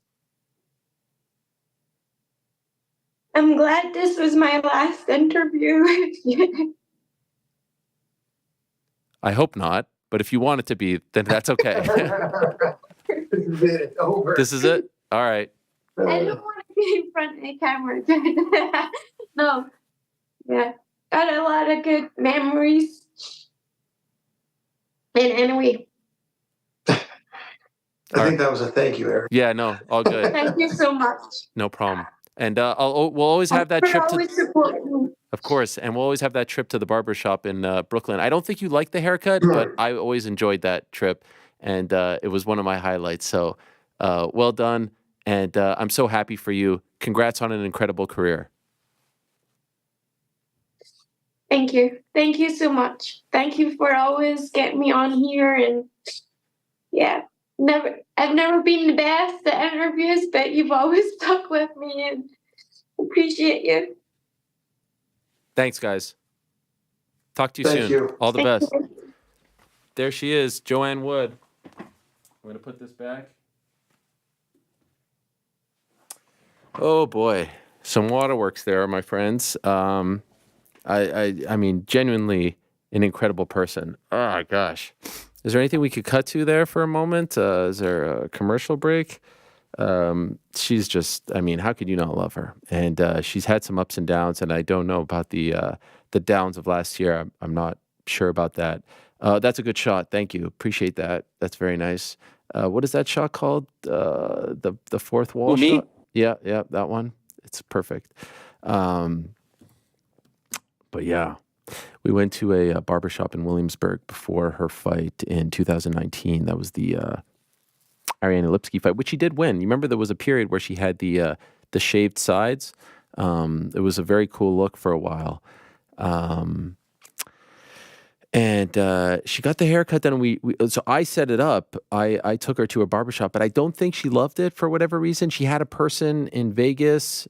And I just got, you get someone a present or something, you put it in, they're like, thank you so much, but you don't really feel like they love it. That was just me and my interpretation. It also might be my neuroses. That's a very personal thing. Yeah, no, I didn't do the haircut. I didn't cut it, but I just took her to a place. I mean, not everybody can be Paulo Costa, but what I'm saying is that relationship is very personal. So gifting somebody a haircut, or I didn't gift. Taking a haircut is not not a great. Do you remember this? I remember the video. Now you have to remind me of the circumstances. No, the video was first show on ESPN, and my idea for a shoot was for the pre-show when we were doing the pre-show stuff. Yep. That we would go to a barbershop and see her go. Did she say she was already going to a barbershop, or did you propose this? No. This was the period. Remember, she used to do the shaved, the thing. So I was like, could we follow you? And then she said, like, you live here, right? You live in this area, so will you recommend? So I recommended my own barbershop. What am I supposed to do? Not recommend my own barbershop? Take her somewhere else? Put a lot of pressure on that. Yeah. Well, I mean, at least I could sort of vouch for it as opposed to, taking her to some jabroni spot. Maybe she would have gotten it done in Vegas. By the way, she hasn't actually confirmed that she didn't like. No. Well, I'll say this. When you said, I feel like you didn't like it, she didn't rush to say no. You're right. Golly, now I feel horrible. She let that one sit. Now I feel horrible. I mean, look, when she talked about regrets in her career, obviously that's what she was talking about. She said there was many. She was like, yeah, what about that barbershop in 2019? What a great person and God. interview she's always been. I know she is a little bit shelled up and has said like it's hard for her to come out of her shell, but I feel like you two have always kind of had a great rapport, and it's been a long time, man. It's been a long freaking time, man. Andrew Feldman posted a video of me in our hotel room with Casey. Casey and Esther always had a great relationship with her too, still do. I don't even remember I think it was a San Jose fight. Did she have a fight in San Jose? For some reason, the hotel looked familiar. Maybe I'm wrong. Glasgow, Ottawa. Oh, you know what? I think it was Cleveland. That's what it was. Jessica Andrade, UFC 203. That's what it was. Yeah. Anyway, we did a whole thing there. She talked about the haircut and all that. When you were doing PR for Invicta, was she there or was this pre or post? That was post. I was not there during. You came after when she was already in the UFC. Yeah. Yeah. Man, there was just there's something about that like first wave of strawweights and the early, Invicta fighters. I mean, she fought Invicta 6, Invicta 3, like, this is the explosion 2012, 2011, and I'll say it once, I'll say it a million times. That era fighter from like 07, 08, 09 to around 2012, like those fighters, it's just like I feel as a fan of the sport, and obviously someone who's been covering it for, like, I feel like a piece of me dies as well. I feel like a piece of me retires as well. And I don't know, this may be a silly thing, but like I do feel like it's unfair that I get to continue and they don't. And I know they get to continue and be coaches in the ways in which they want, but it's just a weird thing. It's like they're the ones who should be able to continue forever. The media guys shouldn't be. Like, there should be an end date for us, not for them. But I don't know. It's just a range of emotions, and especially when it's the, it's one of the good people, the good souls in the sport. Bummer that she never got the title fight. Remember the circumstances. She thought that she was going to get it, and then she took another fight instead of waiting, and then that fight didn't go her way. The Jennifer Maia fight, I think it was, rolled the dice, didn't work out. But in the end, nothing to be ashamed of, nothing to hang her head about, nothing to be down about. A true pioneer of women's MMA, of European MMA, just an amazing fighter, an amazing person, an amazing soul, and very happy that she has found this happiness and will now be a part of, teaching the new generation and getting them ready. And that's the beauty of these fighters now retiring. They can now, because they're the originals, and hopefully now with the sport evolving and getting to be so big that we've reached this point where now these fighters can teach the newer fighters about what to do, what not to do, do's and don'ts, things of that nature. So congratulations to Scotland's Joanne Wood for an amazing win on Saturday and an amazing career, an amazing spinning back fist as well. Could you imagine if she would have retired with a spinning back fist knockout? Not someone who was known to be a knockout artist, but that was flush. That was clean. And what about the full circle nature of her beating the person who handed her her first loss as a pro back in April of 2015 at the Krakow, Poland, and I think it's Krakow, if I'm being precise, Poland card, headlined by Gabriel Gonzaga versus Mirko Krokop. How about that? Wow. Isn't that amazing? That's some throwback right there. Part 2. Of course, part 1 was in London. Remember.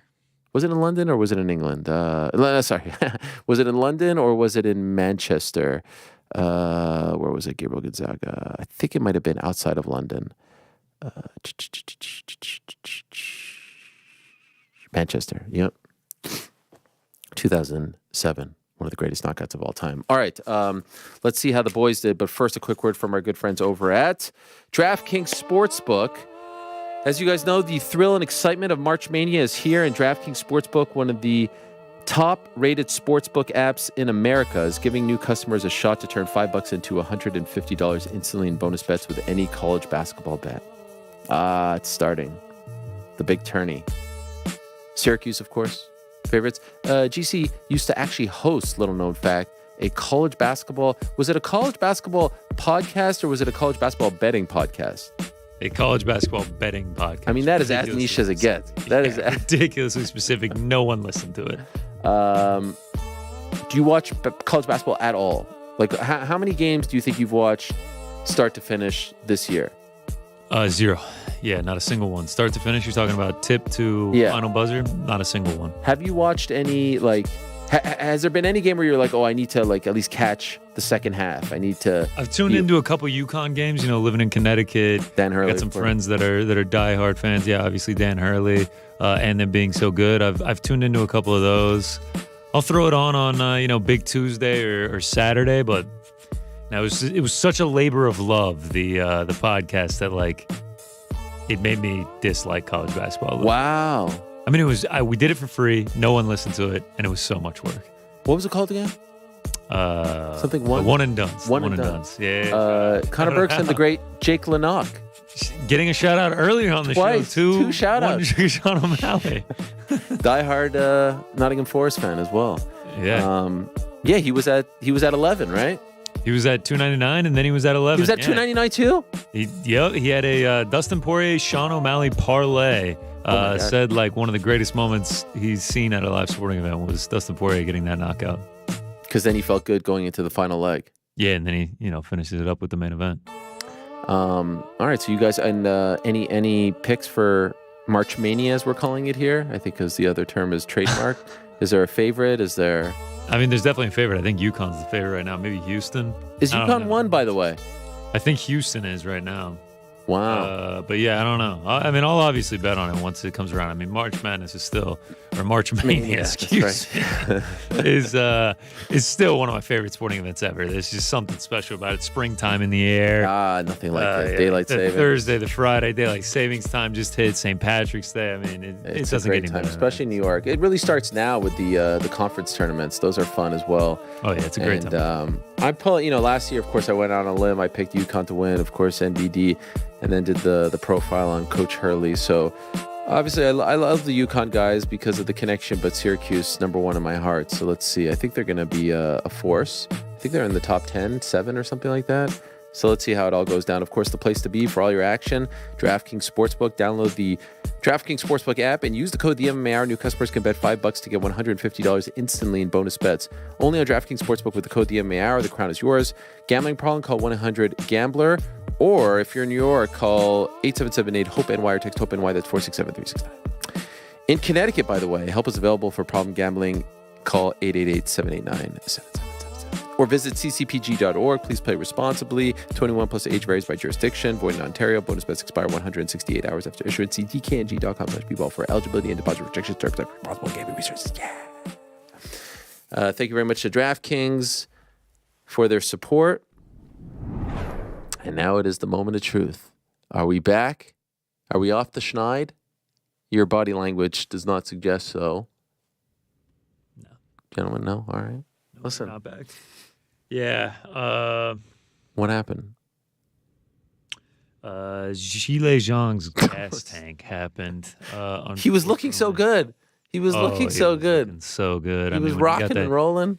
When he got that first knockdown, I was like, this is easy work. The pride of New Jersey. A New Jersey man would never let me down like this. Yes, Bloomfield.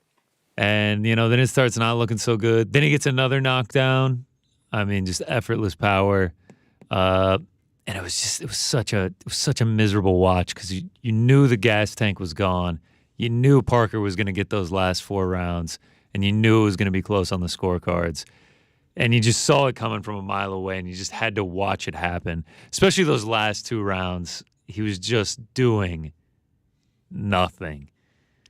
So I killed it on Friday. Back-to-back weeks. I mean, this is heartbreaking stuff right here. This is just, it's embarrassing for me. Back-to-back weeks. I am the sole coster of the Parlay Pals. And the end of March approaches even faster. And we remain winless. I mean, are we thinking April, maybe May? No. UFC 301, we finally get on the board. This week, baby. It's coming. This is a good week to do it. Apex 88 stacked. Yeah. I mean, fight after fight after fight, top to bottom, curtain jerker to headliner. Can I just say, when they went at the end of 299, they're like, these are upcoming events. And it was... Oh, it was like 4... it was like a visceral reaction from me when I saw it. I was just like, oh my God. At least we got Atlantic City. Yeah. We'll be there for that. But yeah, this Apex card it's not great. Like putting Taito Ivasa in the Apex seems sacrilege. Like it's just like criminal. What are we doing? Like he's on a short list of fighters that should never fight in the Apex. The walkouts. Whose shoe is he going to take? Yeah. There'll be some influencer guy there. Mark Zuckerberg's going to toss his shoe up to tie? Aiden Ross or something. Sneeko. These people have just been like forced down our throats. It's like I can't escape them at this point. Between my kids who are slowly getting into this world and now just like the amount that the UFC pushes them on us, it's like I feel like nothing else exists. Nothing else matters. It's just this. This is my life. Every time I go on Twitter, this is how I get on Twitter. Every time I get on Twitter, it's another one of these videos. This is how your parents felt about all your idols at the time. It's a fair point. When I used to watch pro wrestling and The Undertaker in particular would come on the screen, my dad, immigrant from Egypt, would say, "What is this stupid? What is this smart boy watching that's Aiden this Ross. stupid-" Yeah, The Undertaker is Aiden Ross. Yes, exactly. I get it now. Fair enough. I get it. Oh boy, I get it. I'm sorry. No, it's all right. I just need to stick to what I know. I need to stick to UFC. I shouldn't have. Listen, my pride for the great state of New Jersey got the best of me. Fair. And that's what did it. I wanted to support the Garden State, and look where it got me. Good news is I get to do it again in just a few weeks. Couple New Jersey fighters fighting in New Jersey, so I can support then. But yeah, I mean the rest of my picks, like I said, I just kind of need to stick to the UFC. Got reverse swept on PFL and boxing. Cedric Doumbé, yeah, we lost to the Splinter. That was a tough one, but I was like, man, we got so many picks. We'll bounce back. One of my favorite plays of the week of the year. Joshua under a half knockout, half knockdown, no knockdowns. Yeah, that got wiped quick. That got wiped quick. I mean, we were throwing ticker tape parades back here with like how good of a bet this was. I mean, we were like, we're just waiting for this thing to cash. And then it took about 60 seconds and it was a straight loser. Joshua by decision, Ngannou by split, never even had a chance. That was just me just making my, DraftKings Sportsbook, here's my donation to you. The good news is that we did find some success on $2.99. We got a little bit back. Not much. Do well on the parlays. There's, the aforementioned Zile Zhang, being the only parlay piece that lost for me all week. Double in the parlay pals and in my own bets. But it is what it is. Losing week. I mean, we were feeling so good after UFC Mexico City. We were on fire. We have come crashing back down to earth. We are fully back in earth. Down on the week. Down on the year. Fall back below 100 units. Like you guys said, good news is we can bounce back at UFC Apex 88. I mean, look at this, though. We had 14 bets. I will do no more than 5 this week. 5 is my absolute limitation. I will not place more than 5, and it might even be less than 5. 5 is my absolute limit for bets on UFC Apex 88. I am not the story of the weekend, though, because I did poorly. We got to get into some big hitters because there are some absolutely insane ones from this weekend. Bum, bum, bum, bum, bum, bum. Syracuse Orange ranked 7th, huh? Yeah, am I wrong? I think 7th in the ACC tournament. Yeah, that's just as important. What are they ranked overall? Not ranked, unfortunately. Interesting. I was actually, when I saw the 7, I was like, oh, wow, they're actually pretty good. Yeah, I was like, if your team's 7, yeah, I would love to have Georgia basketball be good, but we stink. We sold our souls for football. All right, let's start it off. Kane Lebax goes by Swiss. 13 leg parlays.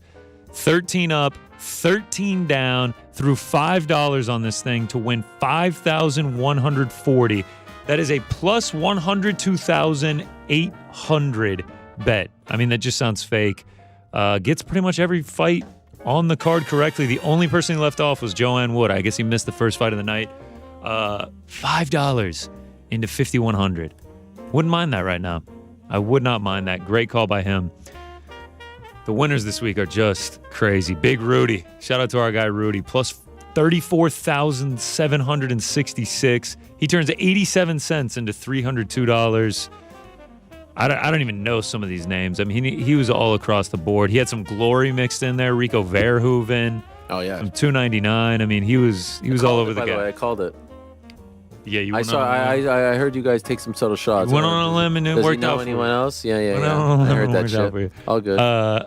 Next up, Foxy 281-281-59266. Jay Fox, shout out to him. 10 leg multi plus 22,460. Gets every fight that he predicts correctly. Got a couple dogs mixed in there. Dustin Poirier, Michael Page, Felipe Lenz. Turns $10 into $2,246. Just insane. And then there's our guy Marky Nude. He consistently makes the show, and I don't know how this guy does it. He hit one parlay, $30 into $13,452.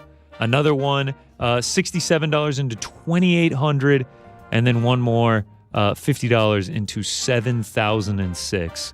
By my estimates, that's turning just over $140 into almost $20,000. I mean, he got every single fight right. I don't know how many of these he puts in, but it's truly just unbelievable. A couple more here. Big parlay here from Brian Cashman. Two to win 339. Got every fight on the main card correct, but not just that. He got the methods as well. O'Malley decision, Poirier KO, Page decision. Unbelievable stuff. John Bongiorno, shout out to the Bongiornos. He goes, you know, same.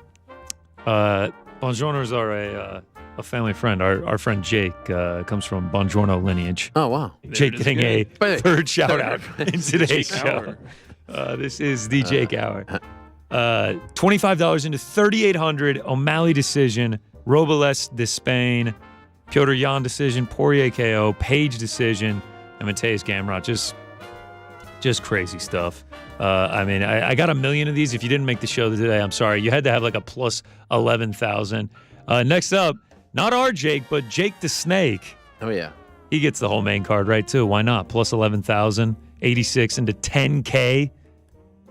Before the main card starts, he has $86. When the main card ends just a few hours later, he has 10,000. Shout out to Jake the Snake. Another just like dart here. Jay Patrick, 991. $20 into $2,200. Just gets every one of his fights right. And then one last main card, just nailed it. Piotr Jan points, MVP, Jack Della, Sean O'Malley points, Dustin Poirier. That's our man GSP 51032849. Oh, yeah. Pagan. I mean, you know him. You know him well. How could you mistake anyone else? And then lastly, the bad beat of the week. This one hurts bad. Ironically, Spud's bad bets. This was a great bet, Spud, but unfortunately, he has like a 14-leg parlay.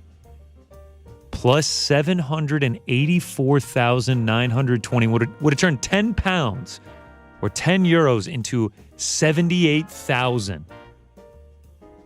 Had Song Yadong beaten Piotr Jan. Could you imagine how good he felt going into that second round?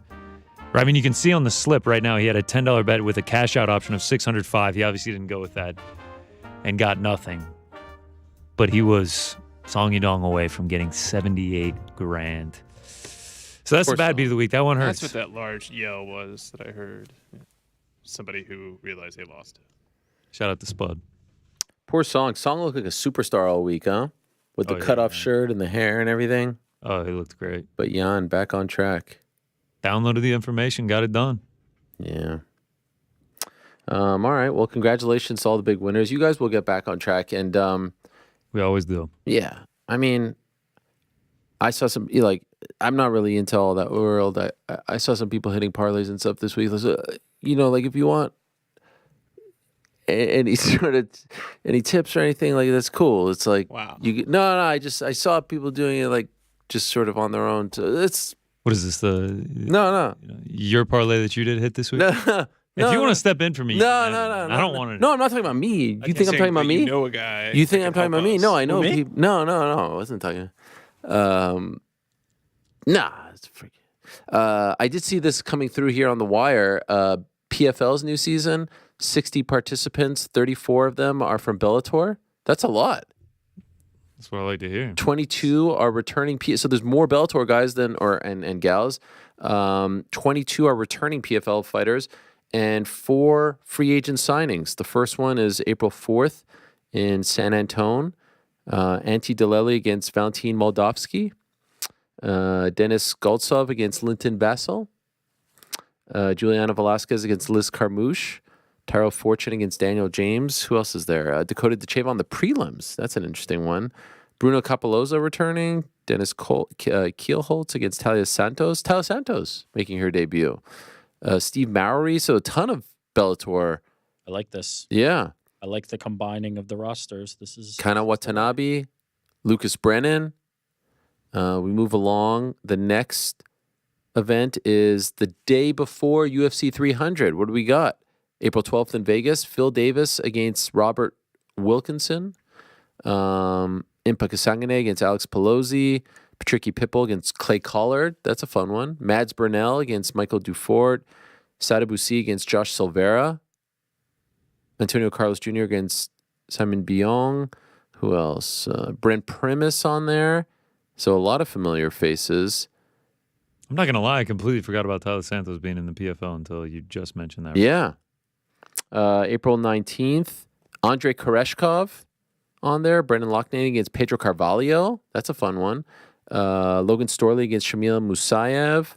Naaman Gracie against Gochi Yamauchi. I mean, this is a lot of Bellator. more than half. Yeah. Adam Borix, Brett Johns, Kyle Crutchmer, my guy. Always bet on Kyle. Going up against Don Madge. So this is actually more Bellator than I expected. Interesting. All right, so there you have it. That's April 12th. I did mention a lot of the big things that happened this week. Obviously, Tyson Jake for July 20th, PFL Paris, Francis Anthony. Shout out to Rico Verhoeven for winning the Glory one-night kickboxing tournament. Shout out to Todd Grisham, by the way. Todd Grisham going from Puerto Rico to Saudi Arabia direct. 3 flights. Actually, one of his flights got canceled, had to sleep in Philadelphia, gets to Saudi Arabia, got there after me, and I went home for a day. Calls the fight. Fight goes incredibly long. Throws to the ring to Bruce Buffer making the announcement. Leaves, has his bags with him at the airport, gets in a cab, pays the cab driver 3 times the rate. Oh, Michael Buffer. Pays the cab driver 3 times the rate to speed, to get him to the airport, to catch a flight to Doha in Qatar, to then go to Amsterdam, makes the first flight with minutes to spare, literally minutes. He had 45 minutes from the arena to the airport to get there, makes the flight, and then gets there just in time for the start of the card to call it in Amsterdam and then go home on Sunday. Just a freaking beast. Anyway, Glory and then 299. Probably missed out on the biggest news story since we last spoke on Wednesday. Which is what? Lexa Grasso, Valentina Shevchenko. Oh, Coaching tough. Yeah. Yes, of course. How do we feel? You know what? I messed up on what that was the story. Yeah, the biggest story. That's a good call. That's a good call. They had a face-off. How do we feel? Yeah, we got the video for it. Can we see the face-off? Yeah, I think we can. Before we talk, okay, here we are. Good stuff. The trilogy. Shout out to Forrest Griffin in the middle there. Oh yeah, looking great. Any firework? What is this? What's happening? Oh, they're friends. I mean, they've been what? to war twice. What's going on? Yeah. Hugging it out. No jersey for Valentina. We keeping the jersey color secret. No, I like that. Connor-esque. She wears her own stuff. It'd be funny if they were talking wild shit, even though they're like smiling at the forward facing. Alexa with the belt here. Oh, Valentina gonna sneak it. Feels like she's gonna sneak it. Thank you to Oscar Willis for that footage. Yeah, shout out, my guy. Yeah. What did you think that Valentina is killing her with kindness? It seems it. Yeah, I like that. The smile's a little I like big. that move by her. Yeah, bringing her in. Yeah. What were you gonna ask, Rick? How do we feel about it? No, you asked how we feel about it. I was just, you know when you say a question and then somebody repeats it and you can tell that they either don't care or you know they don't have an answer because there's no answer. Yeah, I was just repeating you because who cares? Like what? I'm hyped for it. I'm hyped for it. Whoa. Unfortunately, negativity. There was a press. No. I'm not talking about the fight. No. Tough. Yeah. Stop it.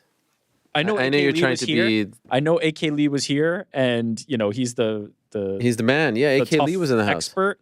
And no disrespect to Connor, new Tough Talk co-host. Tough Hang. Sorry, Tough Hang. I came up with the name. I'm allowed to mess it up. Yeah, nobody cares. Unfortunately, I'm super hyped for the season. I can't wait for it. I'll be sitting down in front of my television every Tuesday for each episode. But I did see a press release put out by MMA Fighting that season 2 of Tough Hang was not renewed. Wow. I was just going to ask. Yeah, pretty heartbroken about it. Yeah, me and Did AK, anybody tell AK? Yeah, me and AK were pretty upset. Yeah. The brass, we fought tooth and nail, but unfortunately, just couldn't make it happen. Maybe you could do budget cuts. Social. No. Make a video so. every single week. So, if we were gonna do it, we want to be all in. Oh, God. Now I'll just be. I'll probably just not even watch out of solidarity. Without. No, I don't. When does it officially start? I'm looking right here. Nobody By the way, knows. it's men's featherweights and men's middleweights. I wouldn't know. AK would be the perfect person to ask about this. It starts, by the way, Tuesday, June 4th. Sweet. No one loves a summer reality show more than me. Yeah. Put that on the calendar. It's 10 p.m. Eastern on ESPN. Wow. What we really needed was for Aaron Blanchfield and Menon Faro to wait long and, not have any prospects of a title opportunity for another year. It feels like that's what we were all I feel like this was destined for the Sphere, no? So it plays out, goes till September. Sure, I guess so. So the timing works out. In any event, men's featherweight, I wouldn't know. AK would know. I think this might be the first time where there's female coaches but no female fighters. Oh yeah, that's gonna be interesting. That's possible. That'd be interesting. Some recognizable names: Nathan Fletcher from Liverpool, Paddy McCory from Belfast, West Belfast. A very international cast. Ireland here, I see. Toronto, Athens, Greece. Wow. I don't know how many people from Athens have been in the UFC. Johannesburg, South Africa, Switzerland, Russia, Rio, Australia, Mexico, Tajikistan, South Africa, Lithuania, England, New Mexico. There's only two Americans on this show. Like the Olympics. That's got to be a first. Can't wait to learn about each and every one of them week after week. Yeah. So there you have it. And speaking of women's MMA, congratulations to Ioana and Jacek. Oh, yeah. On being announced as one of the members of the 2024 Hall of Fame induction class. That was a great moment. Great package. Shaping up nicely. Yeah. Frankie, Vanderlei, Ioana champion. I mean, this is nice. Yeah, they're doing a good job. No, I love it. I love those announcements, and I love that they're finally making it into a big deal. Of course, I would love for the Hall of Fame to not just be a wall on the staircase at the PI. Like I don't know. Is it the PI? Yeah, I don't understand why it can't be like an actual place that people can visit. But maybe one day. And you certainly can't argue with that one. She's Ioana? No. Yeah, Cannot. I thought she might come back at some point, but maybe this cements it. This doesn't preclude. Yeah. Wasn't BJ Penn in the Hall of Fame and still fighting? Yeah, or something yeah. Like that? A few guys Ryan were. Faber.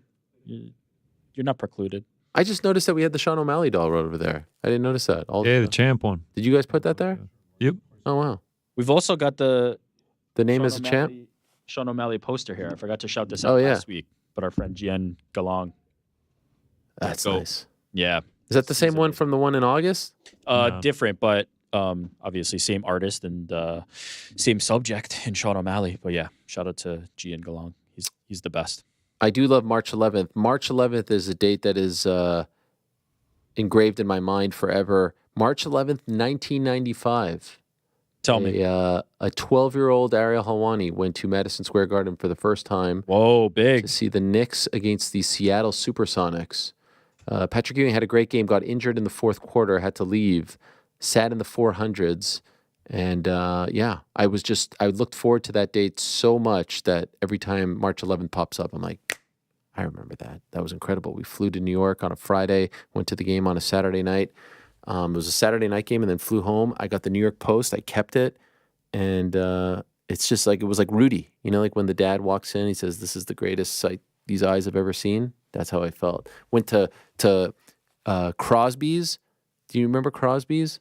There was a store right next to MSG that had all the jerseys, Rangers, Knicks, and like coming from Montreal where you couldn't get a single NBA jersey. Like you couldn't even get a Jordan jersey in 1995. Wow. And it was so NBA was so irrelevant. NBA was like I would say like Bundesliga in New York. Like you'd have to go to like a super like you couldn't get any coverage whatsoever. You go to this store and it's every like 1 through 12. Back then when they had 12 players on the team, on the Knicks, like every jersey possible. Got an Oakley jersey. It was just an incredible time. It was one of the best days, best weekends. Now you go to MSG, you're sitting next to Katie Couric and Action Bronson. No, I'm just chilling. Yeah. No, what about Action, huh? Come up. What about Action during the Cheeto walkout and he's like rocking out to his own song? He's like going crazy. I was more happy about the Joanna. I was going to say, getting the hug and everything with Joanna. And what about the fact that he's rocking the Ewing Knicks jersey in Miami? Tremendous. Fucking hell. The mayor of New York. That was incredible. I just get such joy just seeing him there. I think everybody gets. I think he is the number one purveyor of joy. He brings joy to everybody. I went down a rabbit hole of like these action in the kitchen videos from like 2009 yesterday. Mm-hmm. They were crazy. I mean, we're talking about real life 15 years ago. I got to show them to you sometime. They're not even on his YouTube channel. They're on someone else. Oh, wow. It's like, I'm talking zero production value. It's like one of his friends, like just video recording him in the kitchen and like him making like ravioli or something. It's like the early days of F. That's delicious. So again, I mean, we could talk about everything. We'll save some more talk for Wednesday. Answer some questions. Thank you to everyone. How were the questions, by the way? Were you happy with the questions on they were Wednesday? amazing. There were too many. Yeah, too many. I see what you have to go through now tough, on a week basis. Like you can't stop. That's why we went so long. I know it's tough. It's tough. I have one final question, so I'm debating it. This has never happened to me. All my years of traveling, was in a bit of a daze. Came back from the arena, had to quickly pack. I didn't expect the event to go so long in Riyadh. Sure. Had to quickly pack. What time did you get out of there? What are we talking? Like, what's the actual time on the clock? 4:30. Oh, wow. Okay. I walked into my room like 4:55. Yep. I had a lift to the airport at 6. Yeah. So I had an hour to pack. No sleep. Yeah, no, of course not. Had an hour to pack and take a shower because I knew I had 24 hours. So, I was just at an event for 12. We got to the arena at 3:30 Eastern. I left at 4:30 a.m. That's how long it was. Nuts. But honestly, it flew by. I did hit a bit of a lull, like maybe right before the Zhang fight. But anyway, quickly packed. All good. Come home, unpack yesterday, realized that I left one of my button-down shirts, like the shirt that I wore on Friday, the white button-down. Yep. Called the hotel in Riyadh, asked them if it was there, and it was. I think I left it on the bed, and like it got mixed in the covers and everything, and I didn't. It was a white shirt. Yep. So just a plain white button-down? Just a plain white, custom, but Polished shirt, yeah. Yeah, not just like. So I asked my wife, she does a lot of shipping for her work, to set up a pickup. They said you could pick it up and we'll send it to you. Also left a charger in there. She says it's $300 to do like the cheapest. Worth it? No. I don't know how much your custom shirts cost. How much did the custom shirt cost? I mean, it's around that. If it's around that, then no, it's not worth it. Just buy a new one. Laptop charger? What are you talking about? We're talking phone charger. Phone. I mean, the new USB phone charger you had to buy recently. Yeah. And the adapter. Yeah. That's a solid $10. Do you think this is karma from that time you took someone's suitcase? No, fuck that. I gave it right back. I turned around and went. I'm gonna write that shirt off as a loss and just move on. But I like that shirt. Nah, just go ahead and move on. I think. Really? Yeah, you can just get another one. I think they're like about $365 each. Yeah, so then you're good. You can just buy a new one. Fuck. I think I'm gonna do it. Stupid. Why? Explain it to me. Give me the thought process. It's the same thing. What do you mean it's the same thing? I'm gonna have to ask for another one. Yeah, now you have a new one. Yeah. Not soiled from I felt years good. of. I felt good. No, it's a relatively new one. It's less than a year old. Okay, now you have one that's less than that. I'm on team. Go ahead and get it sent back to you. I think so. I think I'm gonna do that, Frank. There's no practicality in that. Silly. It's a long journey. You're wasting their time and sending it back. There's a whole industry of picking up and shipping that's depending on you doing this, and you're basically saying, "No, I'll just throw it to the." You're right. Even when I called the guy, $300 shirt. I called the guy. I'm like, "There's no way they're gonna find this." I called the hotel, the Hilton Riyadh. Yeah, they probably walked right in and they were just like, "Oh, this guy left his shirt." Oh, No, his charger. He calls me back maybe 30 minutes later. First thing he says, he apologizes for taking so long to call me back. I was like, I didn't think you were ever going to call me back, to be honest. He's like, oh, sorry, it took so long. Yes, we have your shirt and charger. I was like, oh, man, now I definitely have to do this. If you pay for this shirt, it's now a $600 shirt. Be honest with us. Just buy a new $300 shirt. Just ship it back. It's already here. It's already on the way right now. No. She's emailing me. She's like, this is going to cost $300. I'm like, yeah, I feel like it's worth it. Hard pass. I'm not sold. Hard pass. Frank, you say go for it, huh? You should tell her Mysterious Frank says, go ahead and grab the shirt. Yeah, I think I'm going to do that. I think she's trying to rake you over the memories coals. with that thing. Who's raking me? My own wife? No. She's the one emailing me about the cost. Whoever is providing the actual procurement and shipping, too much. She's trying to screw me. Not your wife. Your wife is not going there and estimating these prices, right? There is somebody You think who is... FedEx is trying to screw me? No, I think his wife is the one that estimated the price. Yes, my Rick wife is saying your wife is trying to screw you over. No, that's not what I'm saying. That's what I'm hearing as Who told me about the 300? Is going to physically grab the shirt, put it in a box, and send it back? Who is that person? The hotel people. Yeah, too much. Whatever it's costing, that's too much. Have you asked the hotel people how much it would cost? Yeah, that's no, what I'm saying. they're the ones who said you need to like make a shipment, send us the label, and schedule a pickup. You know what I mean? So Jacqueline's just going into FedEx and being like, Yeah. this is from here to here. Yeah. Okay. Yeah, well then FedEx is the one to blame. Yeah, FedEx. They're trying to screw I mean, it's a pretty long journey. I just did it. Yeah. It's not great. You could get on a flight and go get it for about No, the I'm not same. doing Like, that. Just go I'm do not that. doing that I again. would have just, as soon as I realized it was gone, $300 to ship a shirt, to throw it in the cargo bay of some other plane? Yeah, no way. I mean, I'm gonna wash it. I one time was sitting on a plane on the tarmac and realized I left my watch in the security bed, and I was just like, well, guess I don't have that watch anymore. Moved on with my life. The only thing that's worth that level of shipping is something sentimental. And this is that sentimental. shirt is not sentimental. He wore it. Yeah, for a very big event. Man, you really want this shirt shipped? Why does Frank I have want this stock shirt in so bad? FedEx, and like we need to. I like that's an important night in the history of combat sports. Oh, we're gonna. You've got frame other it now? mementos. The shirt is the shirt going game worn dress shirt. I don't know. It's a nice looking shirt. Yeah. You know what you should do? This is what you should do. Have the hotel send you some more stuff just to make the value worth it. Yeah, be like, can you throw some coasters in there? Throw some extra stuff have in them there. throw some dates in for me. Yeah, if you don't some mind. dates, a robe, Dates are some fantastic, slippers, but everything. The Poke matches. baklava is something. Yeah, you might as well get them to throw some baklava in then as well. The food in the Middle East is so underrated. You should contact somebody local. Just be like, hey, do I know anybody there? And have them see if they can send it back to you for. You mean His Excellency? Oh, you could do that for sure. Yeah, go call Turkey up. Turkey. I was a little bit. Run over I was a little bit disappointed. I was like, this is Ariel Helwani, just for the record calling. I thought they'd say, oh, Mr. Helwani, Mr. Helwani, we will send this to you right. I was expecting that, given the hospitality and the reception. That I think did you say, a guest of. I didn't go that far, but there you go. I was on DAZN. I don't know if you guys saw me in there. I was in the back. No, they were like, wait, what were you here for? The tech conference? Yeah, that was. There was a big fight there this week. There was a big thing. Who? Yeah, that is true. Did you write your initials on the tag of the shirt? That's a good question. It was custom. It's gonna end up in a thrift I'm not a store big somewhere, initial maybe, guy. I should get initials on there, but that probably costs more. Who cares? Why do people like that? The little thing on the. You know what I mean? Oh, you mean monogram? the cuffling? Yeah, the cuffling. Yeah, I mean, it's a nice people look. are proud of their names. Yeah, you're right. All right, is there anything else we need to cover? Or great show today. Tell me. Yeah, it was pretty good. Oh, yeah. Pretty dang good. Amazing guest. Well done to the booker. Shout out to him.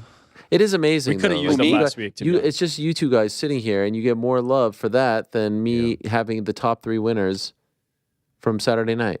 Yeah, I mean, I said that on the show. I mean, it's ridiculous, It's old hat for you, though. There's still a freshness. Exactly. Let me and Rick do 10 more shows, and then they'll be like, oh, my God, these guys again? Are you guys going to do a Friday show or what? Listen, I said my agent is standing by, waiting for the phone call. It's just a couple of negotiations away from making it happen. 2 watch parties this weekend. Double watch party, back to back. Tired? Oh man, when we went off the air on Saturday, that was a great crashed. Great relief for me. Oh, crashed hard. At least you didn't go late on Friday. That is good, yeah. But I mean, it takes, as you say, shout out to the booker. watch party. Shout out to the graphic maker and everyone. Yeah, it knows a lot. What time did you sign off? What time did it end? 7? 8? Yeah, 8 o'clock. 8 o'clock we got off the air. Did you sleep here or did you go home and come back? No, but I did think about that. Like the green room, you could sleep in there. Yeah. You could sleep in there. Well, it was a big week, and it's another big week ahead in the world of combat sports. So we will be back on Wednesday, gentlemen, to talk about it all. There's a couple Cage Warriors events. There's a KS Dub event, and there's the UFC Fight Night event. Next weekend, first Bellator event of the new era. There's a whole bunch of other stuff going on, but that is interesting. That's on Friday. The main event on Saturday at the Apex is Tai Tuivasa against Marcin Tybura. And there's a bit of a drop-off after that, but we can worry about that on Wednesday. This is a 4 p.m. Eastern main card. No, prelim start. So I'm guessing then it's a 7 p.m. main card start. So that's some good news. See if there's any other interesting names here. Shout out to Natan Levy. Gerald Mearshart against Brian Barberina. Bam Bam, right over there. Yeah. And shout out to A.K. Lee and his wonderful girlfriend for bringing us this new edition, which has fallen over a couple times. Look at that. How nice is this? Huh? I didn't even know they sold those. Yeah, me neither. Let me take Bill's pot? Yeah, it's like a half football with a plant in it. They brought it all the way from Toronto. Wow. Wow. A housewarming gift. Yeah. Did they drive here? Did they fly here? I think they drove. Oh, okay. It's beautiful. It's a it's a bromeliad plant.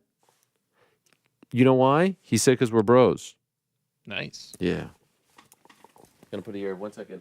I just want to make sure it doesn't fall again because it's been a little bit dicey. Does it need sunlight? We have a light here. I was just about to say we have a light here. Right behind. There's a light on top of it. Is it showing? I can't tell. A little bit, right? Tiny bit. I mean, Cormier's blocking it. See you later, DC. That's one way to fix it. His head fell off. Good guy, bad guy. My ass. Anyway, It needs to be clipped off.